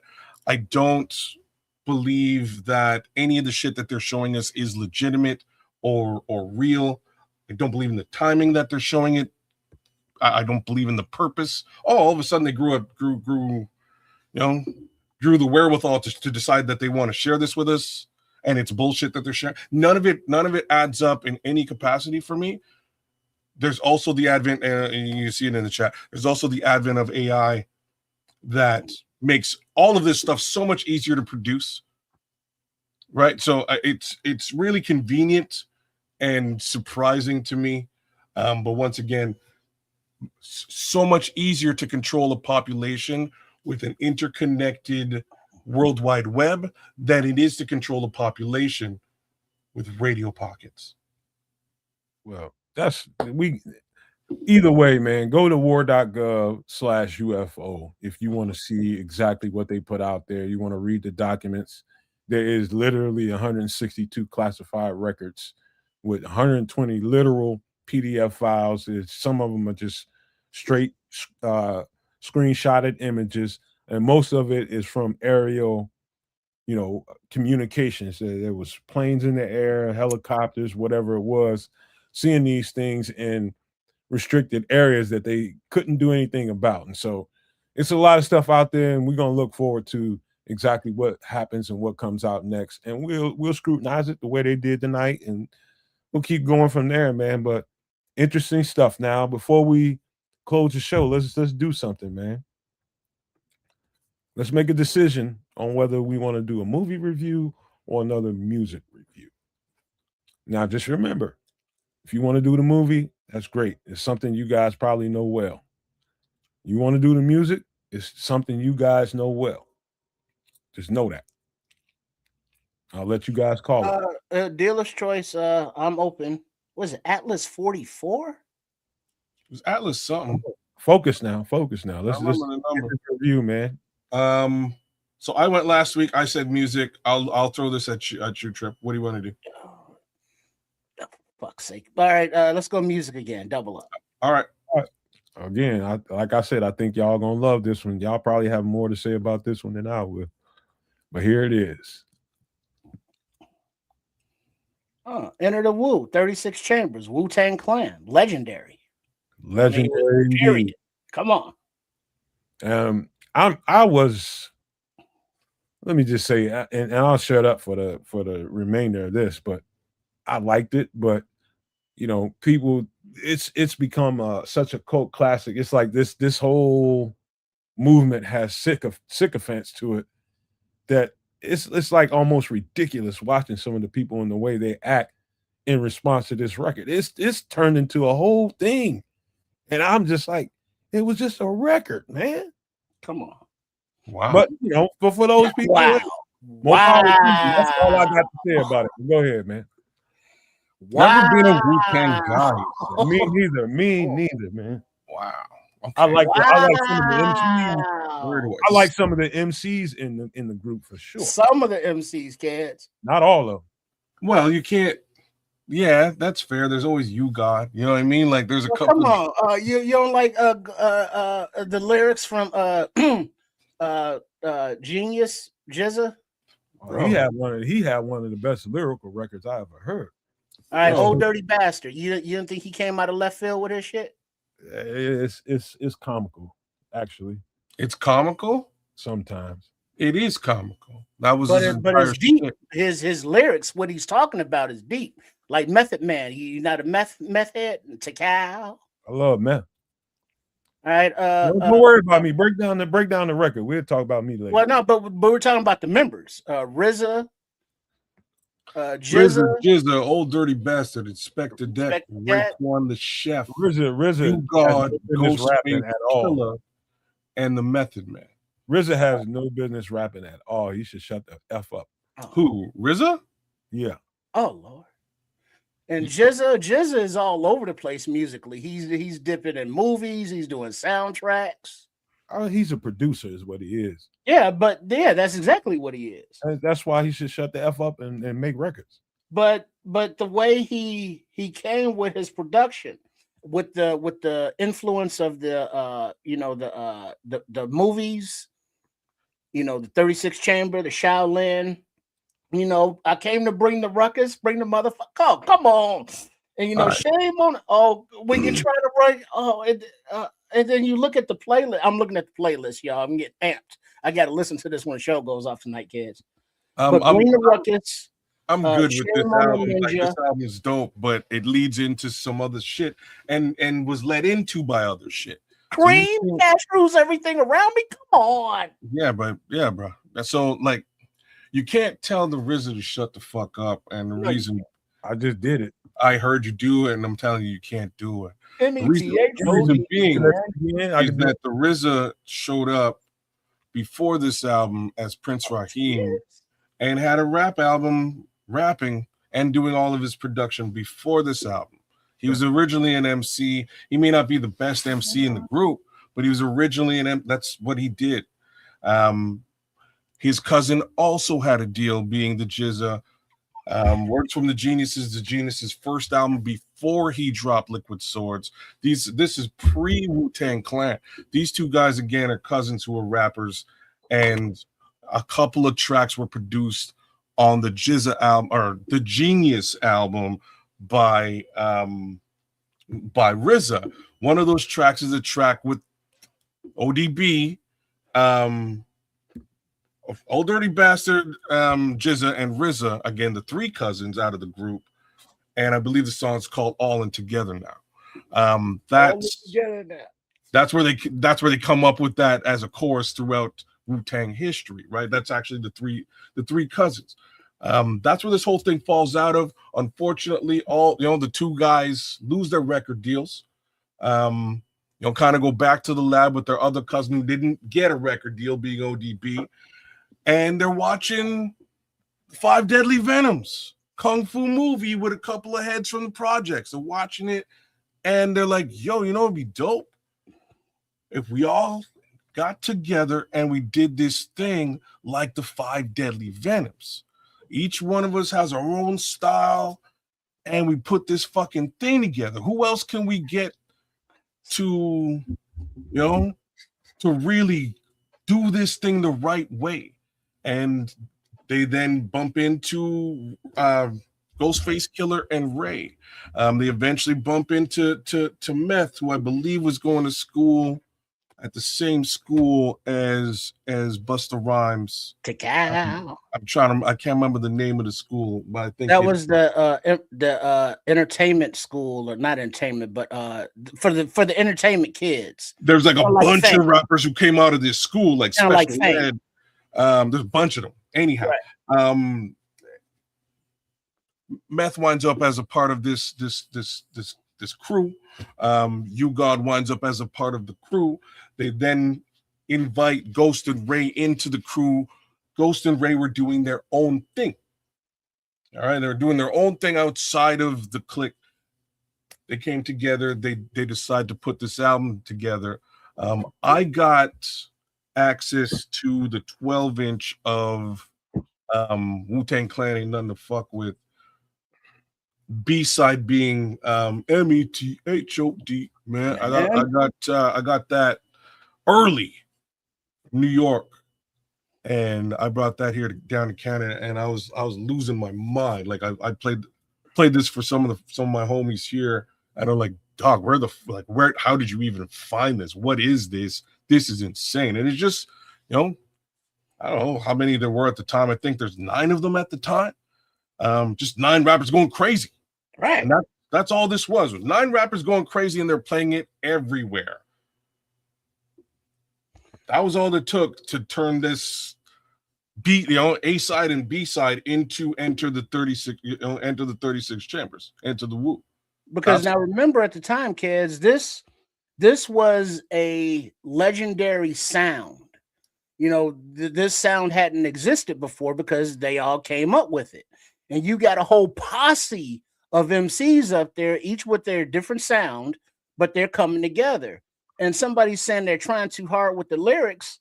They ain't trying at all with the lyrics. They are basically reflecting their lives, the street, the community at the time. Because you look at, cash rules everything around me. Cream, get the money, dollar bill, y'all. And then that beat drops, and it's, what is it? Cream. Why does cash rule everything around me? Because they're in the hood, in the dope game, and they're breaking down and reflecting what their hood is, what they're seeing. METHOD, man, Meth. He's an entertainer. He's an actor.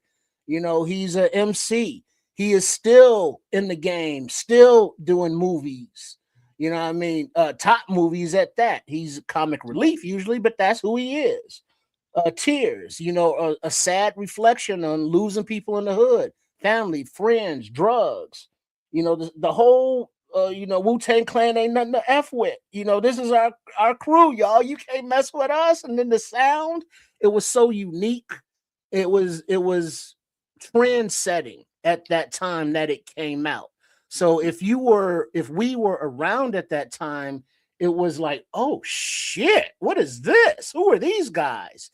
And then over the course of the decades, as each individual member put out their own each individual albums and did their own each individual thing, but can still come back together and do like an oldies tour like they're on now.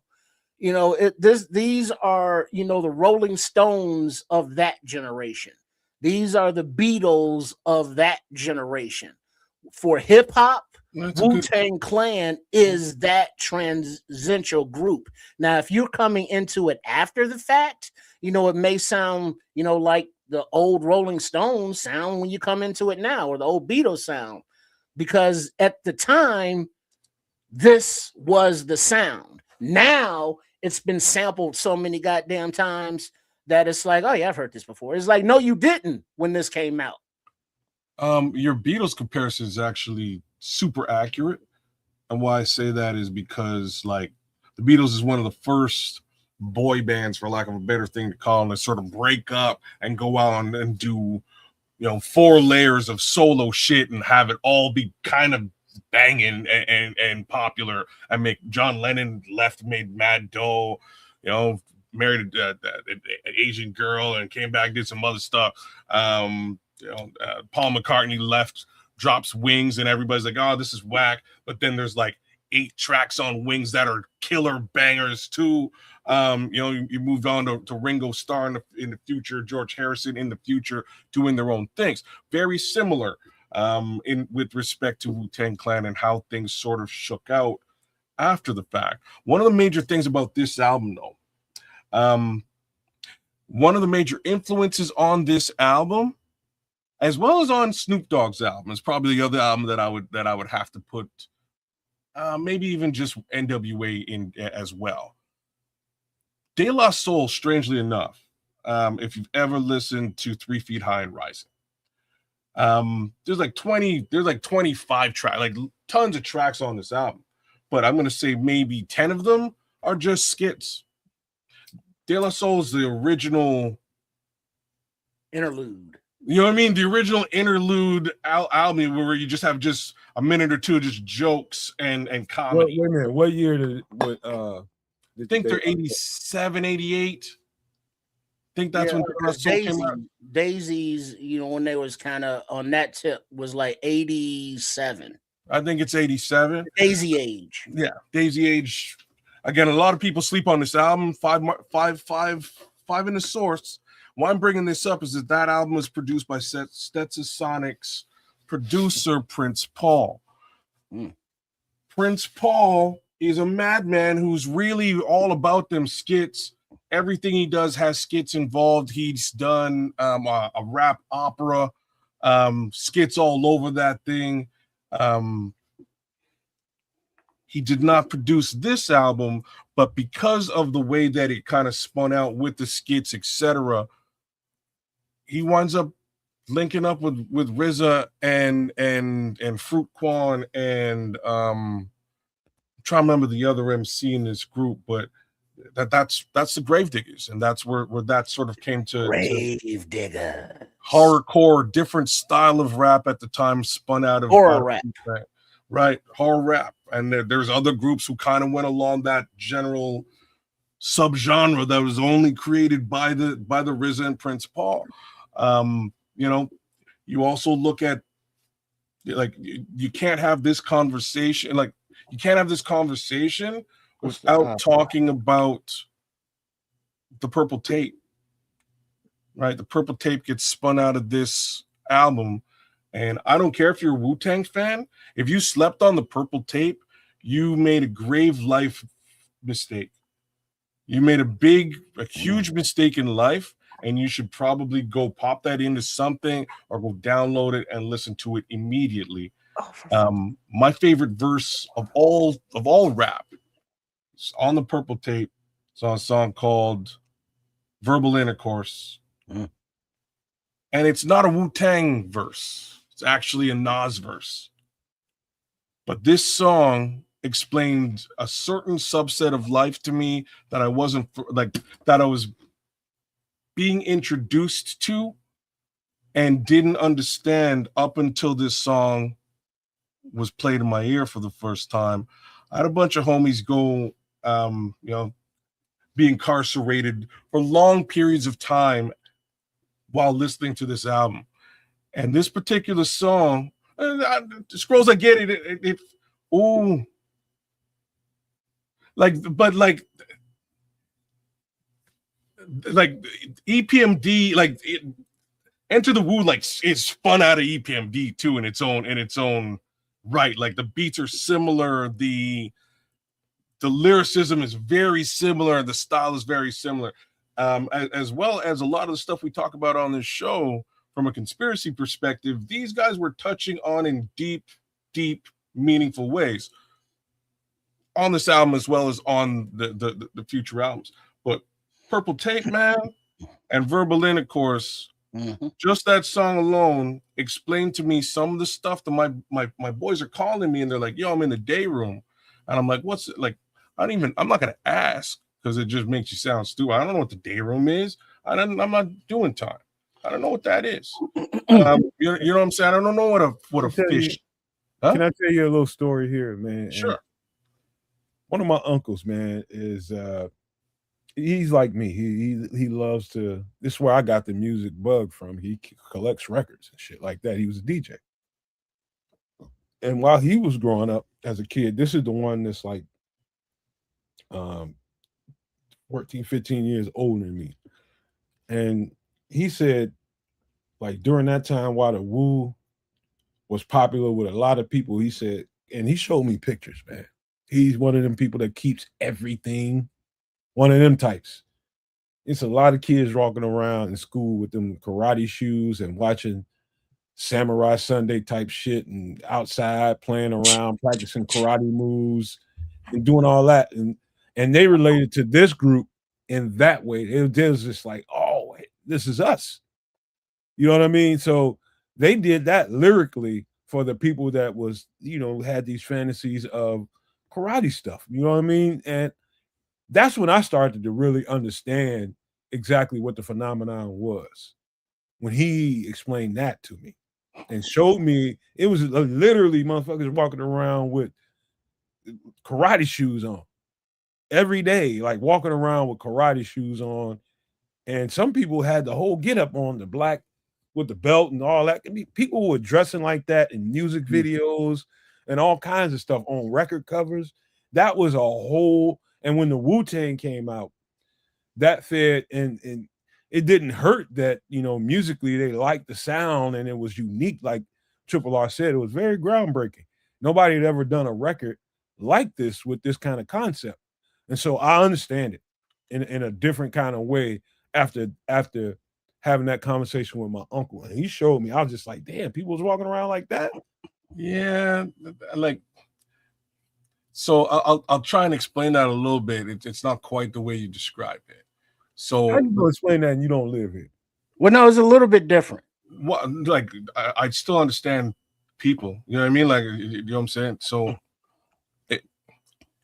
like, during that period of time, watching, that's like VHS era moving in towards DVDs or like CD-ROMs and shit. You know what I mean? We were watching kung fu movies on the regular, like the black community. Samurai Sunday, motherfuckers. You know what I'm saying? Like the black community as a whole was watching kung fu films. We were, right, and that's where a lot of that comes. Like you might have a cousin who has a pair of nunchakus and wears like a gi, you know what I mean, and slippers. Like you look at it, kids. What year did Bruce Leroy? That was exactly where I was going next, my dog. That was exactly where I was going next. So like he's right. So he's right. Well, no, hold on. But he's right to the point that the kung fu era, where people were really dressing like that, was like when kids and I were, let's say, we're kids, and that's when RZA and Jizza were kids, and so that's where that influence came from. But by the time like in '93, motherfuckers were walking around in like kung fu gis. That wasn't happening when Wu-Tang Clan came out. That was a generation before. Yeah, but we were watching them movies because again, it's VHS, and you can only get access to what you can get access to, especially because it's coming for the most part from overseas. So you might have a homeboy whose dad had a bunch of kung fu movies, and now you can catch up and watch these dope ass kung fu movies. Same token, when you're listening to this album, they do reference a lot of these movies. If you read the album liner, it's going to show you that this sample was from Five Deadly Venoms. This sample was from Shaolin versus, you know what I mean? Like you'll all those samples, or I'm sorry, not samples, but references of the samples that kids is mentioning were the movies that we watched on Samurai Sunday when we were kids. Were the double features that we went to, for 50 cent on the weekends when we were kids in the theater. 100%. So those are their influences. So that generation that your uncles are talking about was that generation, but when they were little, when we were little. But when they grew up, then they came out. Like, look at this album cover of Enter the Wu-Tang. They're not who's the RZA, who's Method Man. You don't know, because they're 36 Chambers. They're all masked up like ninjas. My brother Ghostface Killer was wearing this stocking up until he dropped his own LP. You didn't even know who Ghostface was, because what was his name? Ghostface. We didn't know he was a ghost because he had on this mask. So when they came out, it wasn't about the individualistic. They came out as a clan, together, like the Beatles. Can I say something else, man? Yeah, to this day, I don't think the era would have took off the way it took off without Method Man. And I think Method Man hit a different audience and attracted more people to what they were doing.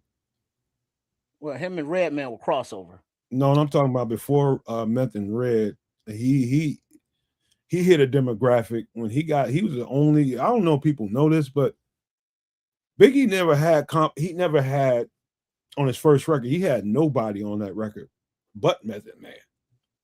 Oh, there's reasons for that, though. Well, continue.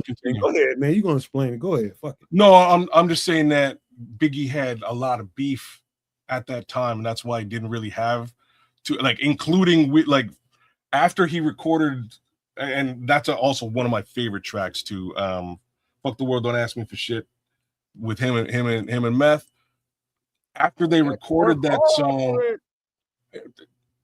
money, shake your hips, you don't stop. So after that track was recorded, there is documented beef between Biggie and Nas, as well as Biggie and Raekwon and Ghost. He didn't have beef with everybody. I don't think that was the case, kids. I think he just respected him lyrically more than everybody at that time. No, there was beef. There was beef, Doc. Oh, everybody had beef. No, remember the song "What's Beef"? Yes, that was that era. I think lyrically, he respected Method Man on another level than he respected a lot of other MCs. Well, no, but he also didn't have beef with him like that. I mean, yeah. What's funny about your comment is, like, there were people within his own, if we're just talking about Biggie for a minute, there were people within his own stable who could have done collabs with him that he decided not to do collabs with. So, to my understanding, respect them lyrically. I think at the time, Craig Mack may have, may have been able to hang with Biggie to a lyrical, to a degree. Man, come on, man. Please. Bro, Craig Mack's 2 albums. Wait a minute. Basically paid man, in a major way. Puffy made bad money. You know what? I'm gonna let you go. I'm gonna let you keep talking. I'm gonna put it out there too. I'm just saying. No, we were there. We were there. Craig Mack never got paid. You said Craig Mack lyrically was on the level of Biggie at that time. At the time, okay. Like at the time, Craig, like, Bad Boy wouldn't exist without Craig Mack. Craig Mack was a big rapper at the time that blew up, made Puffy his money. Puffy stole all the money, gave Craig nothing, and put Biggie on. Like, that's how it worked. That's how it worked. That's how. Because Craig was put on before Biggie. Flavor in Your Ear was the shit. Here comes the brand new Flavor in Your Ear. I gave you a chance to fix that, but you doubled down.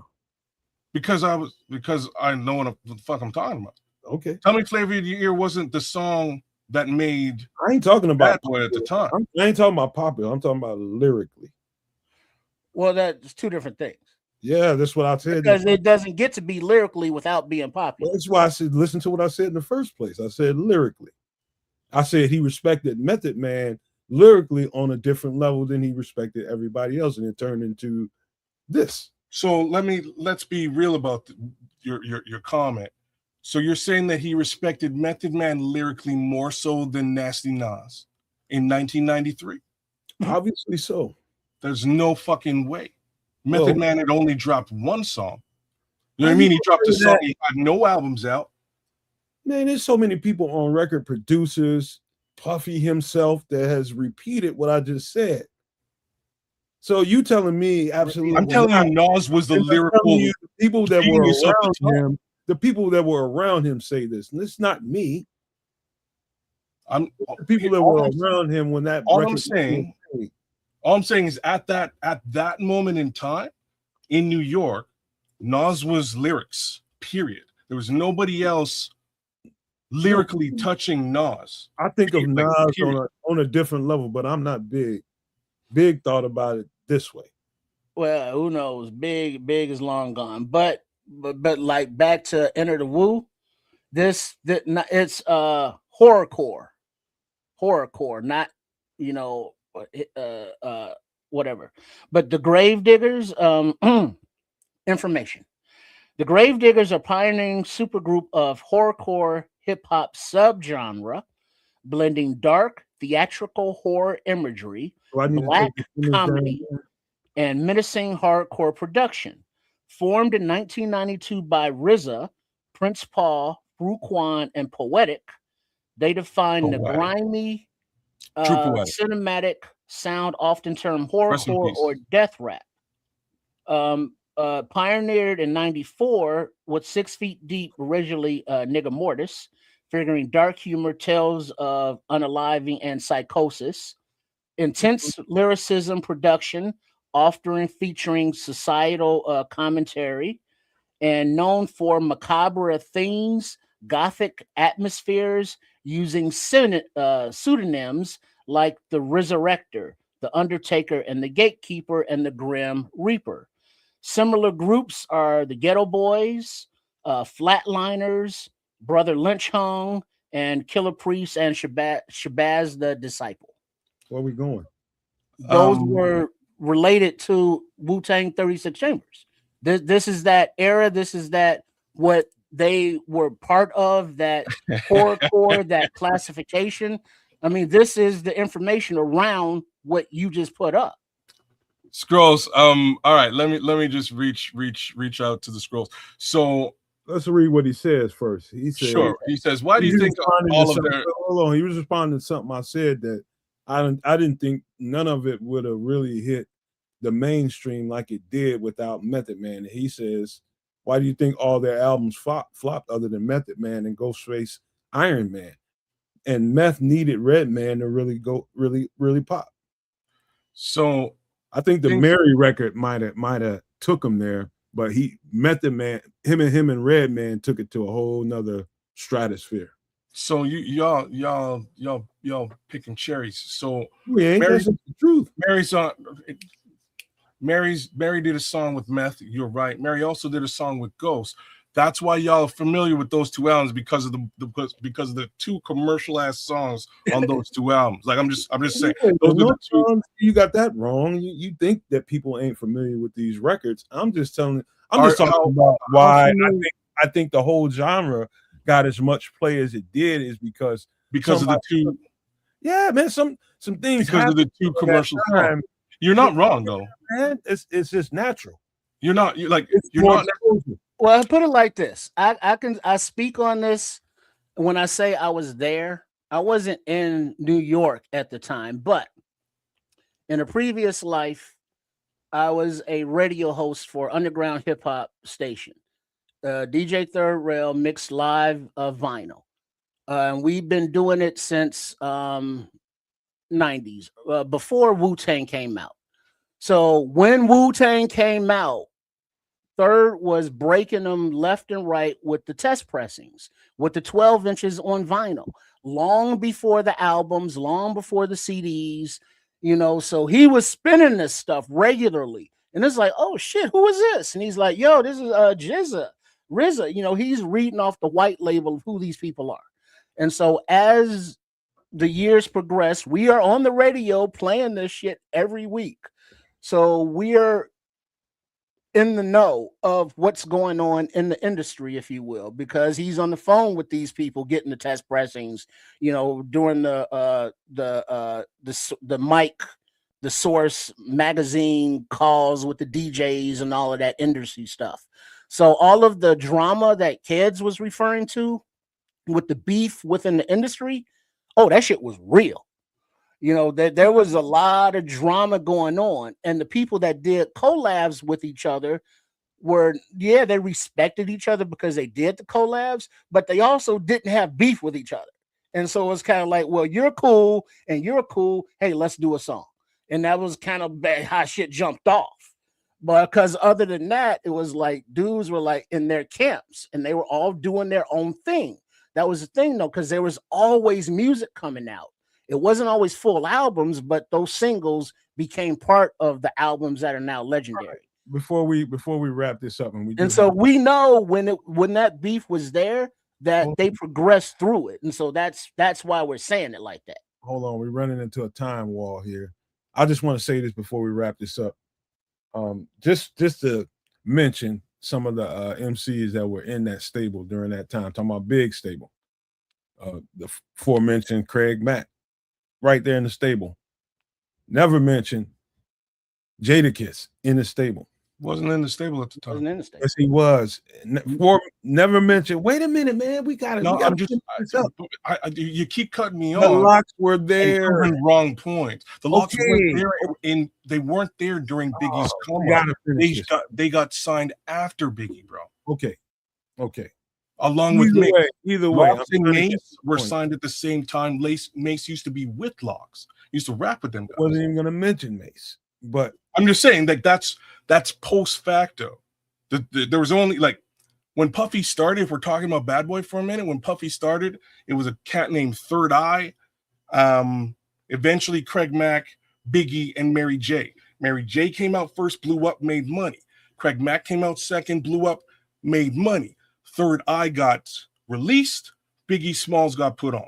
Like that's just how that went up. And there's even a track that you can find, which is the first Bad Boy Records track where Puffy's rapping on it. Sounds like shit. Third Eye's on it. Super Cat is on the song.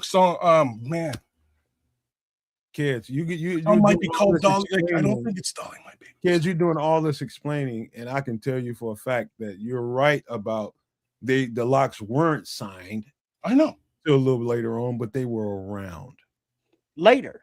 No. They were around doing the first Biggie record. No, they were around hangers on, you mean? They were they were there.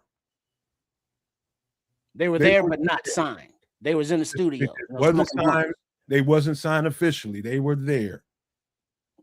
It's too many videos I can show you to prove that. But we got to get ready to get out of here and wrap this conversation up, man. I do appreciate that era of hip hop, man. Like nobody's business. And I do think the Wu-Tang is something to behold. I'm talking about these guys, individual lyricists. And the production is something to behold. It's not for everybody. I'll just tell you that, but either way, I think it was one of the dopest hip hop records of all time. And think what you will of it, but it is a classic, bar none, and you can't argue with that. And to this day, they still sampling it to this day. Yeah, man, it's in commercials. I think they'll be on the Rock and Roll Hall of Fame if they're not already because of that record. I think they already are, aren't they? It might be. I don't know. I'm just saying. I thought that Wu-Tang went in. I have no clue. I haven't paid any attention to Rock and Roll Hall of Fame, but yeah, the classics indeed. What I will say is we gotta wrap this up, man. I'm trying. What we skipped over are all the albums that came before the Meth album. In my opinion, the Method Man album, just going back to your original question, was one of the weakest releases of a Wu-Tang Man. Actually, both of his albums are extremely weak. But the Jizza, it was the first to come out after 36 Chambers, front to back, lyrically one of the best albums ever released, period. Right? The man's a genius. That's his fucking name. Yeah, it's a fucking name. He's super smart, super intelligent, and he's one of the first guys to really infuse 5%er knowledge into rap music. Like the other guys clearly rock him, like he's the pioneer of this. Second guy, in my opinion, is probably the genius. Right, and that's before PRT and all that. It's around the same. Yeah. Like PRT is probably might be the second, actually. They might be the second, just before Jizza. But that album it's probably not as classic to folks as it should be. Looking Towards is a great album, and then you get into the dirty stuff, and they figured out the commercial path would really blow up after Dirty's first album, and then Dirty went and he did the song with Maya, blew up, which really made his second album blow up, along with the track with Mariah Carey. And now you're starting to get into that. Okay, you got your album, you're doing whatever you're doing. We got a couple commercial joints here that'll really push this thing forward. Again, All I Got, like he's like Scrolls is saying, the joint with Mary on the Meth track, Meth album. It starts to become a little bit more commercial, but the upside is this is how you sell albums. Is how you sell music in America. And it worked out. All right, I'll tell you what, man. We gonna wrap this thing up with some final quick thoughts before we get out of here. Let's be quick about it because we do have a little deadline because it costs me money outside of 5 hours. All right. Have money. Long story short for me, out of all those albums, Wu-Tang affiliated or whatever, Purple Tape is the one. Number 2 is probably Ghostface. Either Supreme Clientele or Iron Man. You can just put them together. Those 3 albums are the shit. Beyond that, super slept on rapper in that group that we didn't talk about at all, Inspector Deck. Inspector Deck is dope. And apparently he is so dope that Tupac ensured that his verse was scrubbed off of the posse cut with Method Man and Redman. I can't remember the name of the song. I'm a mind made up. Come on, that track. I'd argue he might be the dopest of them all. He could be, but he was the least commercial. He's the least next to Jizza. Between him and Jizza, they ain't doing no commercial shit. Like right. they're just not. So shout out to Inspector Deck in that respect. Super underrated MC out of the Wu-Tang Clan. Right down to the stuff that the collaborations that he's done with MF Doom as of late, etc. Big ups to Czarface and all that Inspector Deck stuff. But I to be real quick and to a point, I think minus you God and RZA, I think individually they've all had a time when they were all the dopest MCs in the group. Every last one of them, outside of you God and RZA. There was a time when Meth was the dopest mother effer out in the group. There's a time when Deck was the dopest Ghostface more recently, Raekwon more recently, and on and on. I think they all, but RZA, I said that first, man. That might have been one of the dopest lyrical records I've ever heard in my life. I mean, from front to back. That's one of the ones that, like, you never forget how lyrically advanced that record was. But so that, like, I just wanted to say that I think they've all had a moment in their collective careers where each one of them was the dopest guy. I'll get 30 seconds. Don't dismiss or sleep on ODB, Old Dirty Bastard. He was a truly real person because what you saw was what you got. He used to puff on that glass penis often, and he loved it. He did many drugs, and he wasn't proud of it. But yes, he was. He was. But he rapped about what it was. He was notorious for going into the studio, doing one take, he was out. You know what I'm saying? So he kept it real. And if you listen to what he's saying with that background of who he is, the man's a genius. He's something else. I think genius is stretching it, but he's stretching it. Just give him a listen. But just mentally ill. He was mentally ill, is what he was. He's that dude that you see in the hood that be rocking and shaking around the way. Be like, hey man, you got another square on you I can spare? And it's like, man, that dude made an album. He was mentally ill, and that we found that out later. The truth comes out eventually, but he was definitely mentally ill. Oh yeah, but medicating himself, through street drugs and all that kind of stuff. But that's that, man. Any last thoughts before I wrap this thing up?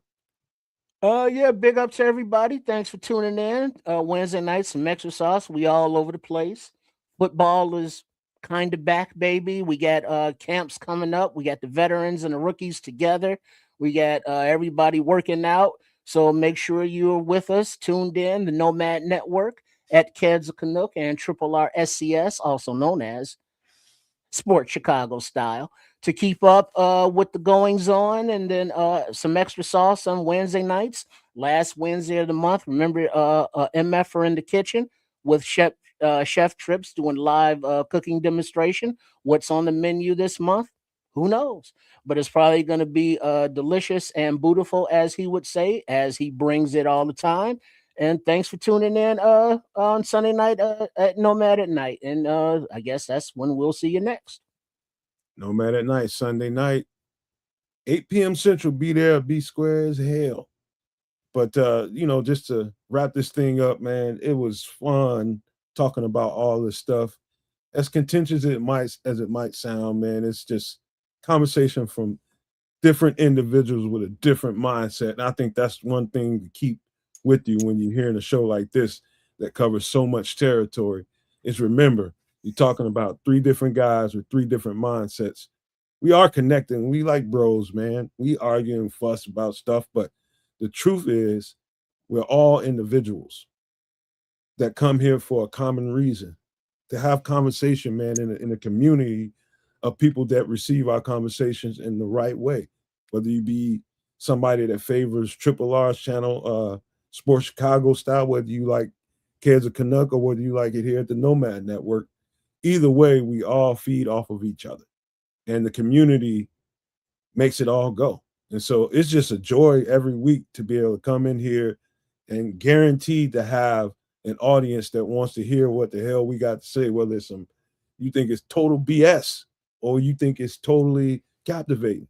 But just the fact that you're able and there to receive it, we thank y'all so much. We thank everybody that helps, give things to the channel, everybody that gives the super chats, everybody that has anything to do with what we do around here. We thank you so much. And one last thing before we get out of here, I wanted to say about, one of the things, and I'm stuck kind of on the doomsday survival topic because of just me and my empathy component to me. I just think people should pay more attention to the content coming out on that side of things. You're going to always pay attention to the bear stuff and some of the people that are interested in the UFO thing and the movies and, the music reviews. It's all good. But the doomsday survival part, I think, is more something you can do, like start doing tomorrow, man. And I just encourage y'all, man, start watching that thing. Go back and watch that part of the show again, because I do think we are at critical mass. I'm talking about in your regular everyday life in society, what you can afford, what you can't afford, what you need to start considering, what you need to start, reconsidering. You know what I mean? Some of the some of the money you're paying out for whatever it is, man, I think you should start saving some of that money. I don't think things are going to be the way we hope it to be here in the near future. I think it's going to get a lot worse than it is. And I think you should pay real close attention to, that part of the show. Opinions be damned, but pay attention to the information being given to you, man. And so I just thank you guys again, and I appreciate you guys. And I think I speak for everybody when I say we love you all. We'll see you guys Sunday night at 8 p.m. Central. But I got to leave you with these famous words: love, peace, and hand grease, y'all.